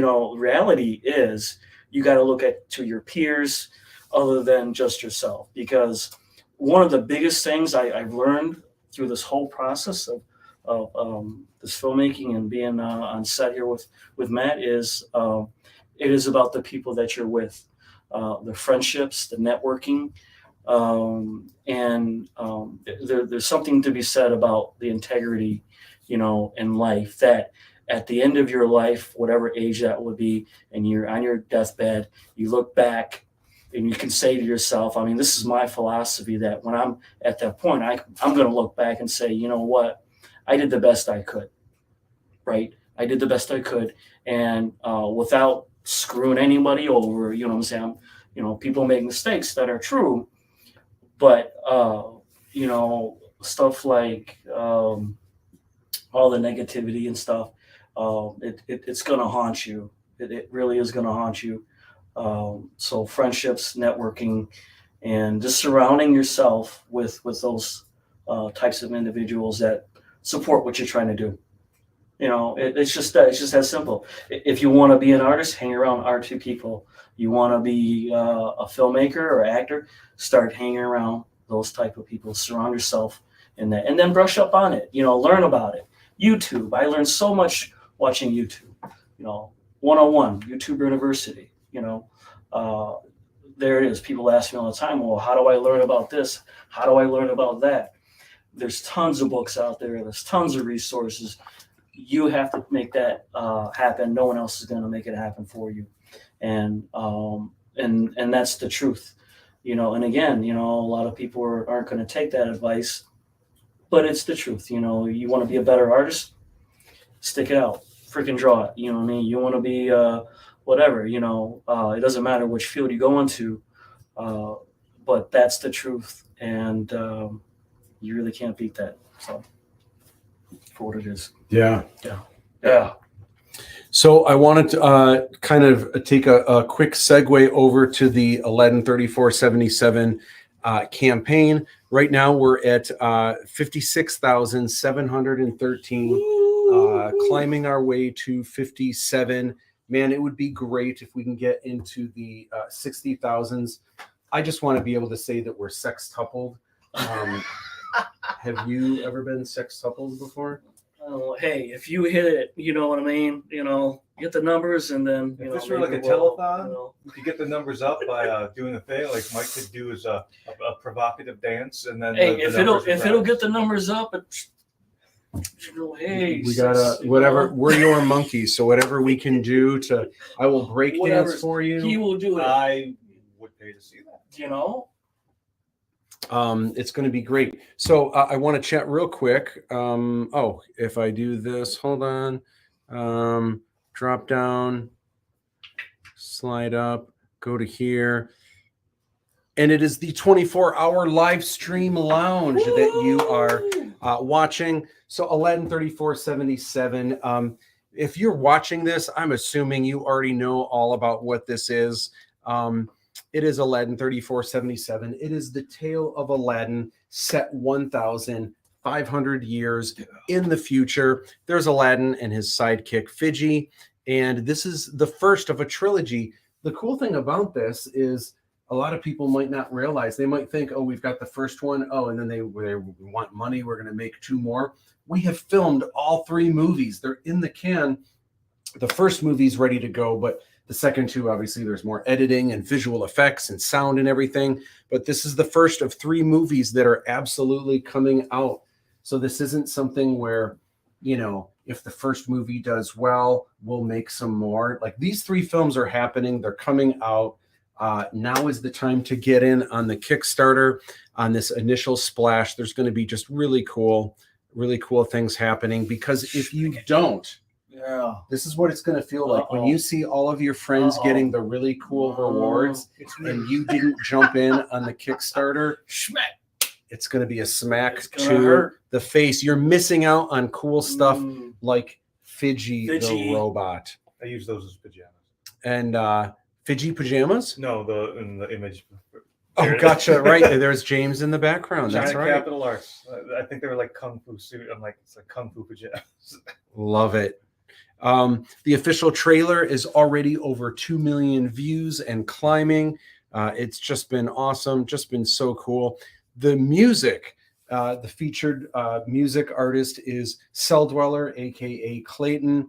And it's just got this awesome signature sound for those of you that are fans of Cell Dweller. It's just raw and choppy, and it's got that cool industrial sound. And there's also some more like orchestral moments and moments that are like a little more, oh gosh, what's the word? Instrumental. Magical or Whimsical. Whimsical. That's the word. Not an M, but a W, upside down M. And just some really, really nice, gentle moments, but and then some world beats too, because these do take place throughout Asia and India. I always say throughout Asia and India because a lot of people think India is in the Middle East. Mhm. India is actually part of Asia. Yep. Yep. I had So someone it's- asked me that. I'm like, oh, is it India and part of Asia? I'm like, oh, yep. Yeah. And then it was we finally unveiled, I think 2 weeks ago, that the Peter Mayhew Foundation has backed the project at the executive producer level. That's Angie Mayhew, the wife of Peter Mayhew, who's no longer with us. But they really wanted Peter Mayhew's name because he was such a fan of art. He was a fan of my art, and that he would have loved being part of this project and supporting this, which is just amazing. Just super, super grateful for that. Plus everything they do for children's hospitals. And they've done things for like, oh my gosh, burned victims and just incredible stuff that they do. But this was like the biggest Wookiee hug that I could have gotten. Just to say that Peter Mayhew was a fan of your art. Yeah. Oh my gosh. Wow. And it was kind of gut wrenching for me, but it was really touching. So Peter Mayhew, or Chewbacca, you see in The Force Awakens, Chewbacca is alive and well, and he makes it through the new sequel trilogy. But before they made the sequel trilogy, in the books, in the expanded universe books, Chewbacca actually dies. There's a book called Vector Prime, and he dies very heroically. Well, at the time, Star Wars Insider magazine contacted me when this book was coming out, and they said, the book cover just shows the villain on the front for Vector Prime. We would love to have you illustrate the image of how Chewbacca dies. So no one knew this yet. I knew it because I knew this book was coming out. So they had to tell me how Chewbacca dies and stuff. And I'm like, oh my gosh, people aren't going to like this. No. Like, this is crazy. It's like shooting the family dog. Yeah. So anyway, I got the opportunity. I don't know if you can say, wow, you're so lucky. But I got to illustrate how Chewbacca dies. He dies heroically. And it was just so amazing. Before George Lucas snatched up, he usually buys everything that I do. But I actually, I was in Chicago and ran into Peter Mayhew and his wife, Angie, and Peter bought the, he wanted it for, he actually owns, I think, almost every piece of Chewbacca art that I've ever done. Wow. And has that. And it was really neat. The Peter Mayhew Foundation actually sent me, I forgot about this, but they sent me an image of of it framed. They have like a Chewbacca room, and they have that framed. And the thing that just was so awesome, I remember I had forgotten about this, but when I gave him the art on the back, I wrote to Peter and Angie. I forgot what I wrote, but it was something really cool and just kind of like from the heart, and the whole, I wrote everything on it. I wrote something, I can't remember what it was, but when they framed the art and they sent me a picture of this recently. So they have it hanging up in like this really nice frame. When you flip it around, they actually, usually when you frame art, you put foam core behind it, and then you got it on it. They cut a giant square out of the foam core. So you can take it off the wall, and when you flip it around, you can still read what I wrote them on the back. wow. And that was just Yeah. like, oh my God, I have Oh, they goosebumps saved right you. now. That Oh look my at that. The God. hair is Oh just, my God. that was just so touching Wow. that they Wow. Yeah. that they did that. So cool. Anyway, Good memory. we're gonna talk real soon about the first swag box, and the way that this works is there's kind of 4 times throughout this year. You only pay once. This isn't something that keeps charging your credit card, but the way the Kickstarter works, there's 4 different times that we are shipping stuff out, each in its own package. The first one comes out in April. The next one's going to come out in June. The next one in September. The last one in December is what we're aiming for. And we're going to talk about the cool rewards that you can get. But it's really cool because it's kind of like, it's the year, it's obviously 2023, but this is the year of 3477 because we're going to be shipping stuff out all year around. Right on. All right. So, Mike, I have another question for you. Oh, with the questions. And I may have an answer. the next is, what was your least favorite thing to film? Least favorite. Oh, jeez. Oh.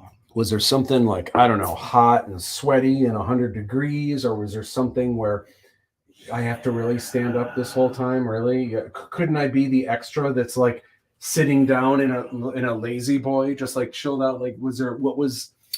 Well, Whether- I'll be honest. For me personally, you know, I'm not the best actor. Let's just say. So, you know, when people say they couple of the actors, you know, they can do the one takes or whatever, you know, just my biggest thing was really trying to impress this guy, you know, and I think I sort of psyched myself out and during some of my performances. So, you know, I think I felt really nervous, but I have a new respect for actors, you know, just going through that process.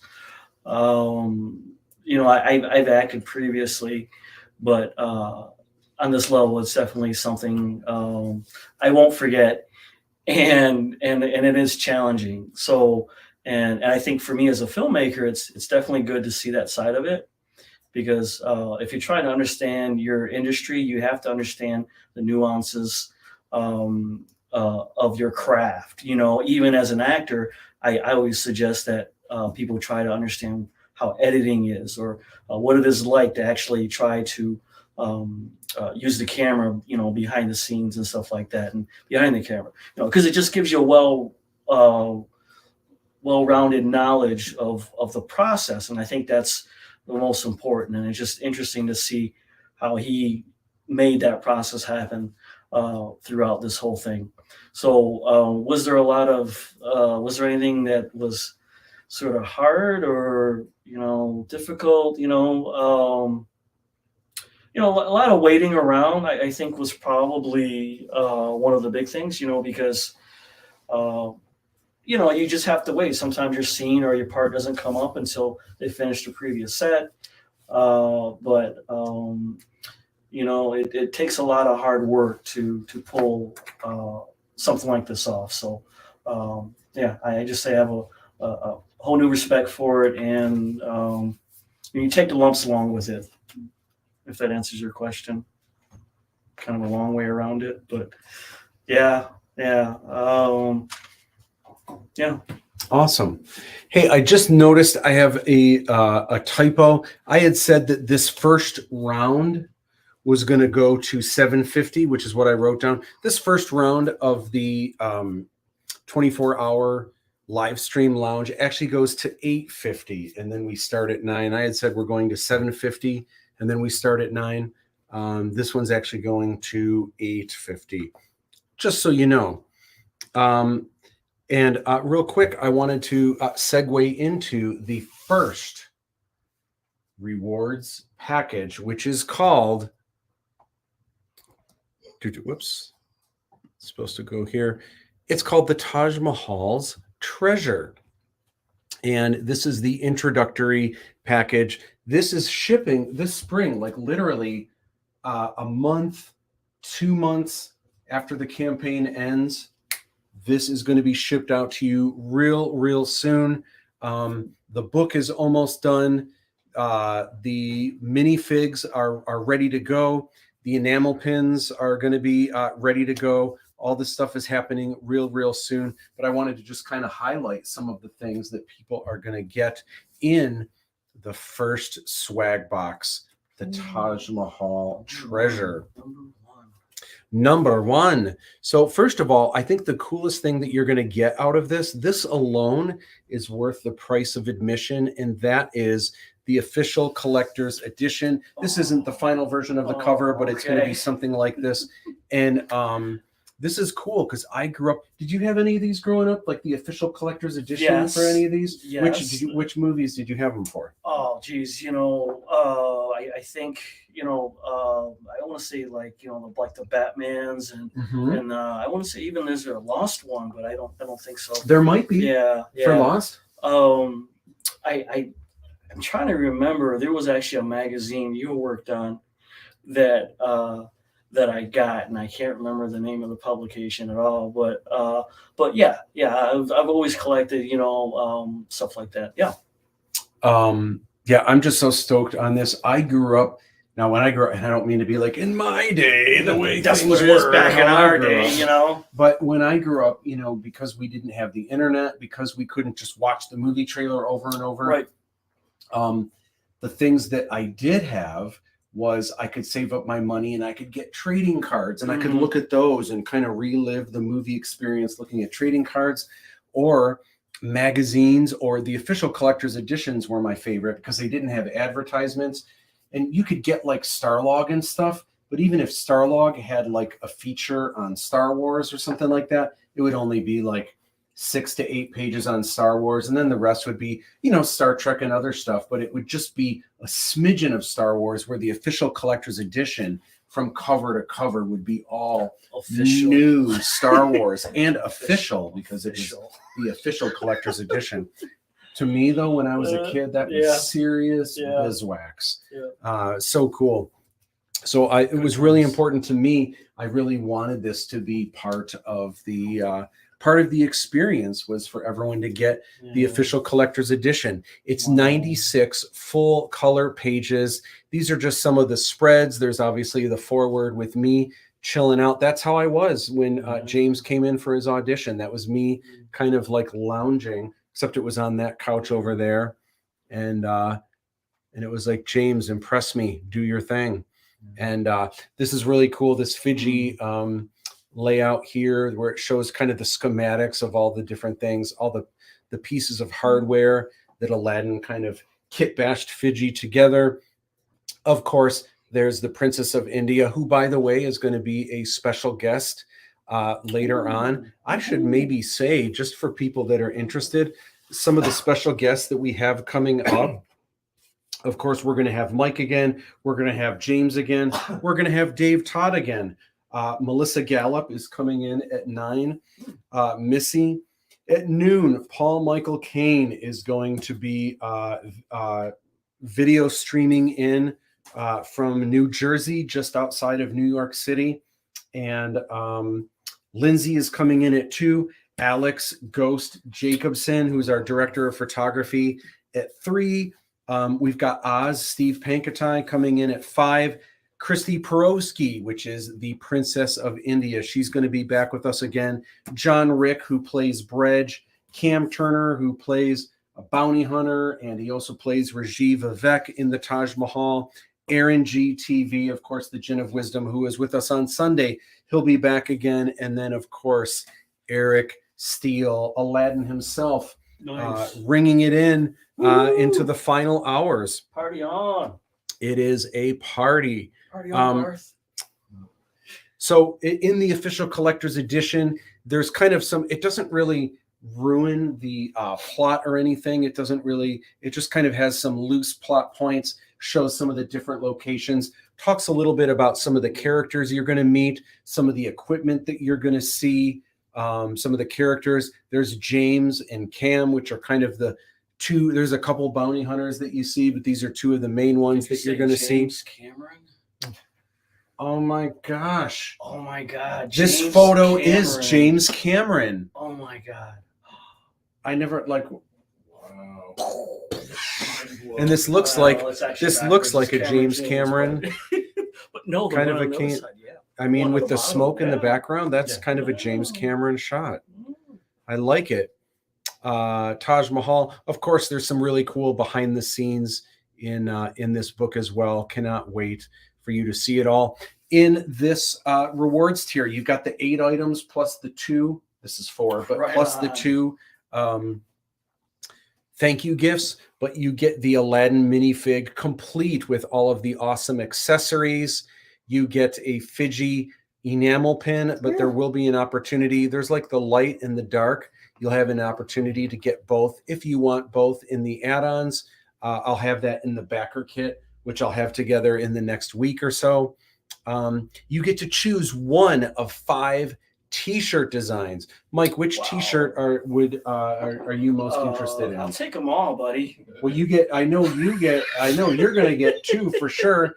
But if you could only choose 2, Oh my God. which 2 Oh, would you well, choose? You've got the Aladdin. Obviously, You've got the Princess Kamala. You've got just the Aladdin. You've got Fiji and Lochan Shyamalan. Well, between the bottom 3. obviously, I do the Fiji for sure. You know, I'd have to flip a coin between the Aladdin one and the Lochan. Shyamalan. Yeah. But you know, Mr. Aladdin, you know, hey, I wouldn't mind having that, or the princess. You know, sure. You know, Just take they're the all Aladdin great, shirt, man. stretch it over Choose, canvas, and then just hang But it. choose wisely. Wow. Trace, glad to hear that you're still with us, brother. Woohoo! Thanks, brother. Awesome. You rock, man. You do rock, Trace. You also get thank you gift number 1, which is the Hong Kong Trooper. We should call it Hong Kong Trooper, Trooper. like the Koopa Trooper. Trooper. And then of course you get the Aladdin sticker sheet, which is 13 stickers. This layout is kind of designed by Deanna Sheehan. That's going to be an awesome sticker sheet because you can put stickers. You can put them on the back of your phone. You can put them on your laptop. You can put them on your sketchbook. Next time I come over and I have those stickers, guess what I'm doing? Everywhere, dude. I'm gonna put them everywhere. That'd be awesome.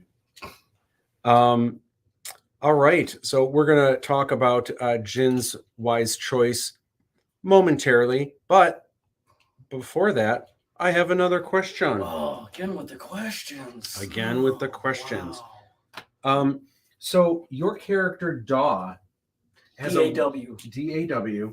has a really cool Mm, costume. yes. You've Yes. got like this really cool silk getup. You've Mhm. got these sleeves, like the Uh-huh. sleeves are kind of tight, and then it's almost like a flag that drops Yeah. your Yeah. sleeves.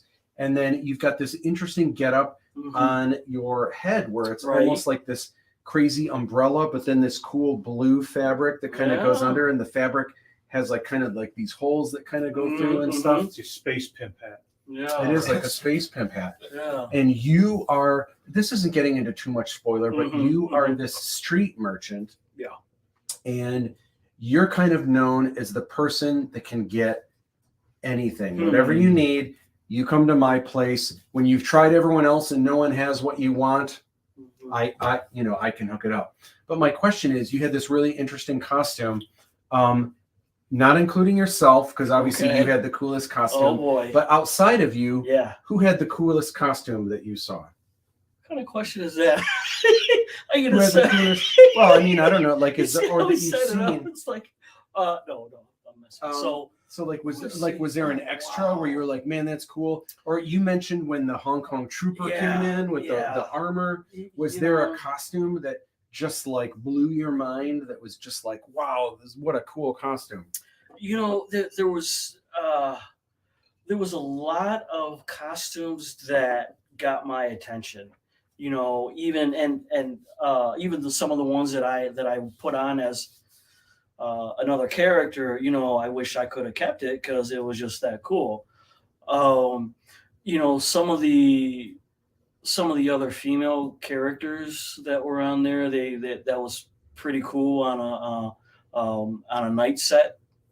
Oh, yeah. Trying not to give away too Well, much. Kong Chime. Yeah, at nighttime? yeah. Yeah, At that's night, not you too know, much. that was really cool. The story about, you know, the fire and all that. So, Oh, I can talk about that. Okay. The fire thing that happened. well, no, didn't happen? you could. I mean, just the costume with that was really cool. I mean, I think in the trailer you see just a brief moment of it. Of her spinning So around. yeah, so that was really cool. That's a funny I think I should share that story. Sure. Yeah. So there is a character in the first film that you're going to see in the second half of the film where this character was supposed to be a fire breather. And so we built this whole set, and it's a nighttime shot, or it's nighttime scene. And we hired this girl who, she does like the sword swallowing and the fire breathing and all that stuff. And she's kind of an exotic dancer, not that kind of exotic dancer, but like for real, just a flat out exotic dancer, like belly dancing and more like world, like really, really cool stuff. And so we were going to have her come in and breathe fire and everything. Well, we built the whole set, and what I wanted to have, we built the set in a place where there was lots of grass, but I didn't want green grass everywhere because I wanted it to look like the other side of the world, maybe kind of a third world scenario. I just didn't want like lush green, you know, kind of everywhere. So at first it was just going to be dirt, but then it was like, man, when you try to get rid of grass, it just keeps coming back. So I'm like, how can I hide this? And I was like, oh my gosh, hey. So, and we were filming, we were building this set. We kind of finished it in like mid-September, where lots of people in Michigan are selling hay for their like Halloween decorations and just kind of festive fall kind of stuff. So we bought tons and tons of hay, put it all over the ground. And so it didn't look like a Michigan suburb, you know, kind of scenario. But then we realized, like right before filming, wait a minute, there's dry straw all over the ground. That is a ginormous fire hazard. You can't have someone walking in breathing fire. If there's hay all over the ground, if a single flame drops to the floor, the entire set would be like up in flames. Like it was such a fire hazard already. And we had so many in our crew that were vaping, and I guess maybe, I don't know if that's a fire hazard, but anyway, She just got buckets all around, honestly. So we had to come up with a thing. What are we going to do since she's not breathing fire? And she was like, well, I kind of have this cape that has a bunch of these like LED lights. It's almost like a laser cape. And I was like, oh my gosh, that's amazing. And so you'll see this cool exotic dancer that is kind of dancing around through Kong Chime. But that's the reason she's not breathing fire, was me and my great idea to put hay. I would have tried it. But he didn't give up, right? You know, he didn't say, I all right, think well, she even was like, oh no, I'm not doing that. Like she didn't want to burn to the ground. And that set, there was no easy way to get out of it. If the set would have caught on it's fire, like the then corners are like, you had to go through the maze to get. There was only one way in and one way out. Jump through the koi pond. Through the pond, people. But That's the one place everyone would be safe from the jump fire. in the water, Jump in the koi pond. Yeah. But that just goes to show, you know, some of the costumes. I don't know, just it's really hard to pick. I would say a lot of the, because I'm all into the armor stuff like that. You know, the sets, like even if you look at this mask here, I don't know, you can't see it on camera, but if you like look at this, look at that, just not bald head there, but if you just look at that, you know, would you look at this? I mean, look at it. It's just a good example of some of the things you'll see in the movie, as far as like the armors and stuff like that. So what really impressed me, you had a lot of the you know, the costumes and stuff like that. The, you know, people wearing very authentic, you know. But I was really, really amazed at a lot of the robotic costumes that people and armor that people were wearing, you know. Yeah. So I would say, that's what that is. Tweet. Excellent. All right, we're going to talk about the next rewards tier. Woohoo! which is Jin's Wise Choice. So if you've already got the first rewards tier, you're getting stuff shipped in April. A giant package that actually has 10 things in it. If you get Jin's Wise Choice, you're still like, you see this price here. It's not that that's what it costs just for this, and you still have to pay the other 45. If you pay this price, you're getting for this price the first swag box plus the second one, and this has 8 more items that you're going to get. Wow. 4 of them are secret items, although we have revealed 2 of them. One of them is a chapbook, and the other one, we're not showing it yet, but it's the Klepto King. We had the world premiere a couple hours ago, the Klepto King minifig. So you get in this, you get the glow-in-the-dark wristband, and these like super glow-in-the-dark, really bright. They're actually just awesome quality with that. This is the swag box where you are going to get a full-size movie poster of Aladdin 3477. I'm really proud of this. Yep. I know this doesn't look like the typical movie poster that I do. People usually are used to the flashy, full color, vibrant, whatever. But I thought this was just a really cool, if there was just a single image to kind of introduce people to what this is, it's simply Aladdin and Fiji. But then if you look closer into the shadows, you'll see a bunch of the other. And I like it. It has a lot of, metaphoric meaning, definitely in the vest and stuff like that. And a lot of, positive, negative space going on there. So I like it. But like you say, it's not your typical poster, but I think that's why I like it. It's just not one of those, like, hey, that looks like that other poster you saw, that other movie. It definitely has your Thank you. sort of. My take is I wanted it to be something from far away. You would notice it and just be like, what is this little robot floating? And this person, it just kind of, I think, like, I love crazy montages with the colors and exploding ships and stuff everywhere. Those are cool when you get close, but sometimes from far away, it's just fruity pebbles everywhere, where this is something from far away. You can see exactly what it is, and hopefully it draws people in closer to see some of the more, some of the crazier details. In this swag box, you are going to get Princess Kamala minifig, which comes with the laser taser, the hologram blueprints of the Taj Mahal, and as well, she's got kind of the hood that you can put on instead. She's got 2 different heads with different expressions, depending on what you want her expression to be. Tracy Surgener just said, based on all what y'all just look at it. I really like to, wish that police officer was here right now. I'd really like to look at him. And then there is the Fiji patch, which is cool. By the way, this is like a 4-inch, 5-inch patch. That's pretty big. I forget. It's a decent. big. It's not a mini patch. It's actually a like really nice. It's like, hey man. Yeah, it's a nice size. Nice. There's also the art print.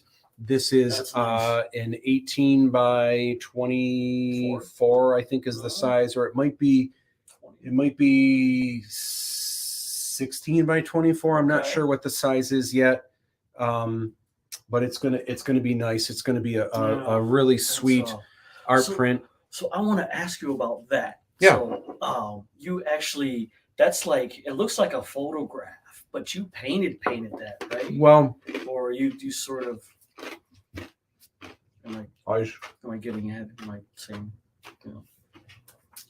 So that is it is painted on an iPad. Okay. So it is Okay. digital art. So the cool thing is, and I'm still working it out. A lot of people, some people love my digital art. Some people like my traditional art better. So the cool thing about anytime you're using a computer or using digital art, for one, you have the undo button. So anytime you make a mistake, you can go back and fix it. You also have layers where you can try different things in different layers. And when you don't like it, scrap it, do something different. So the plus of doing digital art is you can make things look just like a photograph. I don't want to say easily, but having the undo button, it's almost like you don't have any mistakes. Anytime you make a mistake, I did not that. I made this too long. Not that. you just keep doing it until you get it right. So that's the plus. Sometimes the downside is that the finished artwork is so good and so perfect because, you know, if I'm using color pencils, if I draw a straight line, I mean, I can use a ruler, but sometimes there's even little, if you put a ruler down and you trace the ruler, sometimes the little variations of your hand, Right. it's not straight. It waves a little bit. Where when you're using a digital program, when you make a straight line, It's precise. it's absolutely straight. There's no other way around it. So a lot of times what you're doing with digital art is when you create it, you're almost trying to find ways, what textures, how can I rough this? How can I screw it up? How can I, so, you know, I'll do things where I do the art really good. And then I'm going in with color pencils on the, you know, digital color pencils. Right. And I'm scribbling over it and trying to like mess it up a little bit because it almost looks too perfect, you know, and it almost looks, it just kind of has that, it's almost too good. Yeah. You know what I mean? Yeah. Which is kind of interesting. So it's something that I'm still trying to work out. I really like this piece. I really think it's just got some, I love the colors. I love the composition of it. But it's a digital piece. I think the one thing that I have, and I've spent, oh my gosh, it's been so much leading up to this first film. So I did all of, and I designed like 8, but I think there's 4 different ones that I'm happy with that I'll be unveiling throughout the release of the first film. But I think when it comes to the second film, I think I'm going to go back to what people know me for and love about my work, which is the traditional. So I think I'm going to have more traditional posters when it comes to the second film. We'll see. But it's something that might be cool, and then share the process along the way. Yeah. And maybe like during live streams, I'm working and people can see the painting, and that way people feel like they were a part of it, you know, kind of thing. So I might, that might be something that I do. I think you're always learning as an artist. So I think the techniques and stuff that you learn here, definitely you'll push on to the next project for sure. I don't know if it's just going back to, you know, like you say, your previous art, but you know, I love that piece. That's pretty cool. Yeah. Thank you.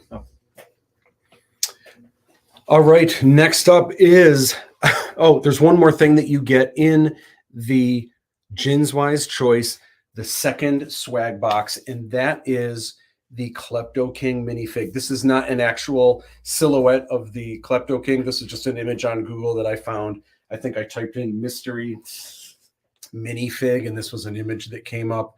But we'll be revealing that soon. And Tracy Surgener says, process. Can you please explain the process? So this is kind of a running joke it was so funny when it happened. Where when I've met Gene Simmons a number of times, I've done a lot of work for Gene Simmons. Rock and roll for sure. I've got some funny Gene Simmons stories, but at this one time, Tracy was with me. We were at actually Comic-Con International in San Diego, and met up with Gene Simmons, and Tracy filmed this. This is in a video, by the way. If you look up on YouTube, Matt Bush, San Diego Comic-Con, maybe that might be the video that would come up first. But anyway, it was so funny because I was showing him, I was working on a comic book that Gene Simmons had written called Gene Simmons' House of Horrors. And I had done a lot of the interior pages for it. And I was showing him some of the pages for the first time, or at least he hadn't seen them yet. And I was kind of showing him, flipping through like a portfolio for his book. And it was so funny because he was like, and this is on video, he was there with his son, Nick. And he was like, can you describe the process? And I was like, and these all they were just paintings that were drawn first in pencil, and then I painted them. But a lot of people know me for the likeness and the different things that I do. He would say, can you describe the process? And I would say, well, I draw them in pencil, and then I paint on top of that. He's like, so you use the computer and no, there's no computer. I have reference that I'm looking at, so I know how to make it look like you, but I just draw it in pencil, and then I paint those, that, you know, once the pencil's approved, I paint that. And he was like, so can you, but I understand that, but can you describe the process? So you scan in the artwork and then Photoshop, and it's like, no, it's just drawings, and then I paint it. And he was like, really? So can you describe the process? Like, oh my gosh, it was so funny. And so it's something that it never gets it never gets old, which is great. So let's see, where are we here? All right, so Mike, I have one more question before we wrap up your next segment here. Man. Third degree. And that is, Can't deal with the pressure. what was the biggest in this experience from Aladdin 3477? No one learned more than me, but was there anything that you learned? Was there anything before Aladdin to having worked on Aladdin, helping build sets, the scenes that you filmed, being an extra, everything else? Was there a single takeaway that you kind of gained from this that you didn't have before? Oh, there's tons. You know, it's like, where do I start? You know, I mean, going back to what the previous segment was, you know, it's about the process, you know, and then seeing it from the sidelines is one thing, like an extra or just observing, and seeing, you know, the director's role, down to, you know, the PAs and the cameraman and all that. You know, that kind of seeing that process was very enlightening and inspiring. And then when I'm actually in the mix, it's a whole different experience, you know. So, and I was just going to add in, and you've been on other sets too, so you know how different mine was. Yeah. From other, so mine is not like the go-to, like this is how movies should be made. We kind of followed a basic, like here's our director, here's our director of photography, here's our first assistant director. Right. But I mean, there was a lot of things where it was basically just everyone, hey, can you hold the smoke machine for a sec? I mean, we were pretty loosey-goosey, but I just wanted to throw that in there. Yeah. Obviously, you probably then later learned, oh, not all movies are made the way Matt does it. Sure. You know, I mean, that thank you. That's, I think that's sort of what I was trying to get to, in that, you know, not all movies are made the same.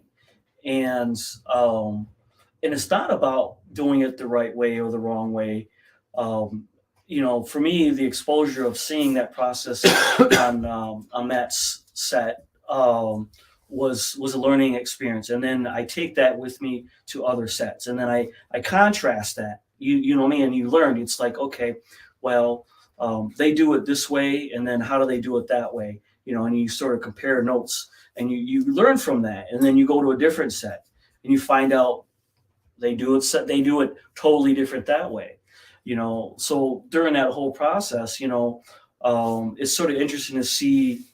You know, I'm not saying I'm a big Hollywood guy. I know how they do it, but I understand how productions are made through my own experience, and I can sort of guess that, you know, movies in Hollywood, there is a step-by-step process, and it's probably very rigid, whereas a lot of your indie films, you know, they're a little bit more flexible.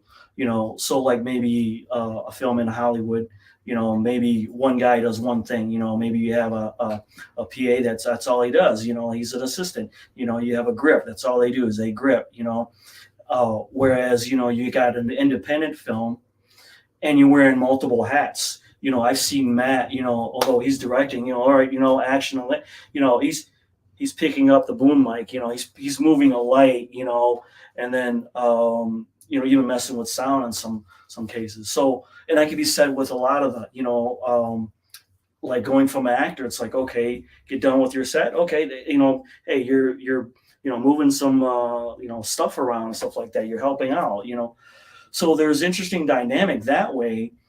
And then, you know, it's interesting to see the different contrast between the sets. My first experience is always going to be what I learned on the Aladdin set. So I'm always comparing that to other sets I've been on. and some are crappy. I'll be honest. Some are even crappier. And some you just wish, oh my God, you're just gonna walk away. But others, there may be a little bit better. But there's always sort of that first experience, and I gotta say, Matt busted my virginity on that part. So it's something I'll always cherish, and it was always, and it was a good experience. So me going to someone else's set, I'm gonna compare it and say, well, Matt did it this way. They didn't do it that way. So but that definitely was a very big thing for me as far as what happens on different sets. Not everybody does it the same, and you'll find that out if you're either a filmmaker, actor, what have you. And then you'll always carry it to another set, and you'll be comparing, and then you'll learn, all right, they did it this way. What did I like about that? I'm going to use that in my set because they didn't use it. You know what I mean? And you just pick up little cues from there, and then you grow and you learn, but without, picking up that first step, then, but yeah. The camaraderie that you took away from this set is unmatched for how long we were at it for, with the exception of maybe how close they bonded on Lord of the Rings. But it is a work environment. I don't mean to cut you off. Sorry. No. It is a work environment, but in that sort of environment, you can be a family, and there are bonds. I will forever be bonded with the people that I've had experiences with, good or bad. It doesn't matter. You carry those. So, yeah. All right, Mike, thank you so much for hanging out with us. Oh, thank you. I think we will have you on again. I think, depending on when you're coming back, because you're at some point you're jetting, right? I have an appointment later, and then I will try to beat the storm that's going to be coming later. So then we have a weather. That's supposed to happen. 4 or 5 o'clock p.m. So there's a big storm, but we'll see. We'll brave it and see how it goes. Awesome. Thank you, Mr. Matt. Rock and roll. Bring it in. So much. Thank you for my gifts, and thank you for, if you've been watching this, thank you. And you've got your little guy. I got my little guy in my pocket along with my other little guy. You can hear that. Awesome. What? So, I actually have DTE set at this time, but I've got 2 more spots. I had you written down at 7. It's 7. Oh, right. But So- I really could go either way depending on whichever. Oh no, I had you at 6 written down. Oh yeah, I had you at 6, and then I had James at 7. But they can be flip flopped, and then actually I have another opening at 8. So it's really just however you guys want to roll. Which if one of you wants to be on first or I'm indifferent. or behind the camera first. go ahead, man. You're more interesting. Oh, stop. Oh, there. You want to? Are you losing? Like, would you rather go first just because you're fading fast to get and then to get a nap or anything, or do you want a nap? Dude, you guys are hearing everything. You're hearing all of the behind the scenes.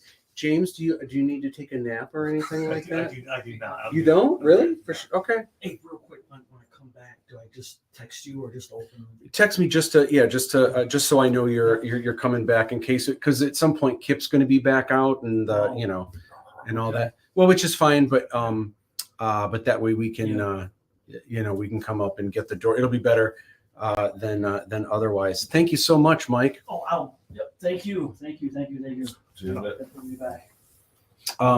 So all right, rock and roll. Yeah, Oh no, he'll be Mike. He'll be fine going out. Okay, cool. It's up to you. Which anyone want to go first? That's up to you. DTE. Let's have you on then. And what's snacks we got going on over there? We've got We still have popcorn. Brought an industrial sized bag of popcorn. I was wondering what that was. let's see. Gosh. You want kettle corn? It's between the kettle corn and a red the red popcorners. The red popcorn is our kettle corn. Yeah. Oh yeah. Those are the I'll do best. one of those. Yeah. All right. So DTE, come on in. All right. Hold on. Oh, Hopefully it doesn't go to that radio thing Right. again. let's get ready to. I must have pushed a weird button. Check. Now I've got popcorn as well. The opportune time. Get your sales car voice on. Oh, watch your fingers. Yeah, Whoa. I got you. And now, our next special guest is Mr. Dave Todd. Woo! Awesome.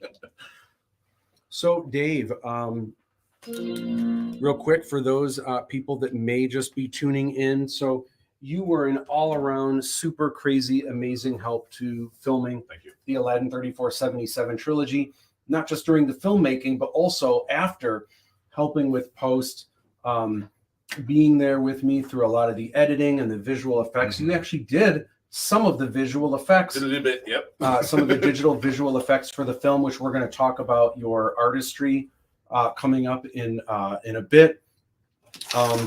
But just super helpful. And what was really neat about you is you came into this and kind of almost as like an intern of sorts, working behind the scenes, but you were just so good, so diligent at like throwing stuff together that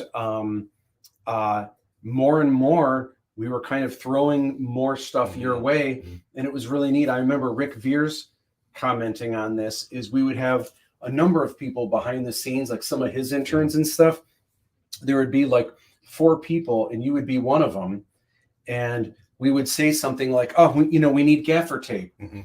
And there would be 3 people standing there that we would say, we need gaffer tape. And they would just kind of like, gaffer tape. Where's that? What is that again? Oh, I know that. Where is? I'm not sure. I know where gaffer tape is. They Sorry, it kind of. died. Oh, did it? Okay. We will recharge that. We can either put it on. Sorry, technical difficulties. I should have caught that. No, that's all right. You are experiencing a battery issue. Please wait. We can throw this on here. Mind if I drop it? Yeah, you can drop it. I just put it up high just because we look better higher. But yeah, anywhere is good. And then you might need to, so it's not pulling. Oh, it actually might not matter if it's pulling on the cable that way. But Yeah, that'll be pretty straight. Oh, no green. nope, technical difficulties. There we go. Please stand by. You can pull it back pull it back further so we can lean on this because after sure. a while, like I'm gonna need to like be I'm gonna need some support here. And then cool, you got that plugged in. Awesome. Woohoo.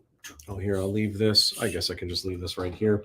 So you came in and it was just so funny because there would be, and it was his interns that were interning sure, for him yeah. sometimes where that's what they were doing all week and stuff. And they would kind of like gaffer tape. And you were already, we wouldn't even finish saying the word gaffer tape. You would hear gaffer and you would like whoosh. You would turn around and you were, as Rick called it, Johnny on the spot. And you were the first, like before anyone else could kind of figure out like gaffer tape. Oh yeah, I think that's in. Whoosh, you were already back with it. And just Missy was really good at that too. Yes. But she was like the female version of you once she came on board 2 years later. But you were just Johnny on the spot. And then more and more, like when it came to ideas, I love your story because I want to share that to people that are interested in this and getting into this thing. The best thing you can do is anytime you get an opportunity, maybe to help out with something or whatever, bring your A game. Absolutely. Because what happened with you is, you wanted to help and everything, but we kind of, we weren't sure. Like I knew you were I was a cool, stranger but like for I the most didn't part, know. yeah. Yeah. But when you get invited to work on something, bring your A game and like have thick skin. If you present an idea, and one of the reasons I love working with you, even on like editing and stuff, it's so great working with you because sometimes you'll offer an idea, and I might say, you know what, that's a cool idea. It's not the direction I want to go, so I'm not going to use it. And you have no ego in it, and you're like, oh, okay, that's cool. But you'll still offer more ideas and stuff. A lot of people, and I know the feeling too, as a creative, sometimes when you offer an idea, you get so excited about The it. emotion And kicks then in. when they don't use it, you feel like, oh, but that was a good idea. Yeah. And you feel like, and then you might have another idea, but you might be like, well, they didn't use my other idea, so why should I share anything else? You Take know? my toes, go home. Yeah. And it's a thing that a lot of people, it's a natural feeling to feel like that. But I've never experienced that with you at all, where you're in it to win it. And if I have the, the privilege of being the director. So what I say goes, kind of thing. But it's really great, because if you present an idea that I'm like, it's a great idea, but just not the direction I want to go, you have a very thick skin. You're like, okay, cool. 5 minutes later, you may have another idea or whatever, and you're not, you're not like, feeling like this inside. My contract, take with a pen on the paper. Yeah.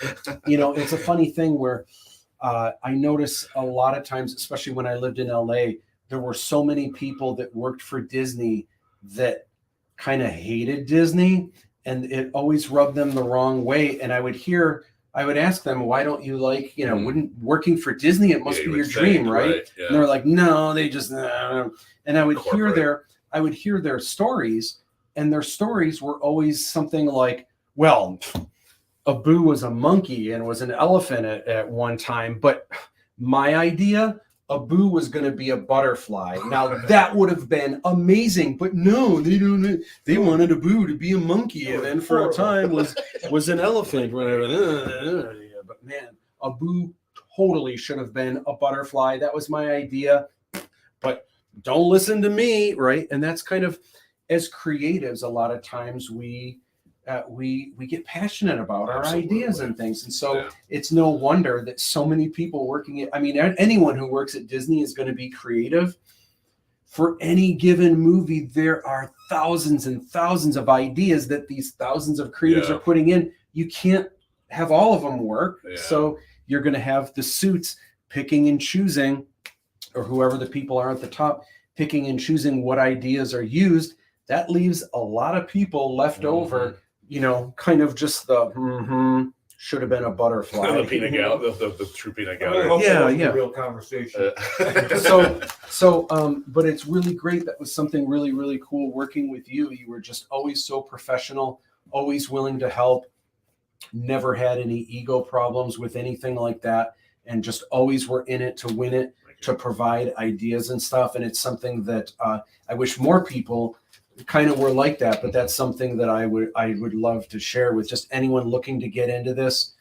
It's all about the teamwork makes the dream work, and try to have a thick skin as well, that if your idea isn't being used, it's all good. Try to move forward with it anyway. Yeah, there's probably been at least a couple takeaways over the last couple of years. I mean, and I probably could have mentioned the first one when we spoke earlier about persistence, because again, we didn't know each other very well at the beginning, so I messaged you, then I messaged your casting director, but then once social connections worked it out for me to show up, that persistence paid off. But that leads into the second one of being available. I didn't know what kind of work I'd be getting into. Granted, I couldn't just jump right into either helping out with choreography or jumping into helping with editing. I had no idea that would even be a thing on the table. But yeah, it's just a matter of being willing to work hard. And you mentioned versus the interns, I had a lot to learn, because my limited experience was just a few people camera doing some fight scenes. I didn't have any formal experience or knowledge of vocabulary. I had to learn what a taco cart was, what gaff tape was, what an apple box was.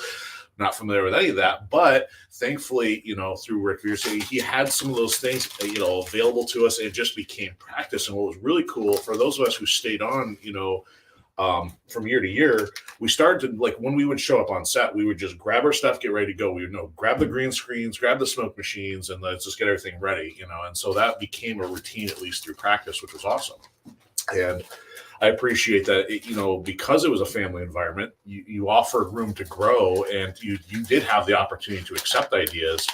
And, I think I remember a couple of the first things are probably maybe dialogue suggestions or something. And those end up being really helpful. And just by being persistent and sticking it out, sure enough, then we got to work in post on working on the editing. And that has been an absolute blast, because there's just so many little things we've been able to work on, and our whole goal to make a polished product. And, it would be easy to say, like, okay, well, I need to totally project my vision into Aladdin 3477, but I don't need to. I recognize that it's your vision, and my role is simply making your vision the best product it can be. You've already done all the heavy lifting. I can't take credit for any of the cuts and the prep and all the work you've already done. But all I can do is like, hey, we can make some tweaks here. I mean, there's so many cool little things we've done. I mean, we could probably spend a few hours covering some of those. Some of them are pretty funny. Yeah. And, I'm very happy with the final product, because we've put the time to make that polish with what little we have. We're trying to make it feel like a blockbuster movie as much as possible. So awesome.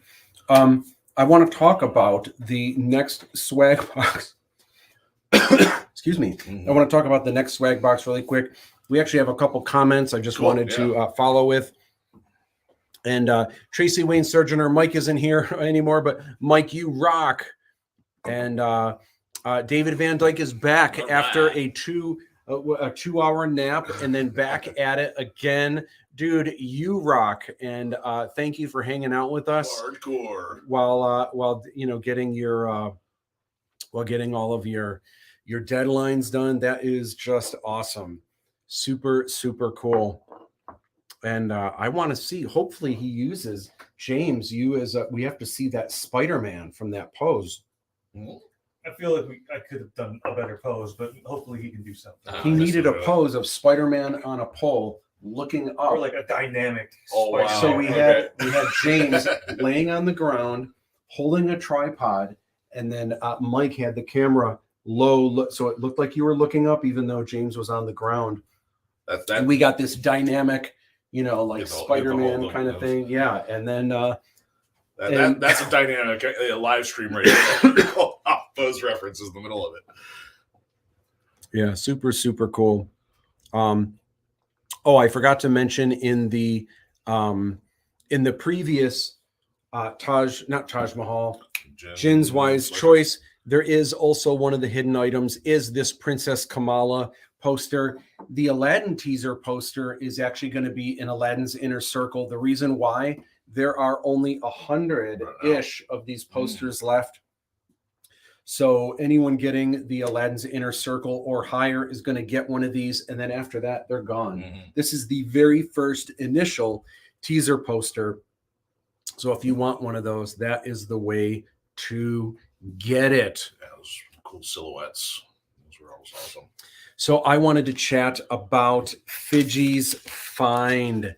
And Fidgy's Find is the third swag box. So if you get this third swag box, yeah, it's $145, but it means you're getting the first swag box in the fall. You're getting the next one in the summertime, and then you're getting the third swag box in the fall. Let me tell you about some of the cool stuff you're getting in here. You're getting the snapback hat. You're getting a Lochan Shyamalan glow-in-the-dark keychain. We'll be talking about the Red Star minifig momentarily, but this is the Fidgy mystery figures. This is the front of the packaging, which kind of shows you all of them. We've revealed 5 of them, but we haven't yet revealed the mystery minifig.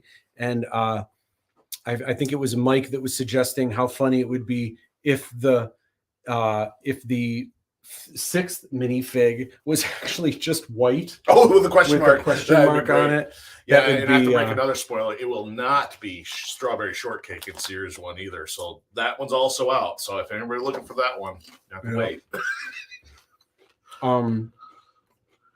Here's the back of the box. Here's what the entire box is that's put together. So one of the neat things you'll see, and I have a box here, and when you open the box, it says Shiva to Believa on the inside, And then on the inside as well, you can see it easier on the screen here, but there's 2 flaps going in, and there's like a blueprint of Fiji. They're kind of facing each other, and then it says Fiji in Thai and Fiji in Wow. um You gotta do so much research to figure out all that extra stuff. oh yeah, so much research.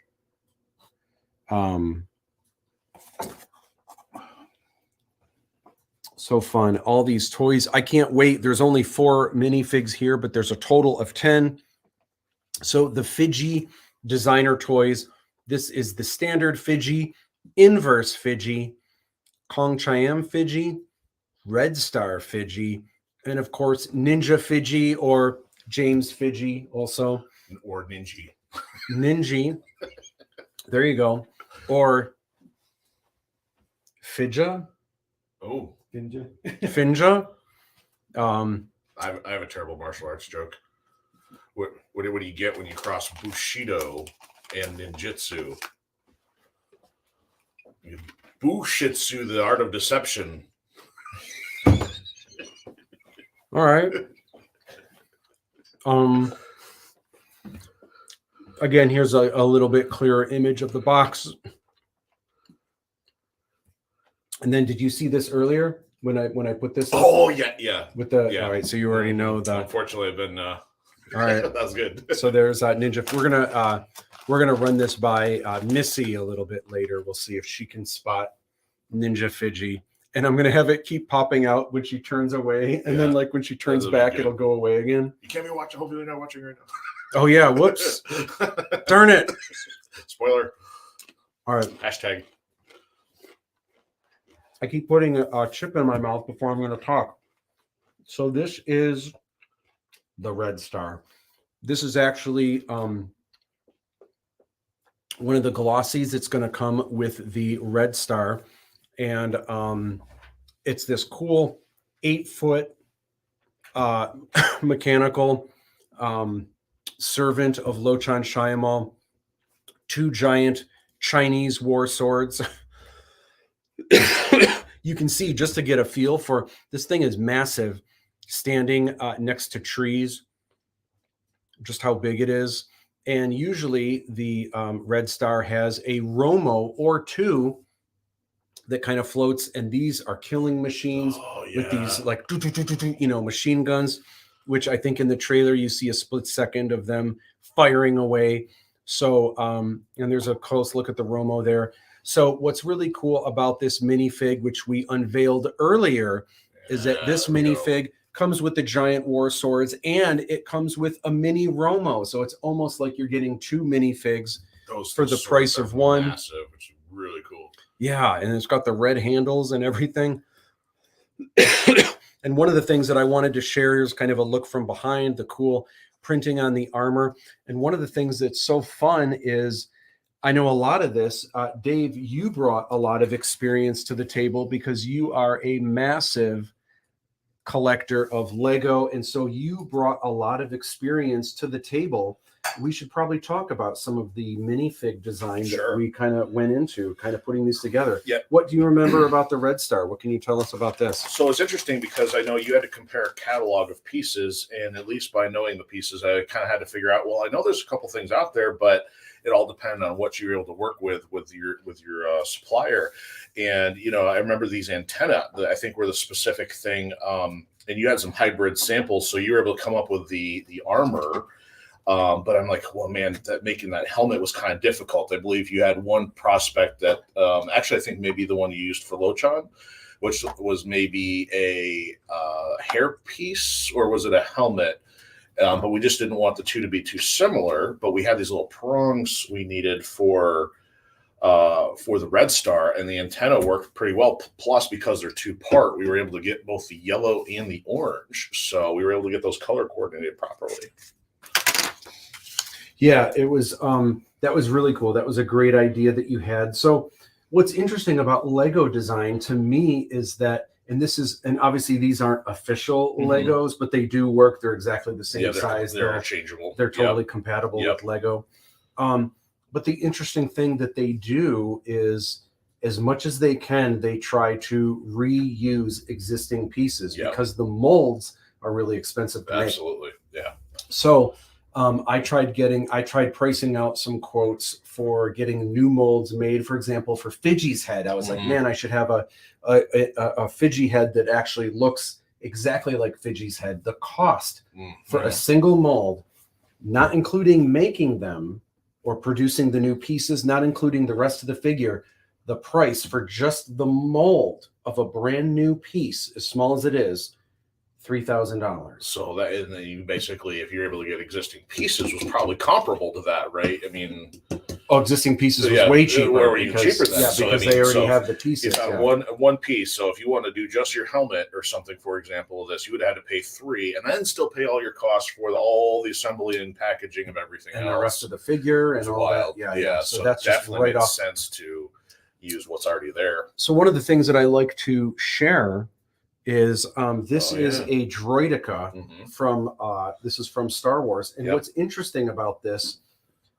when this came out, there are actually no brand new pieces. Every single piece of this is something that they already had. So these double guns right here, those are actually just binoculars attached to. These are pistols Like from the the Wild Old West. Definitely. And they why were. would those be in the Star Wars universe? Yeah. But it doesn't matter. They needed a piece shaped like that that could plug into there and could attach to there. It's perfect. That's the official one. This is the official droideka. Yeah. And what's interesting over the years, I've watched. I mean, when they, it was exciting when they first made Lego Star Wars Legos in '99, but those original designs were pretty blocky, and it kind of went through this process where some of the designs got better. Then what happened? The designs started getting refactored to where they could use less pieces. So probably in the middle somewhere, you had some great designs, and then they just had to figure out, okay, well, let's just figure out how to do less. So it is great to see going from what Lego came up with, and when you're doing the side by side, I'm like, holy cow, you really put a lot of detail into. I mean, all the printing that goes on the front. So it really adds a lot more to the minifigs that you've created because there's a lot more detail on them, even if they are based on the same compatible, layout. Yeah. Excuse me. So I'm going to talk more minifig in a sec, but I want to get back to more of this swag box. So this was just kind of the initial putting together what the actual pieces were going to be. Here's a look at it from the back. In this rewards tier, which is Fidgie's Find, the third swag box, you also get this awesome enamel pin. It is a really, really nice pin. And we did you see this world premiere earlier? I may have caught it. Yeah, it was coming and going, but I think I saw it right as you mentioned the Kong Cham there. So this is the Kong Cham Trooper, and we are premiering today. This is the awesome minifig for the Kong Cham Trooper, and it just looks awesome. It is very similar to the Hong Kong Trooper. There are some subtle differences, and obviously the paint job is entirely different. Sure. And it's the same with the actual Trooper. A lot of the armor was similar. It's essentially it's a police trooper, but in a different country. So there are some similarities. There's a couple different things going on with the helmet. The gun is. I like the silver aspect of the pistols. Yeah. More than the black. At least in that case, it makes them look metallic. But I'm guessing it's probably just the way the lighting. But I'm almost partial to silver and chrome look. Oh yeah. So this thing is cool. And then again, just to show you the kind of detail that goes in when figuring these out. This is kind of the blueprints for the paint job. And this shows most of it here, but the leg pieces that you see here, this just shows the front of them. They actually aren't showing here. There's also the sides of the leg pieces and the back. So are those the normal legs, or are they like platforms like you got for the Red Star? It's just, it's actually not the platforms. It's actually the extra pieces. Oh, just extra underneath. Okay. So it's just kind of bulkier. A little bit more like boots. These boots are made for Christopher Walken. So anyway, yeah, just super, super cool stuff. We'll come back and talk about Lochan's loot momentarily. Stay tuned. But David Van Dyke is back, and I'll definitely post James as Spidey when it's finished. 100% as soon as I can. Awesome, James. You get to be New role. Nice. Spider-Man. Have you ever posed for Spider-Man before? No. Can't say it. There's a first for everything. Yeah, We cannot apparently. wait to see it, Haven't been to David. Comic-Con done cosplay enough, huh? Super cool. So, so kind of on the topic of these minifigs, you were really helpful in putting together Yes, Fidgy. Fidgy's the memorable And one. can you tell me some of the ideas you brought to the table for this that that were super helpful? I wish I had some previous versions to show with it, but what were some of your ideas on this that kind of helped bring it to fruition? I can't recall if you had this idea already, but I know this also applies to the Romo, which we were talking about, but is sometimes a common practice to use these clear stands and pedestals. So at least in the official Lego. So I knew if we had any floating characters, that was kind of the thing we would need to do. And it works great for Fidgy because that way you can have him floating next to Aladdin. I know we have a bit of a droid body that we were using, and I can't recall the specific dimensions that we did for the backpack, but the one key piece that made a huge difference was these circular pieces with the hole through the center, because these arms were really cool, and it's like, how do we get these things connected? But we were able to put a singular rod because of those pieces, and it would connect to the body, so we give Fidgy these arms, and the little clips on the end were perfect because Fidgy's hands, as the three fingers, are Like it's called vertical, yeah. And I also recall that we were even looking at some of the Technic pieces, so those are the ones that are for that bare bones construction look, and we're trying to figure out how to get those into the torso, but this rod through the center ended up being the magic deal there, that to give him the cool arms. And you went through the iterations of, giving him the headpiece and the backpack, which all look terrific now. So I'm really happy with how Fidgy turned out. I mean, so just getting that one piece there made huge difference on him. Yeah. Yeah. Originally, I remember I had arms. I had different arms that kind of connected into the sides that I was happy with. And it was cute because it was like these little, but they were straight. They weren't bent. They weren't, because Fidgy has kind of some angles. Yeah. So I was happy with it, but it was cute. And then you had the suggestion finally, and it was funny because the company I was working with, we had it locked like the night before. Oh, that's right. Yeah, we were like, cool, really that's close. it. And I was like, yes. And then I met with you the next day, and you had, out of nowhere, you're like, oh my gosh, I have it. And I had a bunch of pieces, and we were able to put it together, and we're like, that works. Because it was a difficulty. How do you get things to say so they're not loose and dangling? Like we need it to be legit. And I had just enough pieces to kind of do a mod of this. And I was like, oh my gosh, but I already told this company we're good to go. And some of the people that I'm talking to there, their English isn't great, but I can tell they're like, sometimes when I have changes, they're just like, really? But I mean, I want it to be perfect. I want it to be, and I can tell they're not happy about it. So I had to contact them, and I wasn't even sure. I was like, man, they're really going to be upset. And I was like, I know I said okay, and I know I said we're good to go.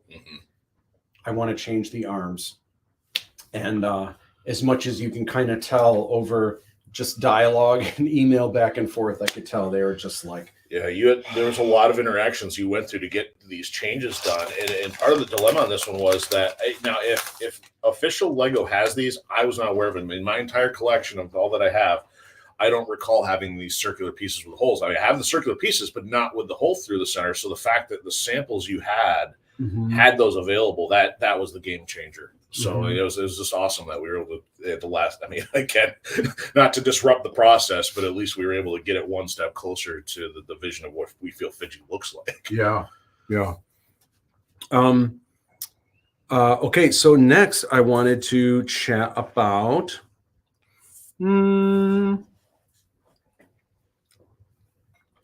did we talk about your favorite thing to film? We used it in context that we were talking about some of the martial arts fighting that we did. So yeah, a different favorite or least favorite? Least favorite. Well, I could split that into kind of two categories. One of them was kind of grueling that, we've had some shared misery on in social events in the past. There's also one that was a little more fun. We had to do a lot of improvisation in some of our sets, and as Mike mentioned earlier, there's a lot of wearing different hats over the process. And some of the cool pieces we have involve the sky sail, and that's a pretty bulky object. And we had to string up a lot of blue screens and or green screens outside of the soundstage. And there were some not optimal days for filming that. So we'd have the sky sail outside, and you had 8 or 9 feet tall blue screens. I don't remember how we had them strung up that high, if it was on the light stands or whatever. And in the cases that we just did not have enough. So you had some, I think Dave Kasawa and I were reminiscing about those days. It was kind of like a fall/winter day, a lot of wind, and those screens were all over the place. So in some cases, we had to wait on the actors to get their lines correct, and it kind of got a little impatient, probably trying to hold those up against the wind. So that was kind of challenging. But on the more fun note, when we were filming the Kong Cheyenne and the Klepto Runners, those we at least were able to film in warm weather, which made it pretty hot.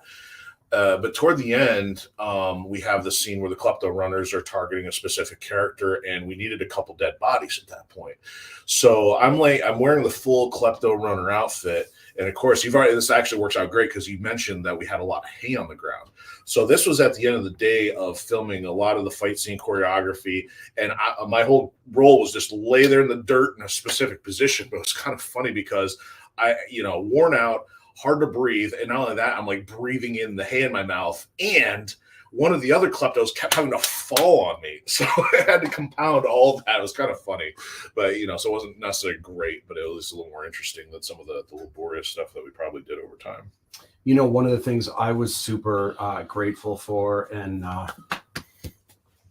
that was just amazing, was when we were filming the Kong Cheyenne set, it took us 4 months from beginning to end, which James was a huge help with that. Yeah.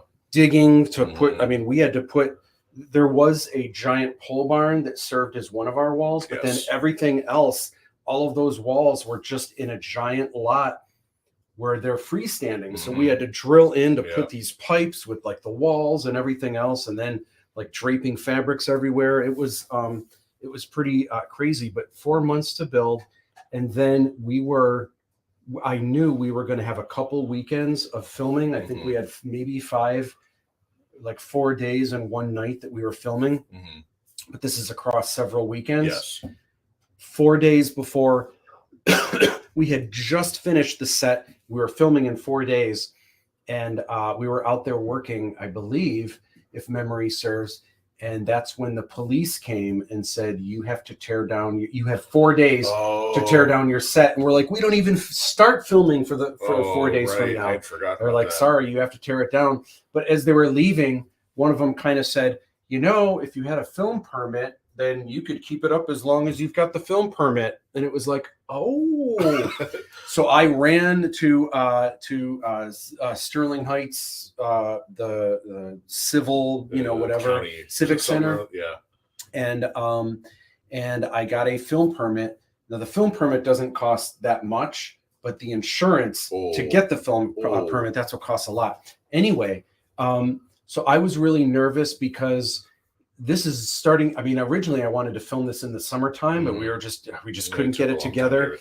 So I knew that when we were going to be filming the fight scene in the koi pond, which, by the way, we created a koi pond just for this film, literally dug into the ground and put this all together. James was a huge 50 feet. 50 feet, for the perimeter or for the volume? 50 square feet. Yeah. So, just bananas. But I was really nervous because I knew we were filming at the very end of September. And I believe it was maybe September 28th. Now, sometimes we get an Indian summer at the beginning of September where it'll be kind of warm, but usually by the end of September, October, it's pretty cold. The leaves have already changed. A lot of leaves have dropped. And sometimes, I mean, it probably won't be freezing, but I mean, it wouldn't be unrealistic for it to be 40 degrees or something like that. And because you guys were going to be fighting in water and submerged in stuff, if it's 30 or 40 degrees outside in the water, it was cold. It's going to be really, really cold. So I was really nervous, like, oh my gosh, this is going to be like, I felt so bad. Like, you guys are going to be so cold. And then magically that weekend, it was like 95 degrees. It was so hot that the water was still probably really cold, but did it feel good? Do you remember? I recall it being cold when we rehearsed it because we didn't have our costumes on. But I think the day we filmed, I mean, klepto murderers have multiple layers of clothing, and I think that helped. It was just a matter of, I couldn't remember if we filmed more after that. It was probably drying the costumes out because they were waterlogged. So the bigger challenges were less than the temperature, were the slippery bottom. I mean, we all had the Ninja Tabby, or Tab, I don't know correct pronunciation. We had those shoes, and those helped a little bit. But I remember following some comments on Facebook that we had a little trouble trying to keep our footing while doing the fighting in there. So, but yeah, thankfully, I don't personally recall the temperature being too bad. It was a warm day, thankfully. Yeah, that's wild. It's funny. My girlfriend Casey went to a wedding, and I remember.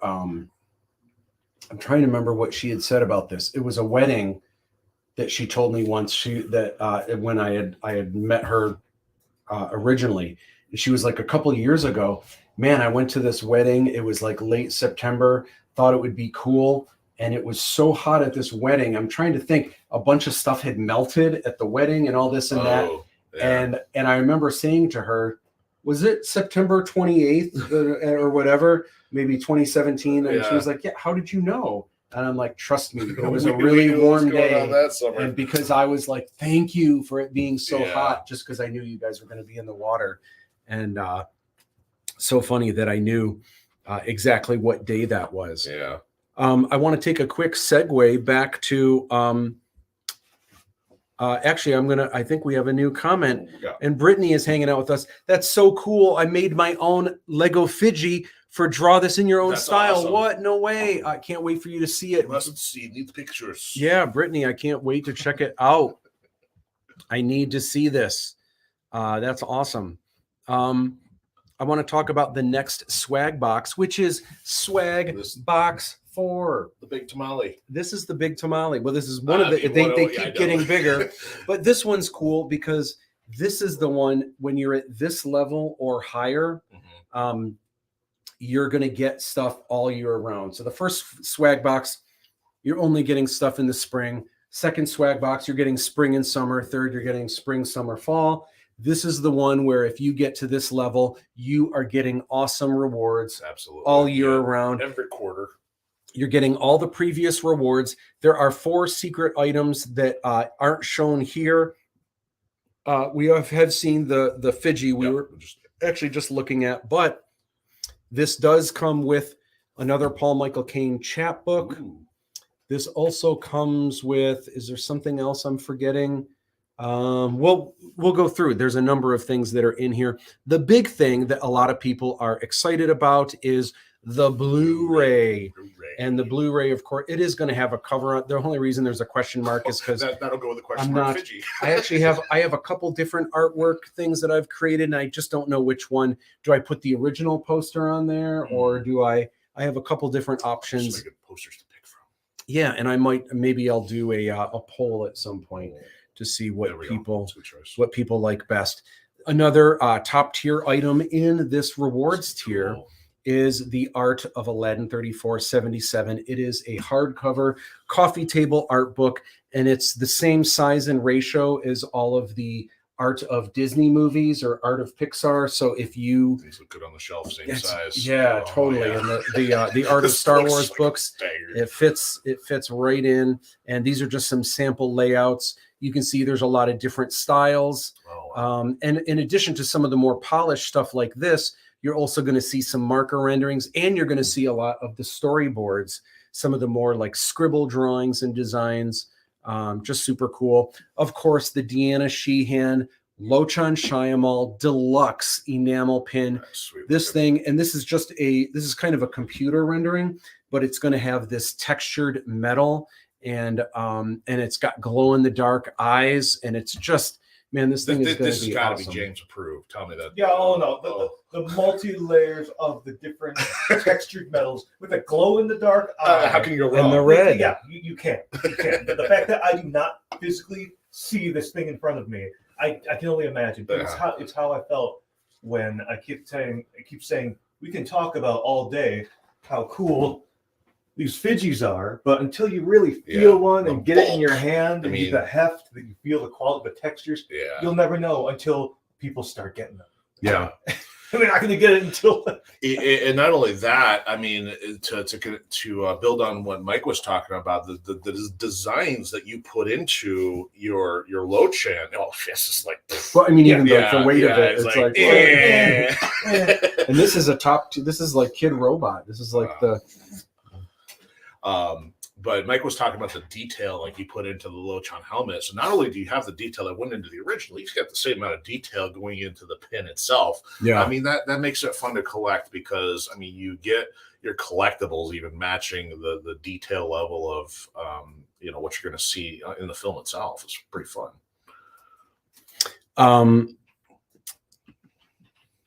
We just took a look at the at Fidgy. So Fidgy minifig comes in the 4th swag box. Kind of a closer look. And then this is just kind of a look at Lochan Shyamall, but Lochan Shyamall is the 3rd thank you gift, which comes in this reward tier. So in addition to the Fidgy minifig, you get Lochan Shyamall with all of these super cool sweet accessories. I also love that they were able to do, it's got a cloth cape that's actual cloth. I didn't realize that, and then it's a cape in the back, but then it's got the two front. Oh, and that's it's part of the same thing. For a Lego cape. It's just like Lochan Shyamall's cape. They were able to hook it up for me. And I think that was the one I was referring to earlier for the pointy pieces of the helmet that worked out really well. Mm-hmm. Yeah. Cool. So we're going to talk, we'll talk a little bit later about the Sky Sail Sky Club. Whoops, go here and then boom. So, I have another question, and that is, were you the night January 21st? Oh wait, no, we're not being interrogated here. I'm curious who your, because you know a lot about these films, in the limiting it to the first film. Number one, yeah. Do you have a favorite character? I'm so difficult with these questions because it's hard to narrow it down from like 2 to 1. Like, so I think Fidgy's like boss level for popularity. So he's fun and you're able to get the context of what he's saying through the other actors, but I also have to add, and he doesn't get as much screen time yet, as Brej. And I know a lot of that has to do with the humor that's going to come up in the second movie. Yeah. But at least we do get to see some of that in the first one with his interaction with Aladdin. So he's simultaneously kind of crass and sarcastic. But I mean, I think the interaction is you got to have the goofball to offset Aladdin. Yeah. So I think Brej is my favorite human character, and then I'd have to give it to Fidgy for inanimate, for AI. I think in Brej, we don't see him as much in the first film, so I don't know if just after the first film, if people are going to be like, "Oh my God, Brej!" Definitely, he's got some standout moments. Yes, fantastic for sure. But it's definitely going to be after the second movie. Yes, people are really, really going to dig Brej for sure. He gives Aladdin some grief in his apartment, so I don't want to give away any of his lines, but he's got some attitude. Yeah. So good. So cool. Let's see. Oh, we've got David Van Dyke says, "My apologize for this being off topic, but I just popped in my head and I'm exhausted again. So sorry if this is random, but any chance we're going to see some production paintings on this live stream?" You know what? I did a live stream maybe 3 weeks ago. I did it on a Tuesday though. And it was the, where I was talking about the art book, and in that live stream, I showed some obviously on the screen like this, you know, where I've got the Oh, yeah, like the rolled digital up, yeah, slideshow, but I yeah. also had them in person where I was showing some of the storyboards, some of the concept art, where I was literally holding up and kind of showing some of the artwork like that. That's still available to see on YouTube. If you go to my YouTube channel, and it's not in the videos like that are just right there for you to see, but if you go to my live videos, or if you you got to go to my live videos, you have to click on the live tab, and you'll see one of those videos is labeled probably Aladdin 3477, a look inside the art book kind of thing. But that actually shows a lot of those paintings. But I'm glad you bring that up, because that's actually something I should probably show more of and pull out. And in my observation, as far as the art book goes, I think it's really interesting how you've got your full range of concept art and how much it's changed to the point where then you've also done more artwork since filming, because you've already established the looks of the actors and the costumes. That's already been finalized. So then you're adding more art. You've got both the before and after. So you get to see full scope of how that's happened along the way since you initially envisioned it. You know what, David, thank you for bringing that up. You know what? I think maybe what I'll do in the next hour here, I'll pull out some of that stuff again. Cool. And take a close look at that just to shake things up. So thank you for the suggestion. It's not off topic at all. Oh, you saw it. Okay.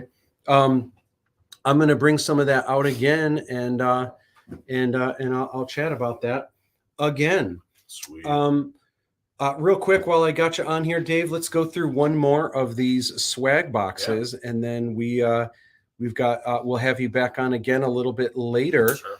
This is the Sky Sail Sky Club, and this comes with 8x10 glossies. It's got the shirt, it's got the script working page, it's got a 3D magnet, and it's a magnet. 3D. It's in 3D. It's got a little bit of shape to it, as opposed to just being like a flat magnet. It's kind of got the shape of the Red Star helmet, and some of the cool things that come in this Sky Sail Sky Club. So this isn't yet another swag box. This is 8 more rewards, but these rewards are going to be incorporated into the existing swag boxes. So if you get this is just making your swag boxes even bigger, more cool stuff to get. And some of the rewards that you'll get, there's 8 of these signed by main cast and crew from the first film, which again, we make no bones about it. It's not like our actors are, famous big names or anything like that, but we see the longevity of this, and maybe it's not a huge deal now, but in the future, to have these original 8x10s, this is the first time these are being offered, to have them signed by cast or by cast and crew, technically, because like Fiji, signed. But this is just going to be really, really cool. Obviously, Christy Perovsky, who is going to be hanging out with us later on. Fiji, actually, half the time I was performing Fiji, and actually I know you did a little bit, and there was a bunch of different people that stepped in for Fiji, but Steve Pankatai did a lot of the and Kasawa did a lot of the puppeteering for Fiji. So that's going to be signed by him. I was just gonna say, I think the only bot I remember was or I mean, if I can say the camel bot without it being a spoiler of later movie, but we had a little cosmetic droid thingy. Oh yeah, that, and then also I remember you puppeteered there was a robot vendor that Fiji is interacting with, and that, and that's a scene from the first film. It's clay on that one. Yeah. In this reward tier, which is the Sky Sail Sky Club, you get an additional shirt, more threads. So again, you get your choice, any size, any shirt for this is your second shirt that you'll be getting. You'll get to choose these, and you've got Aladdin, you've got the Princess of India. I like it because it's kind of like a Bollywood looking kind of thing. I mean, I would wear this. I love it. There's the Aladdin 3477 logo. Fiji, this is like the Shogun warrior Fiji. And then, of course, Lochan Shyamalan. There's also a script page, and this I think is really cool. I think it's cool. I hope other people do as well. This is one of the rewards where I had during this whole process, I've had kind of like 3 different binders for the script. One was for when I was doing storyboards, one was for music cues, and then one like I kept on set, you know. Yeah, well, totally. Yeah. So what's neat about these is they have all kinds of scribbles of me making notes and kind of outlining things, crossing things off if we were nixing it, circling things if it was important. There's different highlighter colors and stuff. So if you get one of these pages, I'm going to sign it, and it's just kind of neat. It's just like a piece of actual history. This was something that, you know, that would have been on set, and it's a piece of the filmmaking process. Frame it. There you go. Yeah. Then if you get the Sky Sales Sky Club, you're going to get a second movie poster, one of them that's absolutely clean if you don't want signatures covering it up everywhere. Yeah, I know those kind of people like clean art. Sometimes. I mean, I was kind of weird like that once. Well, you know, I've had a lot of people, for example, when I did my Hollywood is Dead series, which is the zombified movie posters, usually when people order those from the Hollywood is Dead website, I would get a lot of people saying, by the way, can you please not sign it? Oh, they would ask specifically. No offense. It's not that I don't want your signature on it, but the idea is they want to hang it up and frame it like either in their living room or whatever. And they kind of want to see how long it takes for people to realize that it's not the actual movie poster. And like, wait, what, you know what I mean? Oh, okay. Because from far away, people might not realize that it's zombified. Yeah. Because from far away, they recognize the image and it just looks like it's the movie poster. Okay. So sometimes that's half the fun. Yeah. Is tricking people into doing a double take. Like, you know, everyone has, or not everyone, but a lot of people have the Breakfast at Tiffany's poster in their living room. So imagine if someone left to go get pizza, if you took that down and then framed it, and then you put the Hollywood is Dead, how long would it take before someone's looking and then they're like, what? Yeah. You know, so it's just kind of a fun thing. But as soon as I put my signature huge with a Sharpie on there, like sometimes that draws attention right away because you're so used to what the movie poster looks like. Your eyes just go right to some, whatever's new. Well, that's cool that you're thinking out for both perspectives because, when I was new to doing the Comic-Con as an attendee, I think it was Greg Horn I met at Chicago Comic-Con, and I had like a Wonder Woman print or something. He's like, you want me to sign this? I'm like, I wasn't used to having him sign it. So he's like, oh, I'll even sign on the back for you. I'm like, it's okay. But now I'm kind of used to it. Like, it totally makes sense. But some people are different in their perspective, like whether they want to display it or they totally want to show that it's verified by the original artist. That's cool. So you get both. Yeah. But yeah, you get all these signatures, and I think it just fills nicely. It'll be really cool to get that. I feel you on that though, because I felt the same way too. But at this point, not only because we've been signing these posters, but you've given me, I think, signed and then unsigned. Like I can hang one. Right. I mean, in some cases, because some people want to appreciate the art, and sometimes the signature, because you may have an artist who might sign it in the most awkward place, and then that might catch your eye rather than focusing on what the original artwork was. But at the same time, you also want to know, I got to meet the artist too, so sometimes it can go either way. So.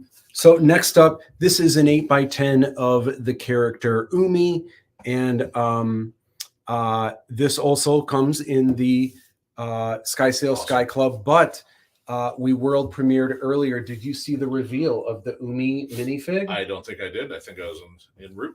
All right. Well, this is we showed this a little bit earlier, but this is the Umi minifig. And so much going on. This is so adorable. Oh my goodness! There's lots of there's a lot of spoilers we can't talk about, but we'll say like what this figure is and what. I just love the detail and the trousers and like the ripped up shirt and everything. Good. Yeah.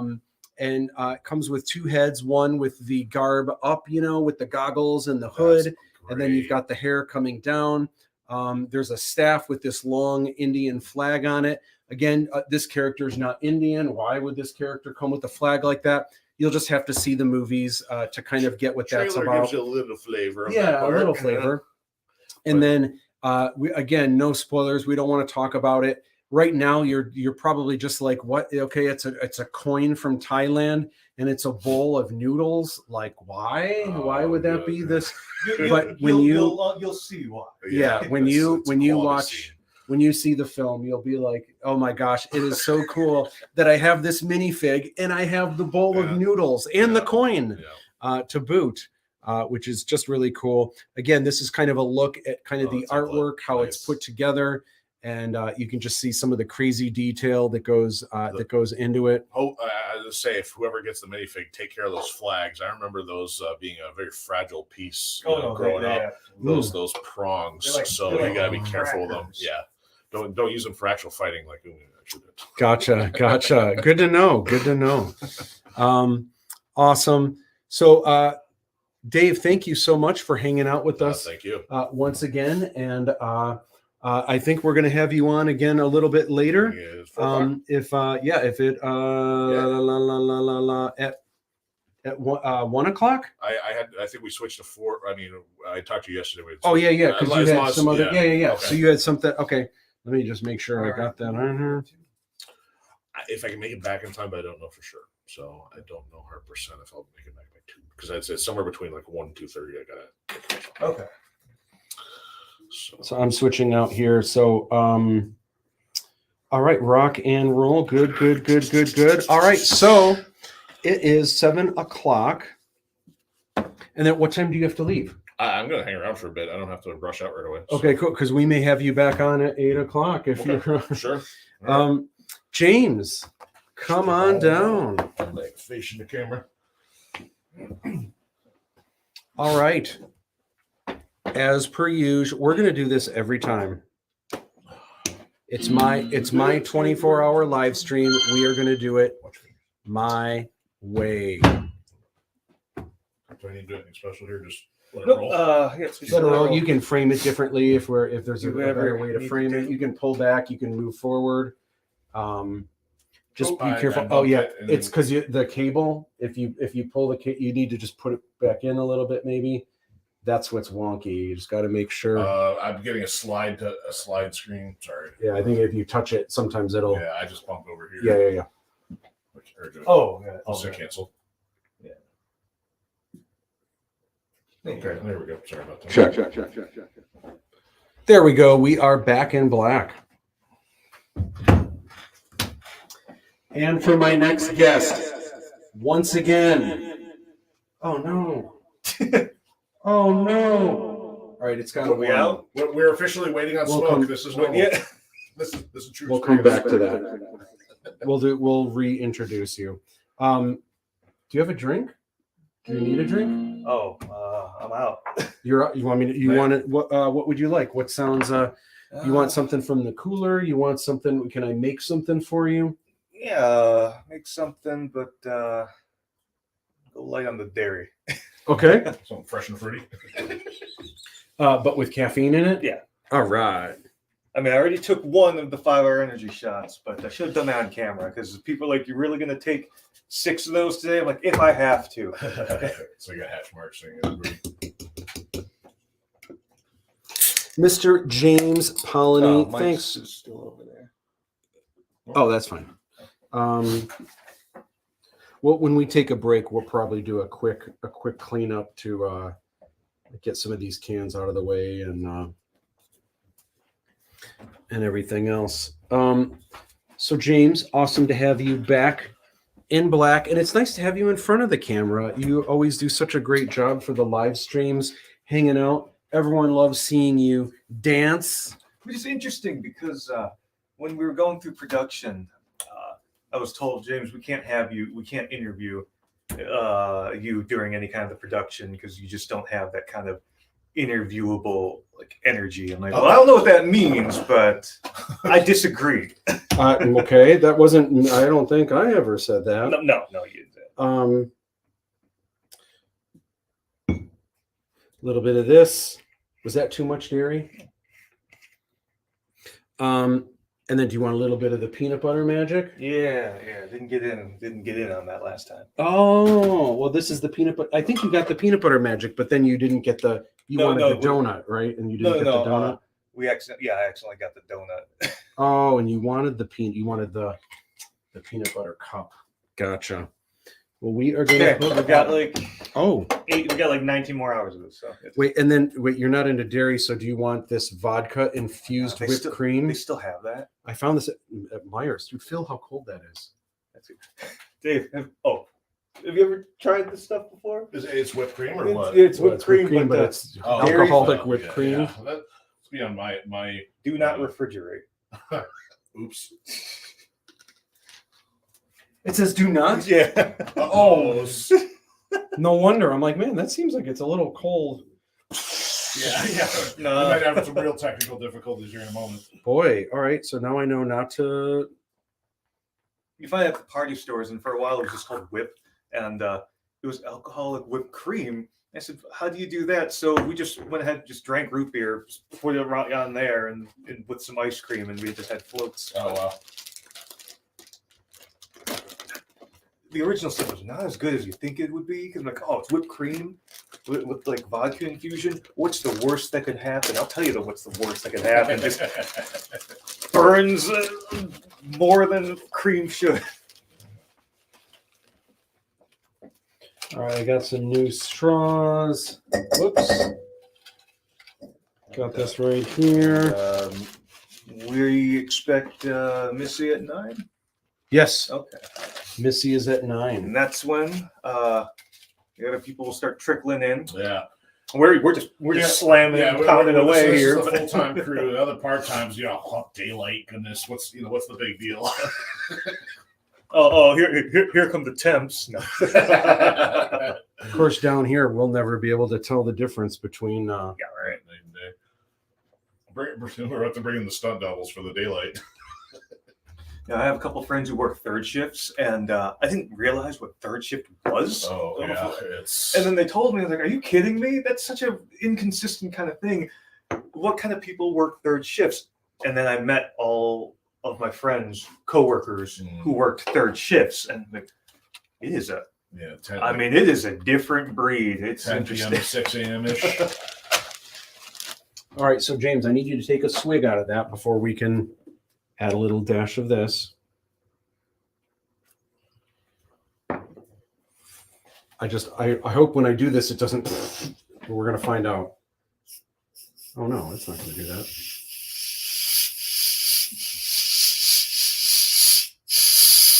That might be what the refrigeration. Oh, you know what? Maybe it's because Did it leak? maybe it's because of pressure? the alcohol. Maybe it's because of the alcohol that you can.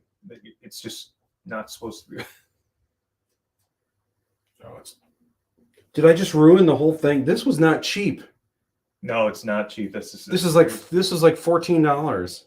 wow, more expensive than I thought. well, Oh my so gosh. the temperature may have affected pressurization of it. So We're Maybe, gonna keep it leave aside. maybe leave it out for a while. Leave it out for a little bit. We'll see if we can get some caramel happening later. Always read the label.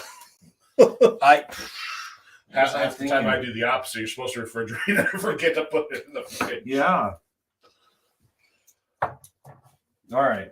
I mean, you refrigerate Cheese Whiz, so I mean, you think. So Brittany says, I sent you my project pictures on your DM. Thankfully, I'll have a week off next week and I'll be able to finish it. Awesome. I don't have access to my DMs at the moment because I'm stuck in this StreamYard software. But Brittany, I cannot wait to check it out. And my phone is what's filming right now.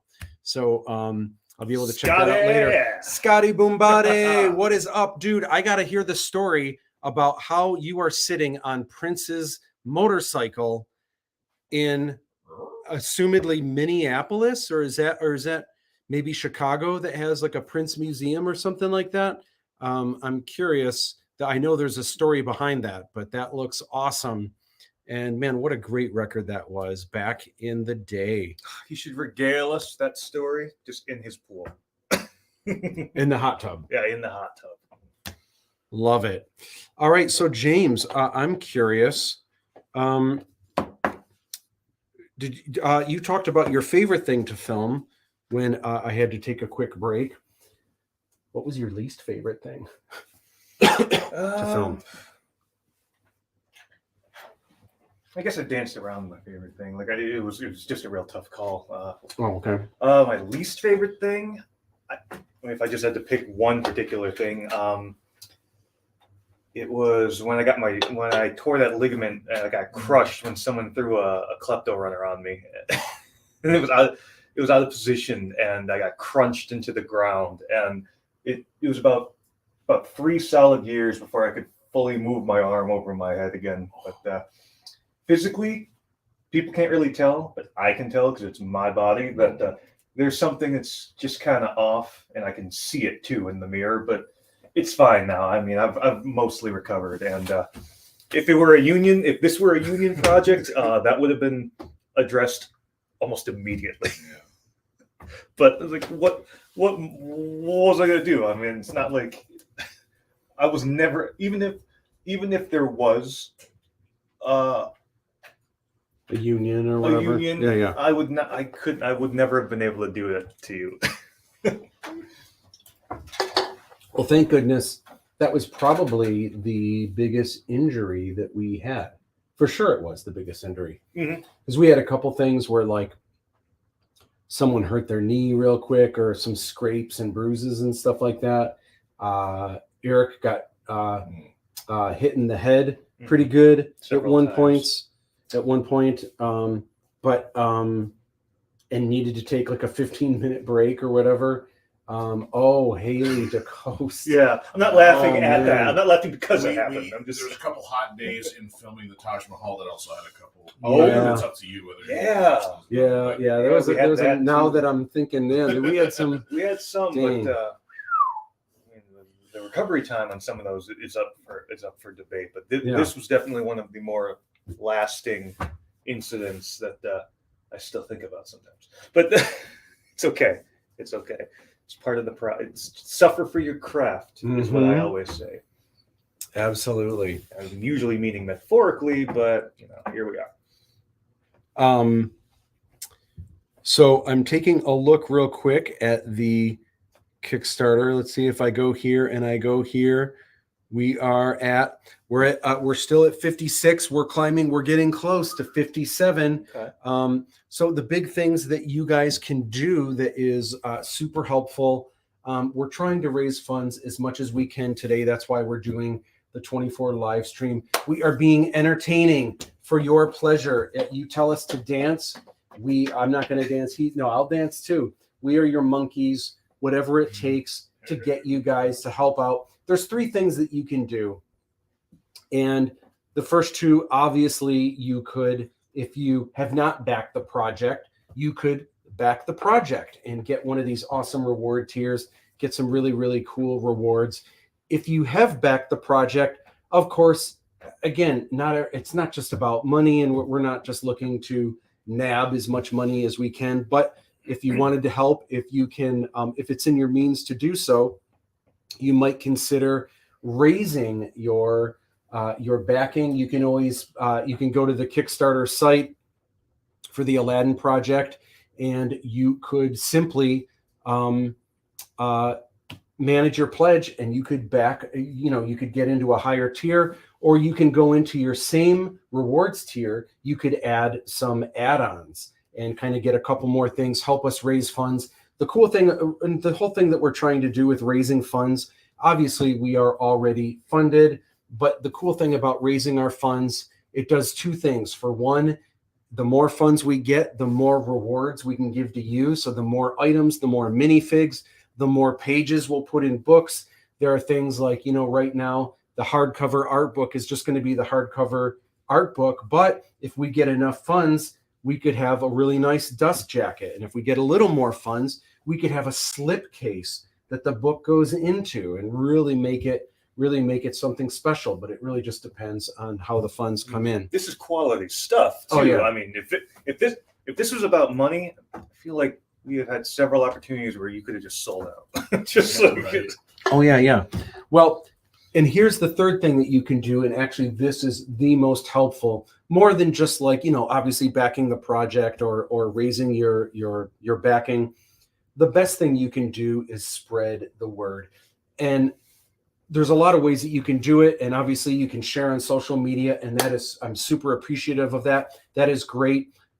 But when you just blindly share something, like if you go back to some of my posts and you just share them, usually like less than 5% of any of your friends, you might think everyone in your friends list sees it. No, about less than 5% actually see that post. And if you don't say anything about it, they're just like, what's this? Okay, this person I know is sharing Aladdin 3477 anyway, and then they just keep going. So it doesn't really do a lot of good.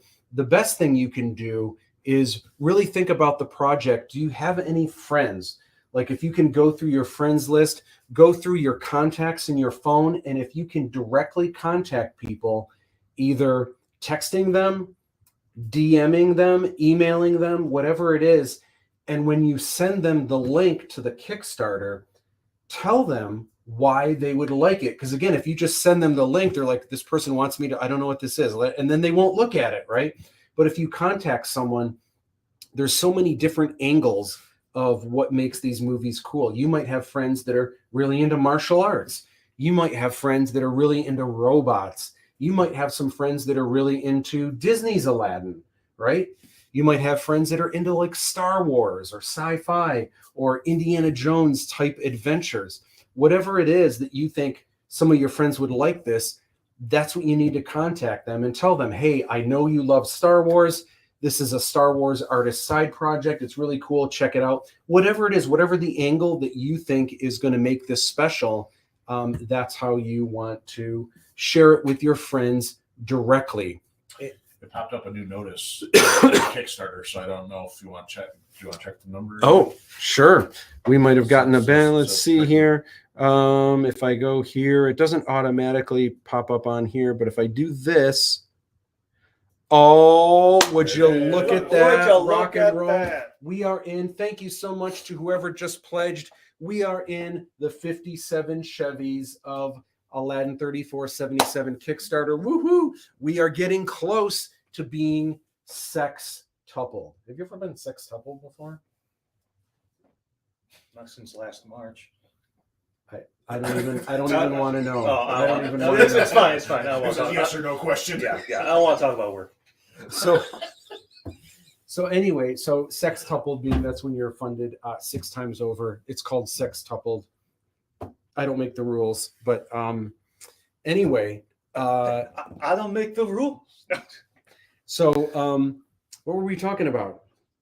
Is it already getting to the point where No. we're We were talking about? You're just you didn't finish talking about other things you can do to. Oh yeah. So telling people is the best thing. Word of mouth is the best thing that you can do. If you can take the time individually, go through your friends and anyone that you think would even be remotely interested in this, contact them directly and say, hey, you need to check out this Kickstarter. I know you'll think it's cool. And maybe they'll look at it and be like, oh yeah, that's cool. And maybe they won't back it, but they might be like, you know what?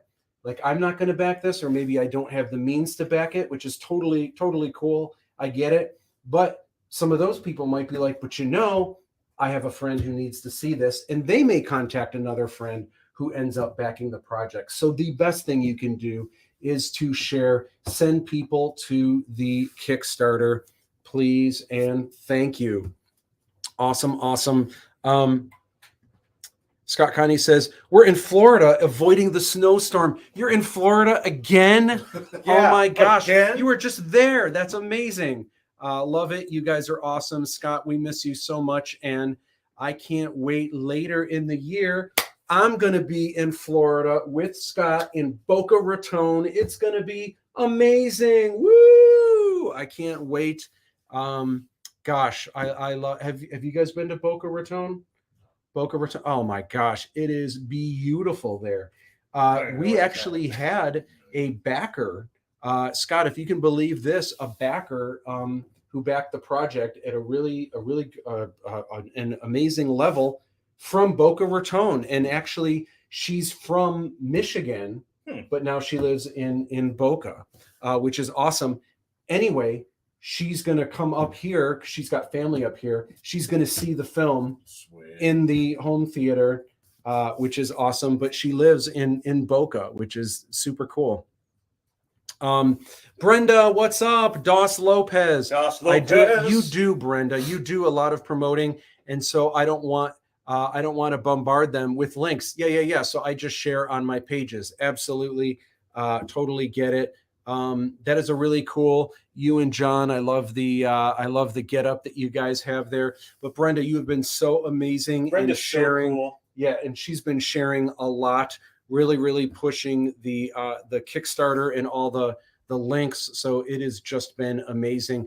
Thank you so much. So Dos Lopez is in the film quite a bit. She's just got, kind of some featured extra scenes, but you'll see her a lot in the marketplaces, and she was one of the hologram princesses. So you'll see her in a number of scenes kind of throughout. Sometimes you'll see her in a marketplace, kind of blinking, you'll miss them kind of thing, but super awesome. Also, John as well played an extra in some of the Hong Kong Hong Kong shots as well. You think of Kong Chime, I'm like, I don't remember seeing there. Yeah, not in It's Kong definitely Chime, Hong but Kong. Hong Kong, yeah. Where we had our biggest extra turnout. And then we never saw them again. Oh gosh. Yeah, James was talking about that earlier. Well, Yeah, so it's rough because we had a number of people that came out. We had a scene that took place in a Hong Kong marketplace, and the thing is that's kind of strange and interesting about these films is that normally when you watch a movie, even if it's a futuristic movie, if something takes place in Korea 100 years from now, like a sci-fi movie, obviously all the people in Korea, almost everyone is going to be Korean or is going to look, Asian because it's Korea. So my films, even though they're 100 years in the future, same thing. I mean, if something takes place in China, everyone's going to look like they're from that country. But truth be told, 1,500 years from now, We don't know. well, not only that, the world is becoming such a melting pot that I think, 1,500 years from now, that's not just 15 generations, that's like 45 generations from now. It's going to be a way more mixed melting pot. I think it's going to be a lot more kind of what you see here, probably even more mixed, where the entire world is just going to be like just one giant mutt. I think 1,500 years from now, it would be rare to see someone that is authentic Asian or someone that looks authentic Black. You know what I mean? Like someone that just doesn't have a lot of mixed races kind of into the mix, so to speak. These are probably horrible choices for words, but you know what I'm saying, where I think we're all just going to be mutts. So That might be the last purebred. but what's interesting is I think in movies, in sci-fi, even though I can reason that out with you talking about it, still when you see a film that takes place in the future, it's easier to understand if you're like, okay, now we're in India, people should look like they're Indian. Okay, now we're in Thailand, people should look like they're from Thailand now. You know what I'm saying? Your average moviegoer will take things at face value. So that's going to be the one thing we are stacked against. Well, so an interesting thing that happened was we had a Hong Kong marketplace where we had, I think I had 45 extras that were Asian American that were supposed to come on, that said they were going to come on. We ended up only getting about 30 maybe. Still an unheard of amount. Yeah. But they were real excited about it and real like, oh my gosh, making a movie, being an extra. But being an extra isn't all it's cracked up to be. Once you get on set, once you get in costume and you're like, oh wow, this movie set. And then there's a lot of, we call it hurry up and wait, where you're just standing, waiting. You're waiting for technical difficulties. And then it's like, okay, now pretend like you're walking down the street. Okay, now do it again. Now do it again. Now cut. We had something else goes wrong. Okay, we set up again. You wait, you stand there. Now do it again, right? And it's not all, it gets old real quick, like any kind of filmmaking, probably does. So what was interesting is as we continued to film, that 30 people started dropping off big time. And then we had kind of a pause where we were making a new set for 3 months, maybe 4 months. And on that first day of shooting on this Hong Kong set, I had all of these other extras that I had contacted that I assumed were going to be there. No one. Wow. Not a single person showed up. So it was like, oh my gosh. Now, thankfully, we had a number of people that were there helping, like James. But James already is a number, and he's a bunch of extras that if you blink and you'll miss them. It's gonna be the best drinking game ever. It is I was going to say, be. it's like, where's Waldo? It's going to be an amazing drinking game. But on that day, it was like, what do we not film today? And then like work double time to get people back again. And so what we had to do, we had to be creative. Thank goodness it's sci-fi. We started putting helmets on people. We started, doing different costumes, different garb where people's faces were covered, or a big hat where they're in the shadows and you can't see them as much. And like my dad was an extra. Yeah. So it was just Missy was an extra. Hong Kong Missy is one of my favorite outfits. Yeah. So it was just it was a lot of fun, but it was hopefully when people watch it, they just kind of fall into belief of how everything was. We did our best to have it be as authentic as we could. Let me just kind of go over here and just kind of double check, make sure I've got this going on. All right. We have that picture. Whoops. Nope, not that.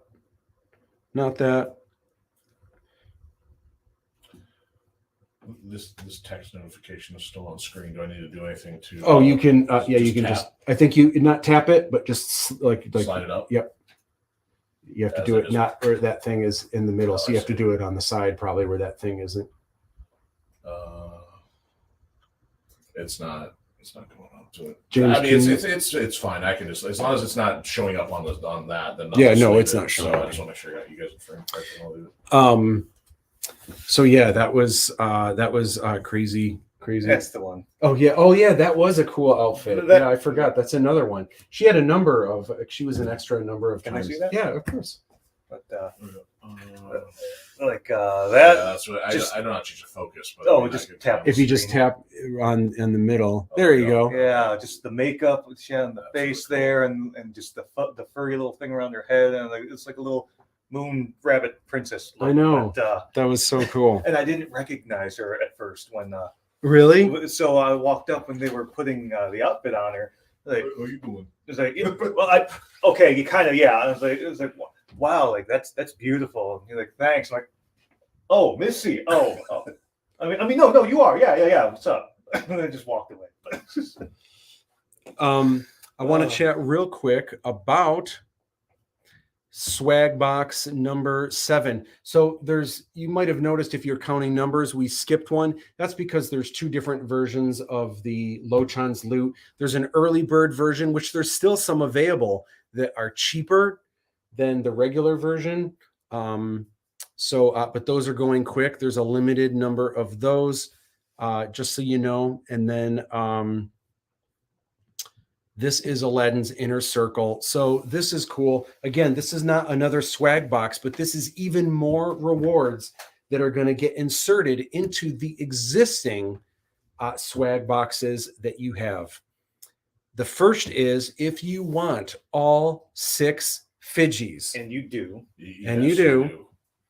You are going to get, you are going to get all 6. We're only showing 5 of them here because there is a mystery one that I want you guys to discover on your own. You'll either get it randomly, the mystery figure, or if you're getting all 6, you're guaranteed to get all 6. Also, thank you videos. We started filming some of these thank you videos with a limited number of cast and crew.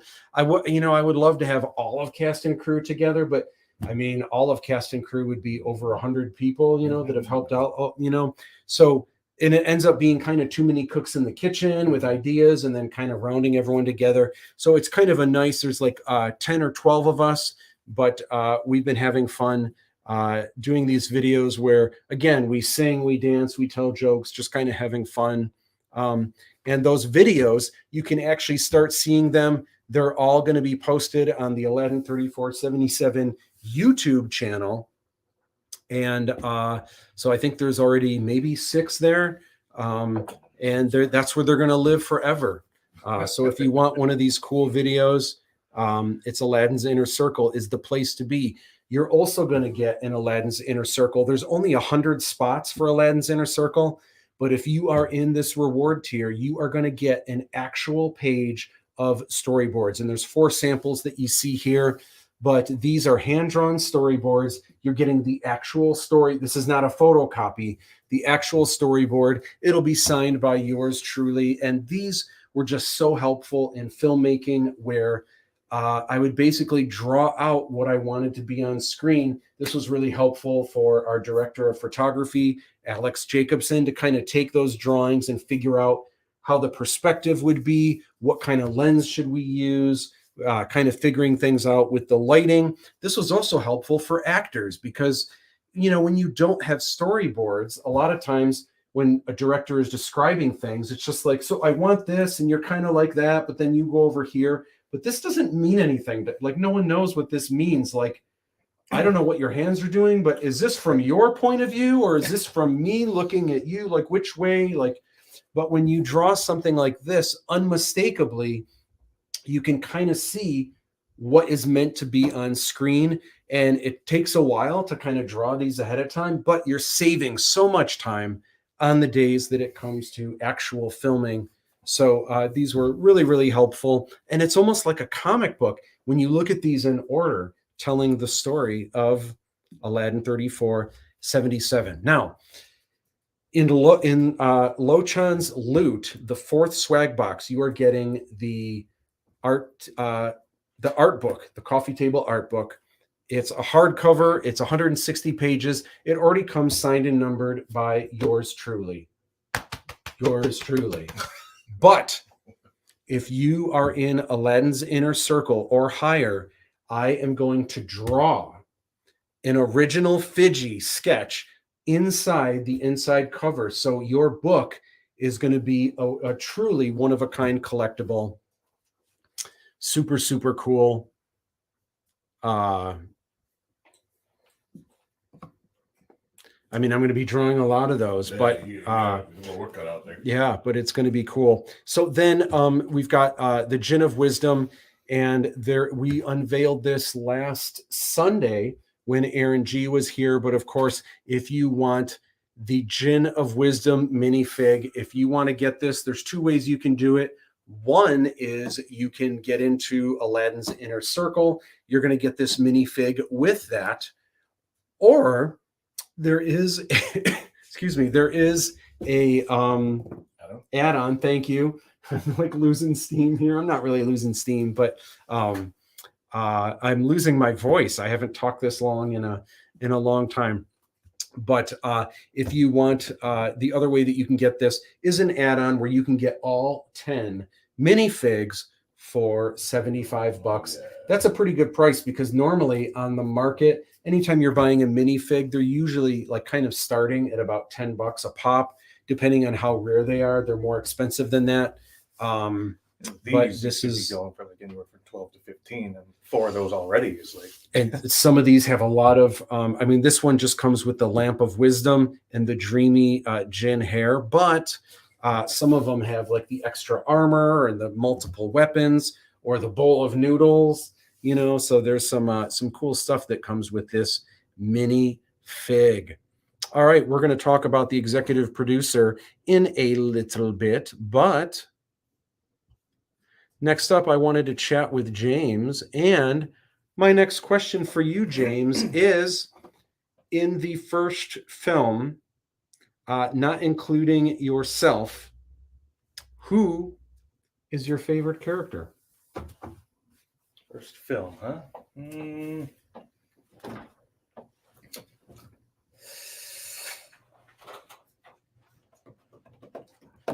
I mean, I could say just all the work that Cam and I put into those bounty hunter outfits, just with all the blinky lights and the guns and everything. It was just so fun wearing that. But no one says their own. No one says themselves. So I do like the character. I always liked the concept of Brej, not just for his fancy hat, but just future reference. We need those hats. I know we definitely need those hats for sure. He is the. I mean, Aladdin and him are also they can be scoundrels together, but there's just something with just John Rick's natural charisma that just flows right onto right on camera. That not only plays off of Eric's very well. It's just together. They are thick as thieves. I mean, it's a good pairing, the two of them together. Yeah. I do like. They play off each other really well. I'm trying to think because all the other options I have are probably from the second and third film, and I don't want to accidentally drop that. But and then Fiji. Just let's be fair. I mean, Fiji is just iconic. He's going to be uncontested. Yeah, Fiji's going to be on so many different pieces of art and different pieces of merch. It's way better than some of the other little mascots in some other movies I've seen. But it's always the little companion buddy sidekick that gets all the publicity and all the love. And can you blame him? Look at it.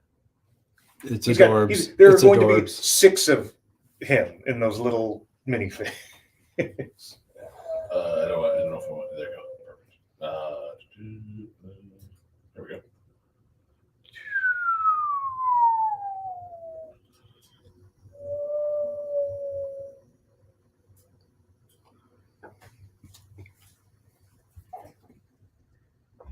Adorbs. I think if there are any just briefly appearing but iconic characters in the first movie. You know what's interesting? You brought up the bounty hunters, and I have kind of a funny story about the bounty hunters.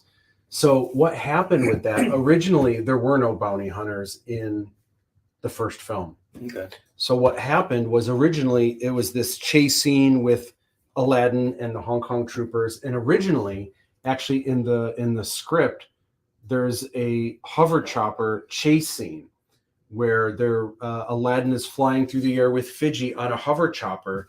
And actually we were donated a ski-doo that we were going to cut apart. And that's the ski-doo. If you remember on set, there was a ski-doo that was actually in the soundstage for a number of years until we ended up getting rid of it. But we were gonna soup that up and make it look like this really cool hover chopper. And then there were going to be these other vehicles that the Hong Kong troopers were piloting. It was going to be a chase scene. It was going to start on foot, but quickly it was going to get to Aladdin hot wiring this hover chopper, and then it was going to be a chase scene in the air. Well, the special effects for that, we could have done it, but I really felt because it was the opening action scene, because a lot of it was going to be green screen, a lot of times, there's a first impression, and if the effects weren't just right, you really want to rope people in from the beginning to where okay, I like this. This is really cool. And I was nervous that, man, if the effects aren't just rock solid perfect, I mean, this is all 3 movies. This could kind of kill if people aren't into it right from the beginning. A lot of times when people watch movies, they know by the first 15 minutes, okay, I'm in. I dig this movie. I'm enjoying it. Where a lot of people, even if it has a really good ending, if people aren't into it from the beginning, people either stop watching, or even if they watch the whole thing, even if the ending was so good, they kind of just but I just I don't need to see it again. That's for sure. You know what I mean? So I really wanted to rope people in. So I had this big action scene kind of planned out. Well, we learned really quickly that our Hong Kong troopers, once they have those legs on, they couldn't run. They couldn't actually run. I mean, they could kind of clunk, but they could, so it'd be really weird if Aladdin's running top speed and you just keep cutting back to the troopers just kind of going like that. Yeah, we wouldn't be able to tell if they were robots or people in suits at that point. So, anytime we have the Hong Kong troopers running, it's actually from waist up where they would take off the legs and we would just kind of follow them running where you couldn't see the legs, moving along, which was great. But I knew I couldn't do an entire action scene where every time the Hong Kong troopers are running, we don't see their legs. Like, what? It was also difficult because we had one suit and they were expensive, the armor. So anytime we showed more than one trooper, we had to use trick photography to make it look like there was more than one. So I had to come up with something. Okay, there's got to be something more to this action scene. A Hong Kong trooper alone, it's going to work for part of it. It's not going to work for the whole thing. So what I had to do last minute, I needed to come up with bounty hunters. But I was so strapped for cash, I couldn't get more like professional armor and stuff. So I got together a bunch of foam, a bunch of toilet paper rolls, a bunch of cardboard. And I remember you helped, Cam and Missy. And in an afternoon, we painted and came up with the armor and garb for 3 bounty hunters. And what was so interesting, now we put these together in like an afternoon. Yeah. Meanwhile, I had this professional Hong Kong trooper armor that was thousands of dollars. And I was really kind of like, not nervous, but like I kept thinking like people are going to be so impressed with the Hong Kong trooper armor and like the bounty hunter stuff, like, I don't know, whatever. So funny story, I actually showed an early version of that opening action scene to one of my classes, to my students. And I remember at the end of showing this scene, a lot of my students were like, oh man, the bounty hunters, man, their outfits are off the hook. They're amazing. And I said, oh yeah, Coco, yeah. What did you think of the Hong Kong trooper? Because I spent so much money on the Hong Kong trooper. What did you think of the Hong Kong troopers? And they're like, oh yeah, that was cool too. But dude, the bounty hunters. And I'm thinking, oh my gosh, we made the bounty hunters with no money, toilet paper rolls, random cardboard, foam, just whatever we had cut out, Velcroed, strapped together, duct taped, and then painted. And we were really rough, so it was kind of like Boba Fett and just kind of rough around the edges and stuff. Never underestimate the practical artistry. Yeah. And those were free. And that's what everyone flipped out over. And I'm thinking, man, I spent all this money on the Hong Kong trooper, but everyone's like, the bounty hunters look so cool. People thought the Hong Kong trooper was cool as well. But fun fact, I just showed up in my clothes and my shoes and my shit. I'm like, all right, just build on me. Just layer it. Just make the outfit.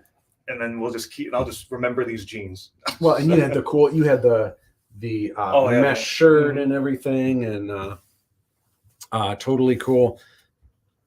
And speaking of bounty hunters, one of them was this guy, John Rick. What up?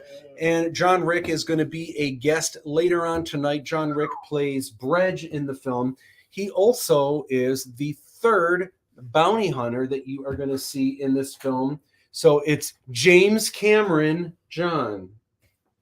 James John Cameron. James Cameron goes to the John. But anyway, Bredge, can't wait to have you on later. It is going to be a hoot. Can't wait. So that was really interesting about the bounty hunters. And sometimes the best things in life are free. There you go. Okay, good. I was like, I hope that's what he's going with. All right, let's chat real quick. We are going to talk about the executive producer. This is the top tier reward, but guess what? You can't have it. It's sold out. However, in this reward tier, which is sold out, one of the cool things was the ability to see this film before anyone else. So that is still an option in the add-ons. So if you support the Kickstarter at any tier, and then you can go to the add-ons, and there's a bunch of different things that you can kind of add on to that. One of them is the red carpet experience. What this is you and your +1, you get to come with a guest, hang out with me for an evening. You get kind of a tour of my home studios. There is the library upstairs, like a mini library. I've got my editing suite. I've got my mini warehouse, I've got my art studio, and of course there is the home theater. And also here at the in the live stream lounge, I'll be making some candy bar drinks. And then of course, this is the mini home theater. This is the place to see Aladdin 3477, because this is where a lot of times with cast and crew, this is where we would kind of watch the dailies and really early rough cuts of the film. This is also where I did my final kind of mastering for sound and just kind of really, we had to watch the film on a phone. We had to watch it on a television. We had to watch it in the home theater. We had to listen through headphones, through computer speakers, just to make sure it sounds good everywhere. Sometimes like editing on the computer, and I have really nice speakers and it sounded great, but then does it sound good watching on a television? And sometimes, whoa, there's a couple things here that maybe don't sound so good. So it meant like, okay, how do we make it still sound good here, but also sound good there? But the home theater was really where we kind of brought it to life with the mastering. And I've just recently redone some of the acoustic treatment in there. So it really, really sounds good, sounds awesome, and can't wait to have you out seeing the film before any other audiences, hanging out with me. It's going to be a fun evening. You get to bring your BFF or your significant other, and it is just going to be awesome. It is going to be a lot of fun. Cannot wait. And that is that's the add-on for the red carpet experience. We're going to talk a little bit more about some of the fun things that happened in the Kickstarter coming up soon. But let's get back to a little bit of fun with James. I removed the wrong thing. You can tell I'm still kind of new at this, right? Not that. Let's do that. There we go. All right, James. So I am curious, who has the best costumes in the trilogy? I don't know if you can call them costumes if they just all came out of my closet. But let's see. Well, Aladdin's got this had this really cool. I don't know if you'd call it a pirate vest. It's a tapestry vest, so it's kind of piratey, kind of steampunky, kind of gothy. Very nice quality. Yeah. The buttons just slid right in and just latched on. I'm like, wow, I don't know what I would wear this for, but it just fits so snug. Let's see. That's a good piece with his boots. That was just a real nice casual outfit. An interesting thing about that I wanted to point out, because I've had a number of people that have seen the garb with the vest, and a lot of people have said, oh, Han Solo, right? But the funny thing is that was actually never intended to be Han Solo. I know it definitely looks like Han Solo now, but that vest, if you look at my early production drawings, it was a vest, but it was actually always meant to be buckled and to stay buckled. Mm-hmm. But the issue was it totally fit Eric really, really well.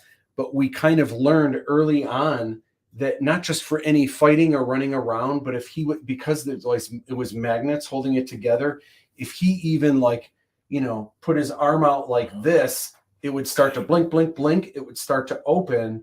So pretty quickly, we started saying, you know what, just keep it open, because the continuity of him even turning and grabbing something, sometimes blink, blink, a couple of them would open. So it just got to a point where we were just like, just leave it open. So I know it kind of looks like Han Solo with Didn't the cool... even occur to me. Yeah. Just like the vest is too ornate. Like this one, it didn't even remind me of Han Solo. But so take the vest, take the Brej hat, take the bounty hunter armors. There's just so much. There are a couple of the extra background characters that there were some cool hats on that. Mm-hmm. just what's great about the film is that so many of the costume, like before we mentioned, all made, from scratch. All designed just with some creative vision from you or the costume department, and it's just so cool to see what you can make when you start out with just here's a bolt of cloth, here's some sparkly thingies, here's a pen. And just make something from it, and you get this very elaborate piece that just looks like you imported it from Asia. And a couple of things may have been, but a lot of it was just right in the studio. It's really hard to say who's got the coolest because they don't come out until the second film, so it's really hard to say. But that vest John wears, though, even Bryce's vest is pretty cool, and we had to go back and edit some of that. But That's a story I'm going to save until Yeah, after until- people have seen it. But that is an epic story, kind of an epic fail, but just something that was through no fault of our own. through no fault of our own. Absolutely. I want to talk real quick about some of the cool things that we've done during the Kickstarter campaign. So the idea for the Kickstarter was that, the Kickstarter is 2 months long. And if you look at any Kickstarter, if you look at kind of the waveform of how it goes, it always has a strong beginning. That's when family and friends and everyone kind of backs it or whatever. And then it levels off and doesn't do a whole lot. And then it goes up again at the end. So that's why a lot of times Kickstarter recommends, and allegedly, the shorter your Kickstarter is, like if you only have one that's 30 days or 20 days, they say those ones do better because the longer Kickstarters, people back it, but then they have time to back out. And sometimes they actually go down a little bit. And they're not as, or people get this idea, well, the Kickstarter is going for 2 months. I'm going to wait a month or two and then I'll come back and back it. And then they forget about it. And then the Kickstarter is over. So, but what I've noticed is even though that may be true by and large, that Kickstarters that have shorter days are more successful. If you look at the biggest Kickstarters that like made millions of dollars, those ones usually are the full 60 days, which is the maximum that you can do. So the trick, though, is that during these 60 days, what can you do right from the get-go? So as soon as you level off, what can you drop so that, boom, there's another spike? And then what can you drop again? Boom, people are excited again. And there's a new audience that comes in. So I had all kinds of really cool things planned. Some of the fun things was the draw this in your style, where people were drawing Aladdin in their own style. And this was not like a contest for money, but this is something where you can use the hashtag Aladdin3477 DTIYS. And this is kind of a big thing you see on Instagram where people will draw other people's characters in their style. A lot of fun. We had the epic Aladdin3477 recreate my trailer contest. And this was so cool to see. We only had 12 entries, but oh my gosh, every single one of them was a lot of fun, super cool. And you can see all of the entries on the Aladdin3477 YouTube page. The second playlist down shows all of the entries. And James, you actually did one of the entries, which is awesome. Tell me about the one that you did and tell us, which by the way, got a lot of votes. A lot of people liked it. And what was interesting, I think a lot of people, like some of the people that voted for it, I'm not sure they understood the J.J. Abrams reference with the lens flares that you did. Some people voted for it, Just I believe. for the lens flares alone. Well, either for the lens flares or they voted for it just simply on the edit, that they thought the edit was really, really good, really, really cool. Tell us about what what went into making that.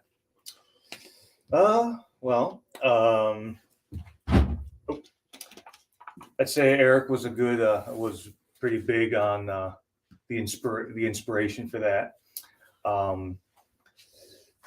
But I remember when Aaron G did one of his horror film submissions, and that was a lot of lens flares, just obnoxious amount of lens flares on purpose. Like, it was deliberate. And I said, why not? You know, what's just J.J. Abrams lens flares, and You get a lens flare. You get a lens flare. everybody gets a lens flare. And it was never with the intent of winning per se. It was just getting Aladdin out there in just as many ways as possible. That's like, awesome. Like Eric's had definitely, like, with the horror film vibe to it, and like, I voted for that one, honestly. And the If I VHS would've- and yeah, stuff, I would have yeah. voted for that one. But it's just every single which way, it just gets the word out. It brings more people to see Aladdin in so many different ways, and that's not. And all those recreate the trailers. Everyone liked seeing all the different ways to recreate the trailer. I'm like, yeah, and that's even before we even get to see the actual film itself. And so people are clearly hyping it. People are excited for it. They want to see it. So, I mean, I'm hoping that there gets to be more, even after the Kickstarter ends, more opportunities just to kind of like how with the Fiji thing going on right now, get people talking about it, get people expressing their different creative take on it. And so by the time the film actually does come out, we'll just have a colorful range of perspectives on the film and the characters, and people will be familiar with them by then. Yeah, there's definitely a lot of things planned. Some of the other fun things that we did, we had the Aladdin 3477 One Jump Ahead, which is like a music video. If you haven't seen the music video, you need to hop on YouTube and type in Aladdin 3477 One Jump Ahead. It is a really cool. If you love the music of Disney's Aladdin, which is not in this film, but if you're a fan of the original soundtrack from Disney, you will definitely enjoy this kind of humorous take on that song. There is currently a Fiji Draw This in Your Style contest to win $500, and there's already been some really, really cool entries. Of the ones you've seen, which one is your favorite off the top of your head? Because cast and crew are going to be voting for this. Oh, okay. What's tough? I do like the Kauai Fiji because it reminds me of Cotton Candy Tricks yogurt. Laz my one friend had a neat one come in, and I don't know if that was for this or if it was. Actually, you know what's funny?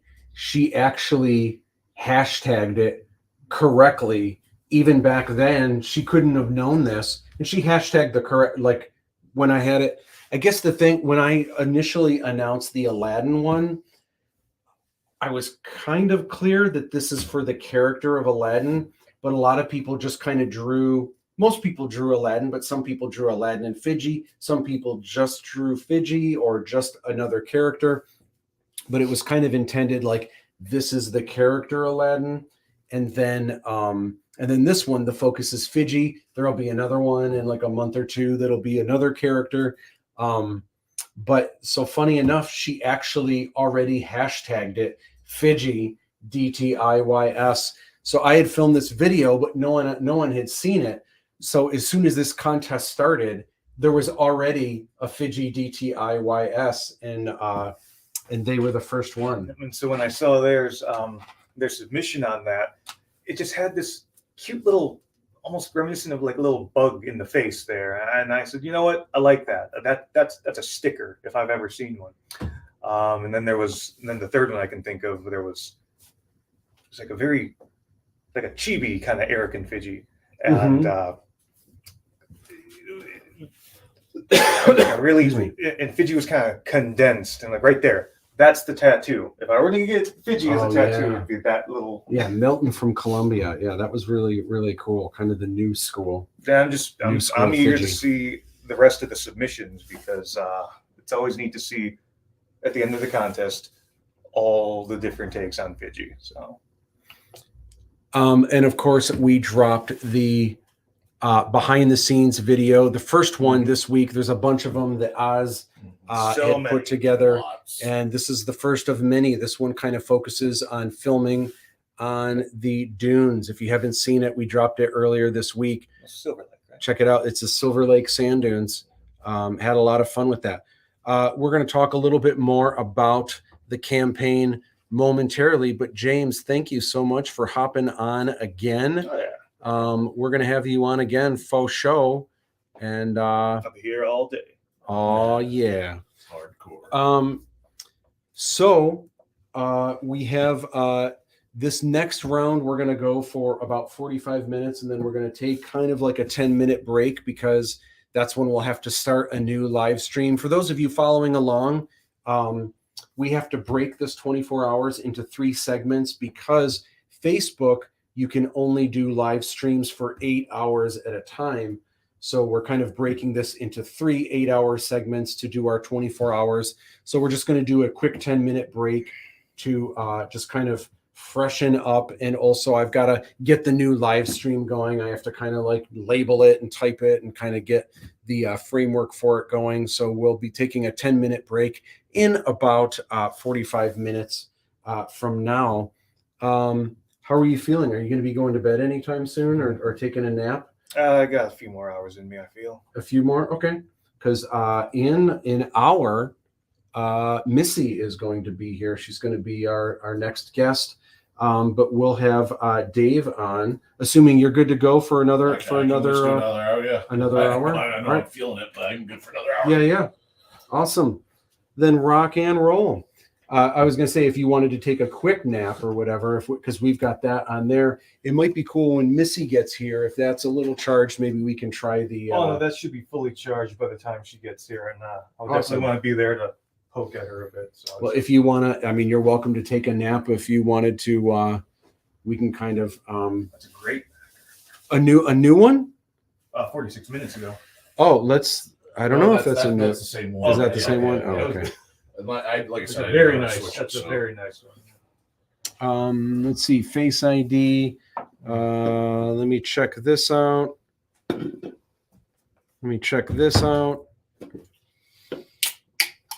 Awesome. Yeah, we are in the 57 Chevys. Whoop, whoop. What? Let me check this really quick.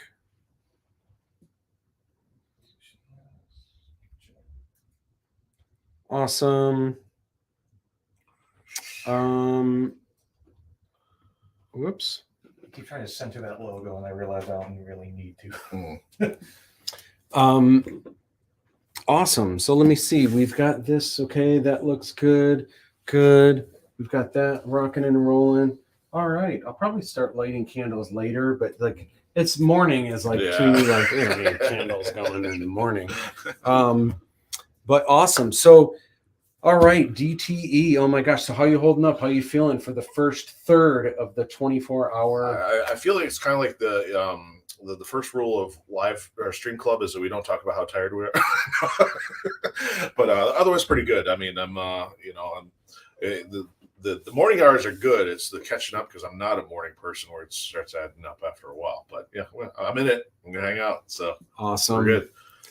All right. Well, what I wanted to chat about next. So for those of you that don't know, Dave. So Dave started on right at the beginning, and you kind of started where you were just kind of helping out, doing a lot of random things, but you were so good at helping out that just more and more you were kind of the go-to person where and everyone was super helpful. I don't mean to make it like, the other interns and stuff weren't helpful, but you were always excuse me.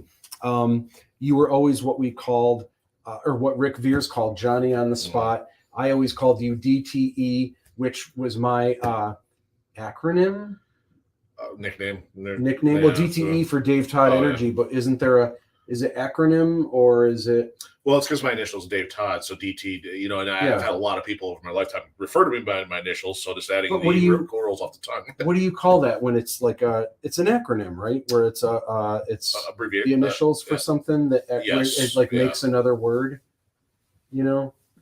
Oh, if it does, yeah, but DT is just an initial, so it'd be abbreviation. So I don't know. Because I think it's acronym. I don't know. My I should know, the but source skills are failing me at the moment. So, but anyway, you just were so helpful. We're always on it, always paying attention, and I think that's again something that I would recommend. We were talking a little bit earlier about those looking to get in on this. Mm-hmm. A lot of what you're doing anytime you're working on a set, whether you're an extra, whether you're working as crew, a lot of it is hurry up and wait. So a lot of it is kicking the tumbleweeds. You're standing holding a smoke machine. They're not ready for you. So your job is just to stand there and wait until they say smoke machine. Oh, okay. And do this and that. But the interesting thing that you did, which is what I would kind of recommend to everyone else, even if you've got that single job, instead of just like kind of like zoning out and okay, I'm not supposed to be doing anything until I'm told, so whatever, but you were always listening. And sometimes for hours you were just focused. What is this person doing? What are they doing? And inevitably sometimes you were able to say, when you guys filmed the last thing, this was actually over here. And like, oh my gosh, thank you for catching that, because you were paying attention. Most people are not paying attention. So that helped in a number of ways, not just for continuity, but sometimes suggestions where there might be two of us over here that are like, man, what do we do? How are we going to solve this?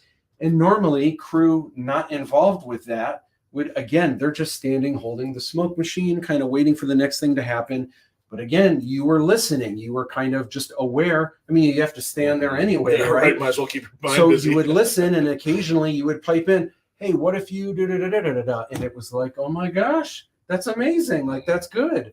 So you kind of started someone that was just kind of helping randomly, like wherever we needed help. And then quickly, you just had really great ideas, and you just kind of graduated to like this secret weapon where a lot of times when, even to this day, in editing and visual effects, like, you know, I have something that looks good. And what do you think? And maybe the little bit of this or that. Well, let's frame. Yeah. And that's one of the amazing things that that you've got this magic gift among a lot of things that you do. But one of the things that always blows me away is a lot of times we'll be sitting in the editing suite, and I'll have something where it feels pretty, like, I think it looks really good and it feels pretty good. And you'll watch it and you'll be like, you know what? You need to drop 2 frames right here. It's going to flow a lot better. And a lot of times in my head, I'm like, it already looks good. I don't think, but to appease you, and I don't want to just be like, it looks great. No, we're not going to try it. I feel like, you know what? Let's try it, because I can always put it back. In my thought, I'm always like, you know what? I'll do this, but I'm sure we're gonna put it right back. More often than not, I'll drop the frame or drop 2 frames, and then we watch it, and I'm like, oh my God, there's clicks. How did you know that was going to be? How did you know in your mind, 24 frames per second, that was going to be like, it already looked good, but that was going to be the thing that just like really gives it that extra. So you've got this gift. So wow, there's a lot to unpack. I mean, I guess I'll try to do another, nutshell summary, I guess. Like, so starting out right away, absolutely didn't know a whole lot, and I can even actually talk about some of the early dirty jobs where I remember one of them was painting cinder blocks. We used those for the bottom of the couch for our green room. So I think that was one of the first things that I tasked with. I mean, you don't pursue movies thinking, oh man, I can't wait to paint cinder blocks. But it was something we do. Well, not only that, it's not something that's even in the. No one's going to see the cinder blocks under the couch in the green room. But it's like, here you go, something that's not even the movie. Get to work. Right. So I mean, you don't think about that, but that's kind of the thing to. as one of the takeaways is to be available, because in a union shop, yeah, you're going to have one role and that's it. But we did not have that environment. We had to be flexible and to do different things. And one of the other was you had some industrial mats and they needed to be cleaned. So, I mean, that was interesting. Wouldn't have been my first choice, but at the same time, going through that process, one, helped prove that, yes, I was in this movie because I wanted to help make a good movie, even if I didn't know much about it yet. The idea was, I want to be part of the process. You got to prove yourself doing some of the things that aren't as fun. But it is kind of like almost like a janitor to CEO kind of story. Some of those do exist, but the thing is, at least in my case, it was compressed over a few years, you know. So again, you're the CEO technically, it'd be like janitor to the boardroom, you know, as a parallel. But yeah, it's been a lot of fun. But you got to be available to do different things. So then to fast forward to what you're talking about with the editing. I have one distinct example, which it didn't make it into the movie, but that's okay because you found a better replacement. But I know there was a scene where we were looking at the sky sail and you had it flying over a static image. And it's just like, I remember we had to skew the bottom image just a little bit. There was something like the physics didn't look right to me. I couldn't even explain it myself.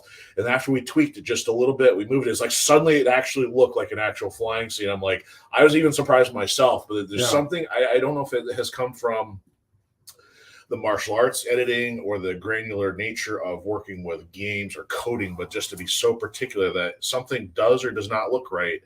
And when it doesn't, that breaks the audience's immersion into the film. And that's why I say if it pops my immersion out of it, I want to make sure we fix it. So that way the audience doesn't know that. And it's just come to little tweaks here and there. It could be a volume issue. It could be a lens flare. It could be a frame. But man, we have corrected so many of those that it's like, man, we feel like hopefully this just feels like a blockbuster movie because we got all those little things out of there that we, might be little distractions. So one of the things that I really enjoyed about working with you early on, in particular in the editing phase, one of the things that I really enjoyed was the fact that you previously were not an editor and that you didn't have this background where you went to school for editing formally, at least, formally, or you haven't edited professional projects or anything like that.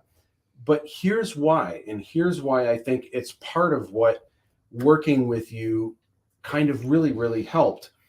So I have worked other times with people that are editors by trade, like that's kind of their thing. But a lot of times I find that it's harder for me as an artist to work with them because they're so ingrained, and not that it's a bad thing, but they're so ingrained with what the school of editing tells you, and things are supposed to be like this. You do things this way. And I'll give you an example of how a quicker example that might be easier to understand. So music is kind of the same way, in my opinion, where people that become musicians, once you've kind of learned the basic craft, there's a lot of people that want to be a rocker, rock and roll or whatever. And some of my favorite musicians are people like Eddie Van Halen, who never had a guitar lesson, I don't think.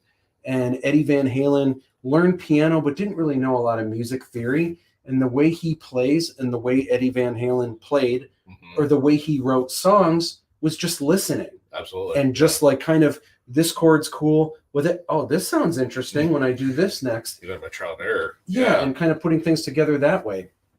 So as an example, I remember once back when I was in a band and when music was like everything to me, I remember having a conversation with someone once that I was in a band with. And I remember writing a song, or I had presented a song, and they were actually going to college for music and they were really into music theory and stuff. And I had a song where the chords kind of built up, and then when the chorus started, it was actually like a chord lower or a step lower or whatever, and that was just naturally, to me, that sounded good. And this particular person said, you know what, no, for music theory, you always want your chorus, you've got the bridge that goes into the chorus, that the next chord You've got to go up. You have to take people to that next place where it Wow. shoots up. And I remember thinking, that's a rule. And to this day, and you will hear that in a number of songs, but there are so many times, there are some of the biggest, most amazing songs in history. And now I almost naturally, to this day, I almost listen for it. Every time I like a song, I notice now, like the bridge goes up, goes up, goes up, and the chorus goes down like this. And I'm like, see, it doesn't always go up. Sometimes it goes down. Wow. And sometimes it's what you build up and then you hit them with it, or whatever. But anyway, and you can't, I find that a lot of times, so in that example, something like rock and roll or even music in general, you kind of learn the foundation and then you learn how to break the rules. And sometimes if it sounds good, the end result or the end rule, if there is one rule in music, if it sounds good, it is good. And that's it. So the same, I think, is true of editing or just filmmaking in general, where I think one of the things that's kind of cool about working with you is what you kind of helped bring to the table wasn't like editing theory, and it wasn't like things that you had read in film school, like, oh, it should, you need to do, you can't do this without this. But it was more, you came from a background of really watching movies and really analyzing, dissecting and hitting, going frame by frame through kung fu and this and that. And just sometimes that's the best thing, where a lot of times with the movies that I've made, I mean, of course, I would love for people that are into filmmaking and people that are connoisseurs of movies. Of course, I want them to love it, and I think they will. But I didn't make this movie for them. I made this movie. If you're someone that likes a big tub of popcorn and you love watching movies, and you almost like spill it. Yeah, and like having fun, like if you like popcorn films, then this movie's for you. Absolutely. If you're looking for an Oscar, an Oscar-winning movie, I mean, it's not that this movie isn't good, but it's just not that. This was not made for filmmakers. I think a lot of filmmakers will still appreciate it, but this is more of a mass appeal thing.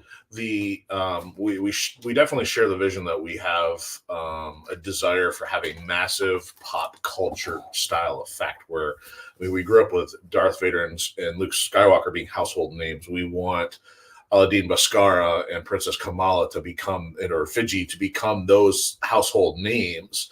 And so, yeah, you got to break the rules to do that. I mean, you and I have had multiple conversations where there is a lot of theory, but at the same time, I mean, I think you were talking with Aaron G the other night about how much a cell phone can change what you're available to do. We have the internet, we have technology, and even just by studying a craft externally, watching, I mean, how many movies can you go watch and find that you won't learn everything that happens behind the camera, but you can watch the pacing, you can watch the shots, you can watch the camera angles, and you can start to get an idea just by putting it together yourself, that some of those things will start to come together naturally, but it comes with practice too. You got to start taking the step and then moving forward with it.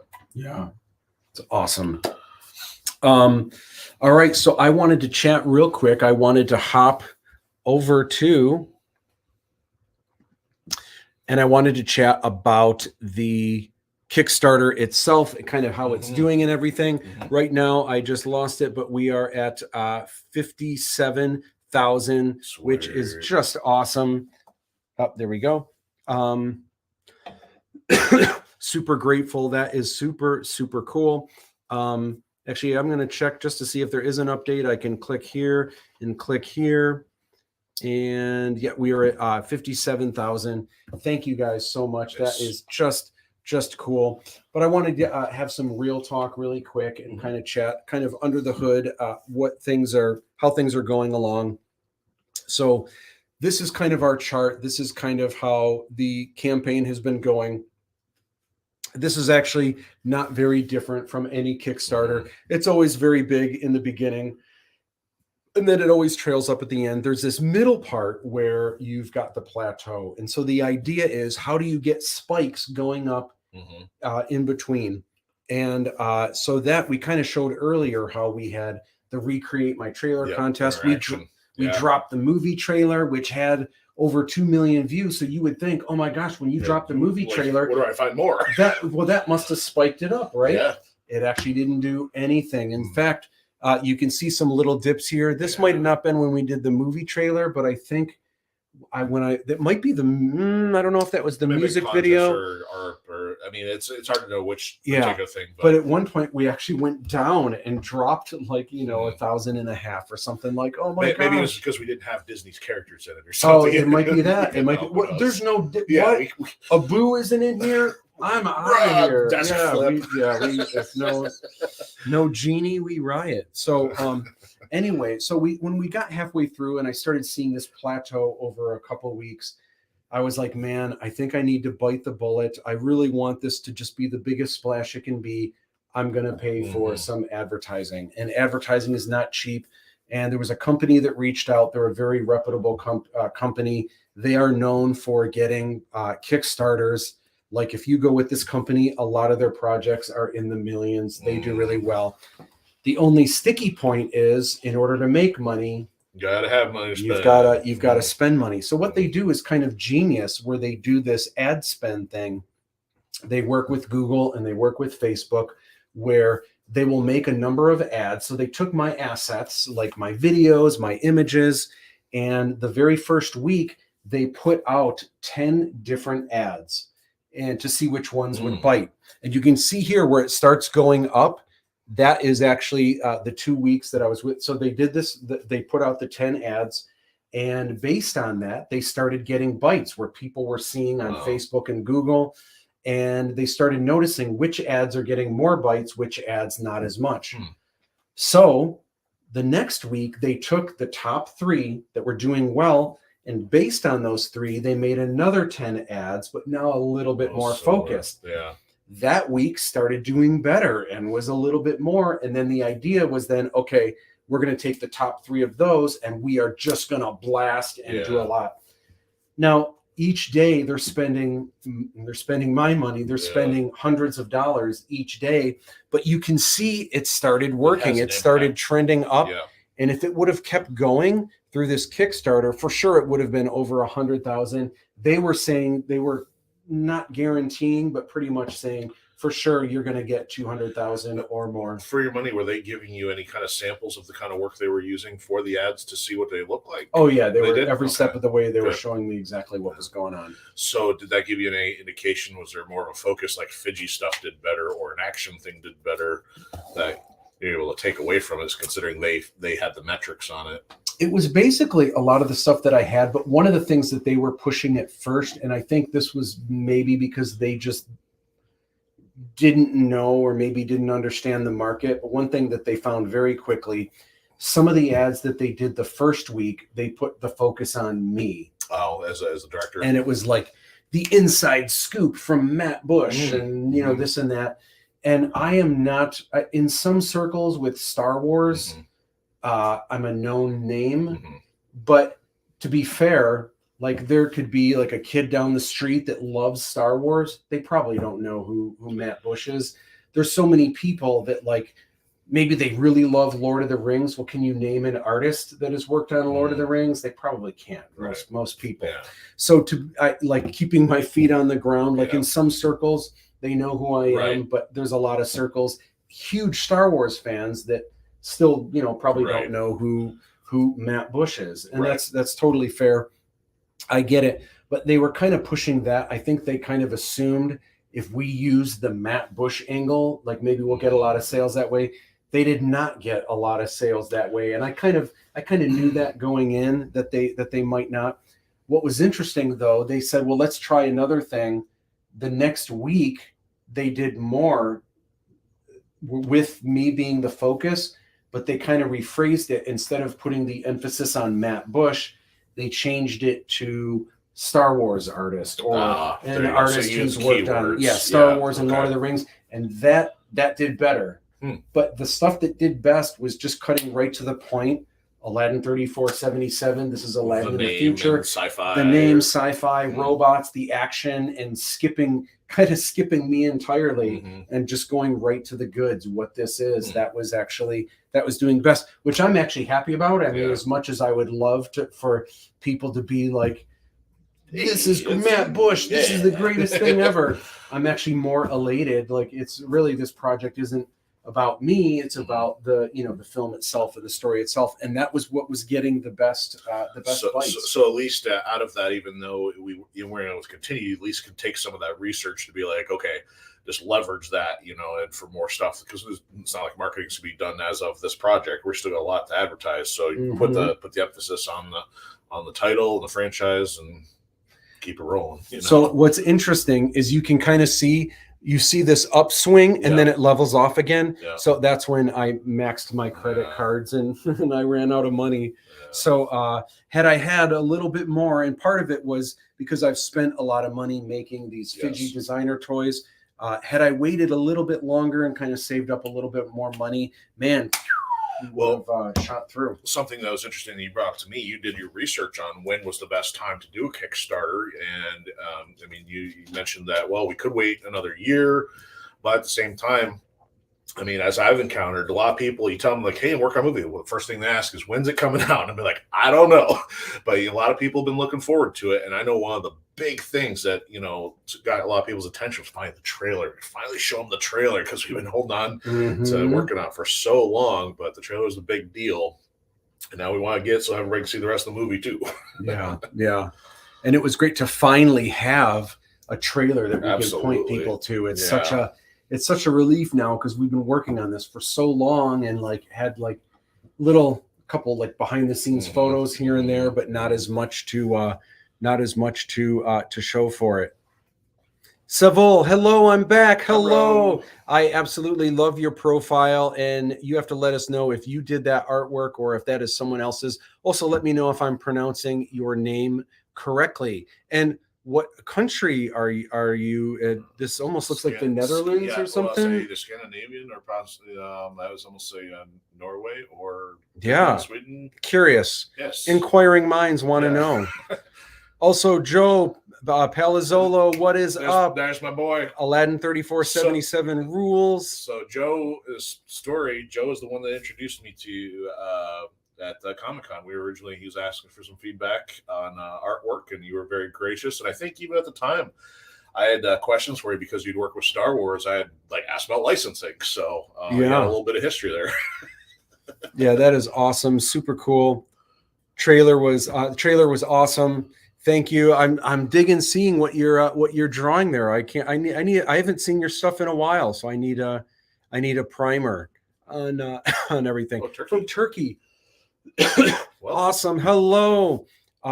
Gosh, I'm actually gonna my girlfriend and I are gonna be on a Mediterranean cruise in April. I don't think we're stopping in Turkey, unfortunately, but it is beautiful there, and I hope to get to go there sometime. One of the few countries in Europe that I have not that I haven't been to. Yes, sir. Awesome. Awesome. Drop it in, man. Yeah. So anyway, I wanted to mention really quick the Discord. There is a new Discord for Aladdin 3477. We've got the link. I think we dropped it on Facebook, the link up above, but you can find the link to the Discord if you go to the Aladdin 3477 Kickstarter. If you scroll down almost all the way to the bottom, it lists all of the links to my Twitter, my Instagram, the Aladdin 3477 Twitter, the Aladdin 3477 Instagram, but it also has the Discord for Aladdin 3477. And you can go there, and for those of you that are on there, chat about the cool rewards, and it's a cool hangout for backers. Also, not to underestimate the importance of community. I mean, even though technology and the internet gives a lot of information, there's still going to be things that you may not figure out on your own. So be associated with other people pursuing the same craft independently, and you're going to be able to have other resources and networks. So, it's going to be a good resource to have that. So. And this Sunday, the live stream lounge is going to be on again. We're going to keep going. This Sunday, it's just going to be me hanging out, The chill format. decompressing, I'm sure, after this 24-hour live stream. And so it's just going to be kind of a loosey-goosey hangout, kind of recapping the Kickstarter, hanging out with y'all. And then I have 2 artists lined up. We're still going to be talking about Aladdin 3477 material, of course, but I'm actually just going to have some artists for the next 2 after that, not involved with Aladdin 3477, but we're going to have some interesting conversations about AI. So that's going to be really cool. And there's an interesting event coming up in Detroit that, but Derek Ecker is going to be the first guest artist that I'm going to have on after that. Can't wait. Of course, the live stream lounge is always on Sunday nights at 9 p.m. EST. Absolutely. So let me kind of cue this back up here.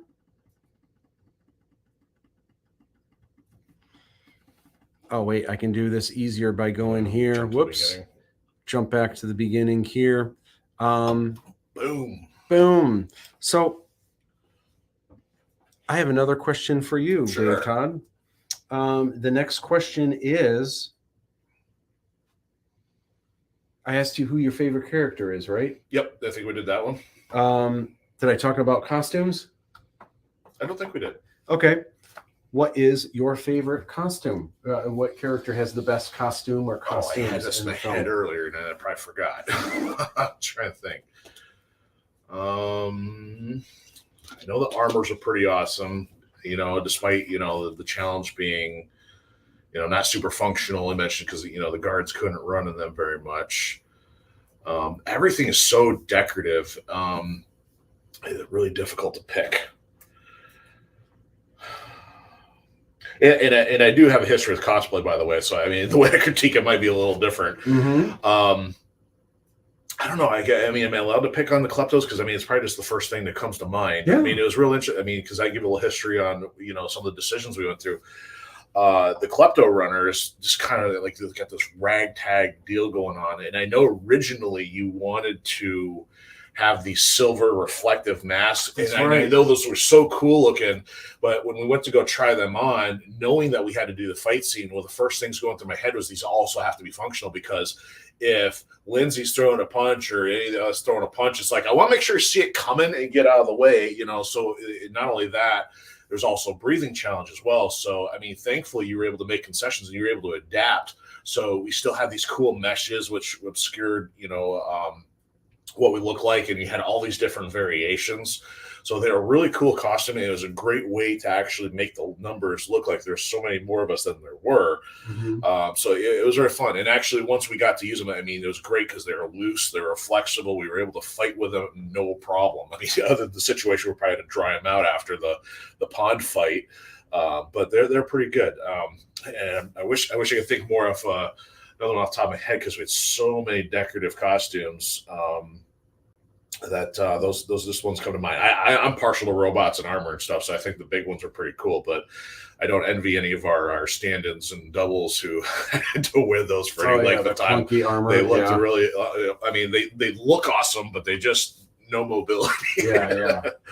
It's funny. A lot of people don't even realize that stormtroopers in the Star Wars movies, there's a reason why you never see them sitting down. I never even realized that. They can't sit down. Once you're in it, if you sit down, crack. And maybe cracking and cutting in places where you don't want the armor to. It's almost like I've seen in some sci-fi content, like those big power armors, you're like ratcheted in, you ain't getting out of there. So I was kind of envisioning that being the same way. It's like you're locked in, you ain't getting out. Yeah. All right. Next up, I wanted to what do I want to do now? I want to chat just in general. All right. Aladdin 3477. You are watching the 24-hour live stream lounge. And for those of you just tuning in, we're actually going to go for another 10 minutes-ish. and then we're going to take a break. The reason why is Facebook only does live streams for 8 hours at a time. So we're going to take a 10-minute, in about 10 minutes, we're going to take a 10-15-minute break, and then we'll be coming back. So for those of you watching, you'll be able to watch on Facebook, LinkedIn, Twitch, and of course, YouTube. But we can only do 8 hours at a time. So if we disappear at some point, you're like, where did they go? We will be back at 9 o'clock, and our guest at 9 is Missy. That's awesome. Melissa Gallup, She's cool. and she's going to be here hanging out with us. It's going to be so cool. But that's coming up at 9. But we will be taking just a quick break before that, just to freshen up. I have to build a new live stream, so that takes me a couple minutes and stuff. But it's going to be cool. And then we're going to go for another 8 hours ish. You got a stack lineup coming for that one. You got a stack lineup, and then so at 4:50 in the afternoon, we'll be taking another break, returning at 5, and then it's a stack deck all the way to to midnight when we kind of wrap up the Kickstarter, which is just super fun, super cool. And I can see, you know what? Oh my gosh, awesome. I see our numbers, our backer numbers, we've had already since we started the live stream, we have about 12 new That backers. sounds about right. I think I think we got, so that's, awesome. Thank you, everybody. Thank you guys so much. Even when it's just a little bit, it all helps. It's all cool. Thank you. You guys are amazing grace. So Aladdin 3477, for those of you just jumping in, maybe you've kind of seen me post about it on Facebook. What is this Aladdin 3477 business? The future. The quick nuts and bolts is this is the story of Aladdin, but it's much bigger, it's much larger. The biggest difference is this takes place in the future, and there is Aladdin with his sidekick robot Fidji. And this is a trilogy of motion pictures. We did the insane. Anytime you're filming, so when you see people make an independent movie, 99 times out of 100, that independent movie is going to be a romantic comedy. It's going to be a mob movie. It's going to be a horror movie, or it's going to be like a slice of life, kind of thing. And the reason why, and not that those aren't cool, those are amazing too. And it's not that those are easy to make, but the reason why a lot of people make those films is they're relatively accessible, where if something takes place in a living room, who's got a cool living room? Okay, cool, we'll shoot there. You got it. Well, what am I supposed to wear? Do you have jeans, t-shirt, tennis shoes? Yeah, I do. Okay, cool. Or maybe there's a funeral scene. Do you have black clothes? I got black clothes. Okay, cool. You're going to wear that for this scene. We couldn't do that for any of this. So already, almost anytime you're making a sci-fi film that's independent, you are asking for trouble. It is a lot of work.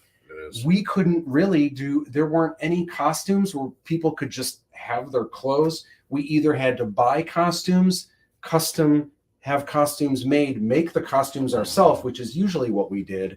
And it was a lot of work. We could never just have someone hop in a car. If there was a vehicle, we had to either make a miniature of the outside, and then we had to build a set of the cockpit on the inside. Every single one, yep. Some of them, we just made the sky sail. We made the entire full-size vehicle. I think that was the one that was the most functional. You had both. You had both at the same time. Yeah. Everything else, you had inside or outside as a prop. So super fun to do, but man, it was crazy. And the fact that we did 3 of these is wild. The other thing that a lot of people might not know is that we already filmed all 3 movies. So this is not like, hey, do the Kickstarter. If it does well, we're going to make the next 2. These 3 films are happening. We've already filmed all 3 movies. And now the second 2, they're roughly edited, but there's a lot more with visual effects and sound. Yeah. For sure. But the first film is coming out soon. We've got some comments here. David says, I guarantee I fall asleep in the break. Oh, the silence will get me. We'll hurry up and get back as soon as we can. I sent James the rough pencils for the Spidey piece. Oh my gosh. Awesome. I'll have him show me. He's actually taking a little nap at the moment, but can't wait to Can't wait. Joe says, amazing. Thank you. Can't wait to see them all come together. I can't either. And, you know, the exciting thing for me is the feedback that we've been getting on the first film, like the trailer and everything. All they've seen is like the first third, maybe kind of the first half of the film, scenes from that, barely anything from the second half of the film. And no one has seen anything for the second two films. There's so many more characters, more robots, more starships, more sets. Like, it's really like a lot of people seem to be impressed with what they've seen so far. You haven't seen anything yet. There is so much to these films. And I'm so glad that we agreed on the nature of the trailer, that we wanted to withhold some cool stuff, so that way you're still going to be surprised when you get to the movie itself. Because, I mean, yeah, it's no fun. It's like everything becomes so scripted when your marketing people said, dude, that's an epic boss fight. Let's put that in the trailer. You're like, oh, well, that just killed it by the time you get to the box office eating your popcorn. Well, not only that, I agree, and kind of on the same tune of that, I find, and I think people do this naturally. There's so many people that say, oh, I don't mind spoilers. Like, it doesn't really spoil it for me. It does. There's no ifs, ands, or buts about it. And a lot of times what we do, which is so weird that we do this, but a lot of times once we've seen the trailer or the trailers, we start watching the film, and you can't help but say, that's a shot that was in the trailer. Yep. That's a shot that, and you start building in your mind to where you get to a point halfway through. There's something that has to do with lava that was in the trailer, but we're not there yet. We're up. I see we're heading to a mountainous. I bet that lava's coming soon here. Oh, and there it is. And we're just like, why would you do that watching a movie? But we can't help it. We know these certain things.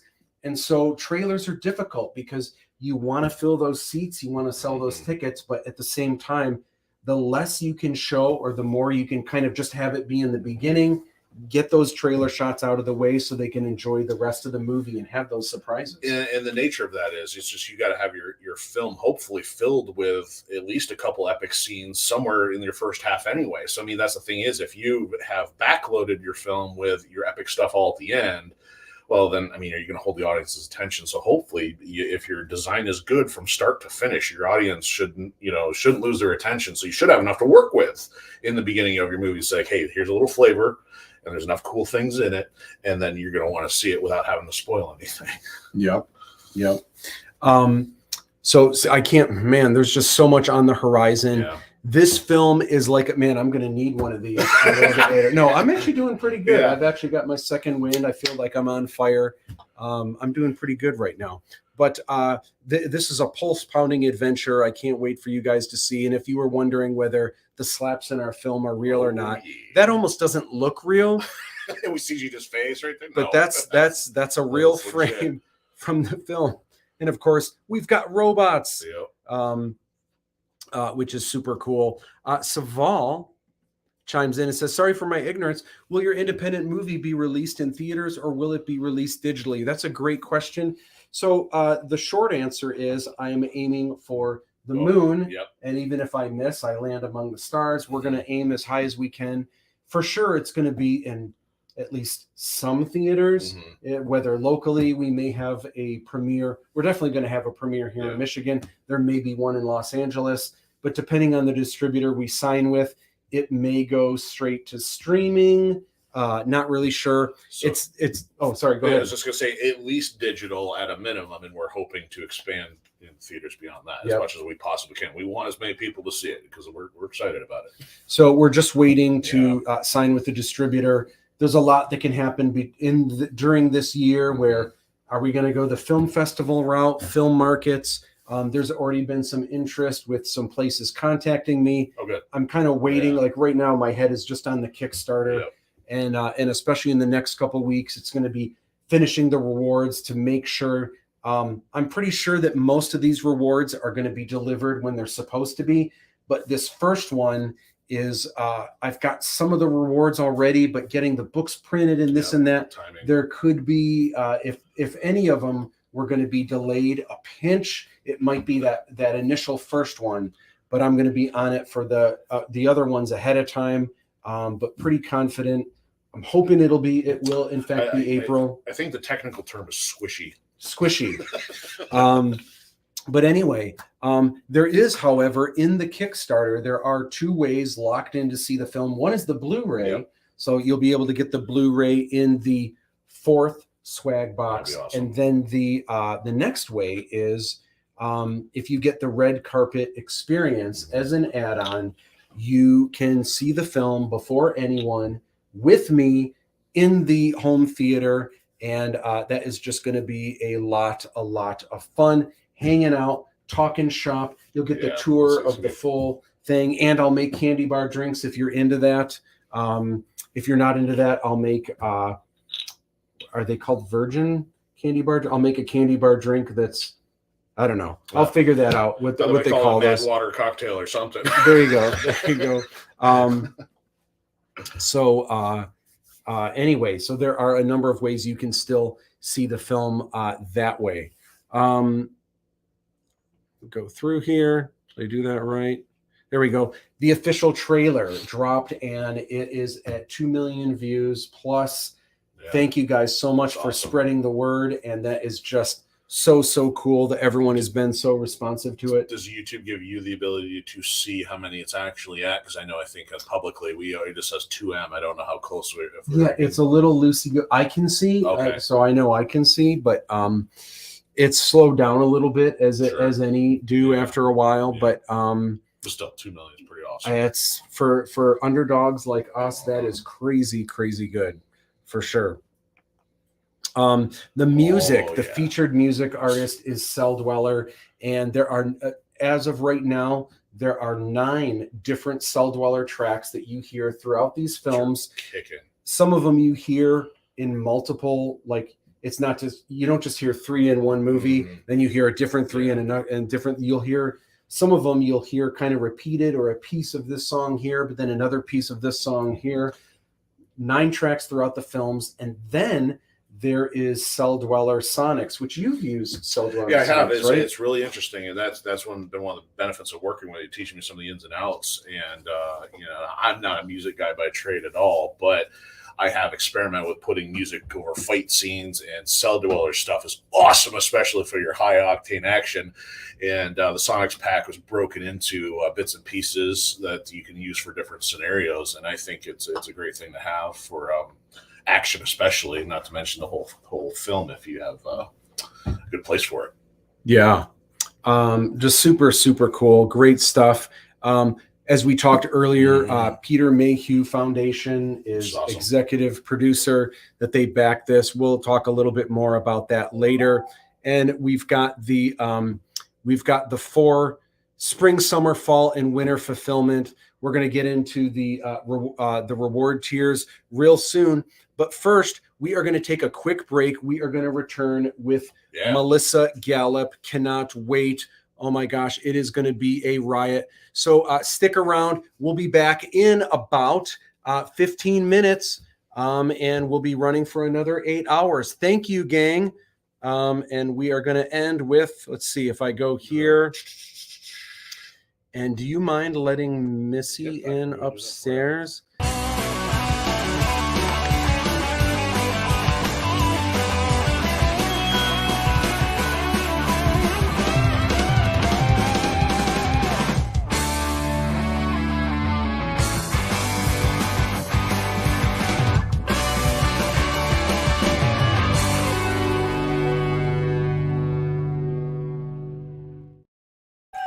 Woohoo! See you guys in about 15 minutes.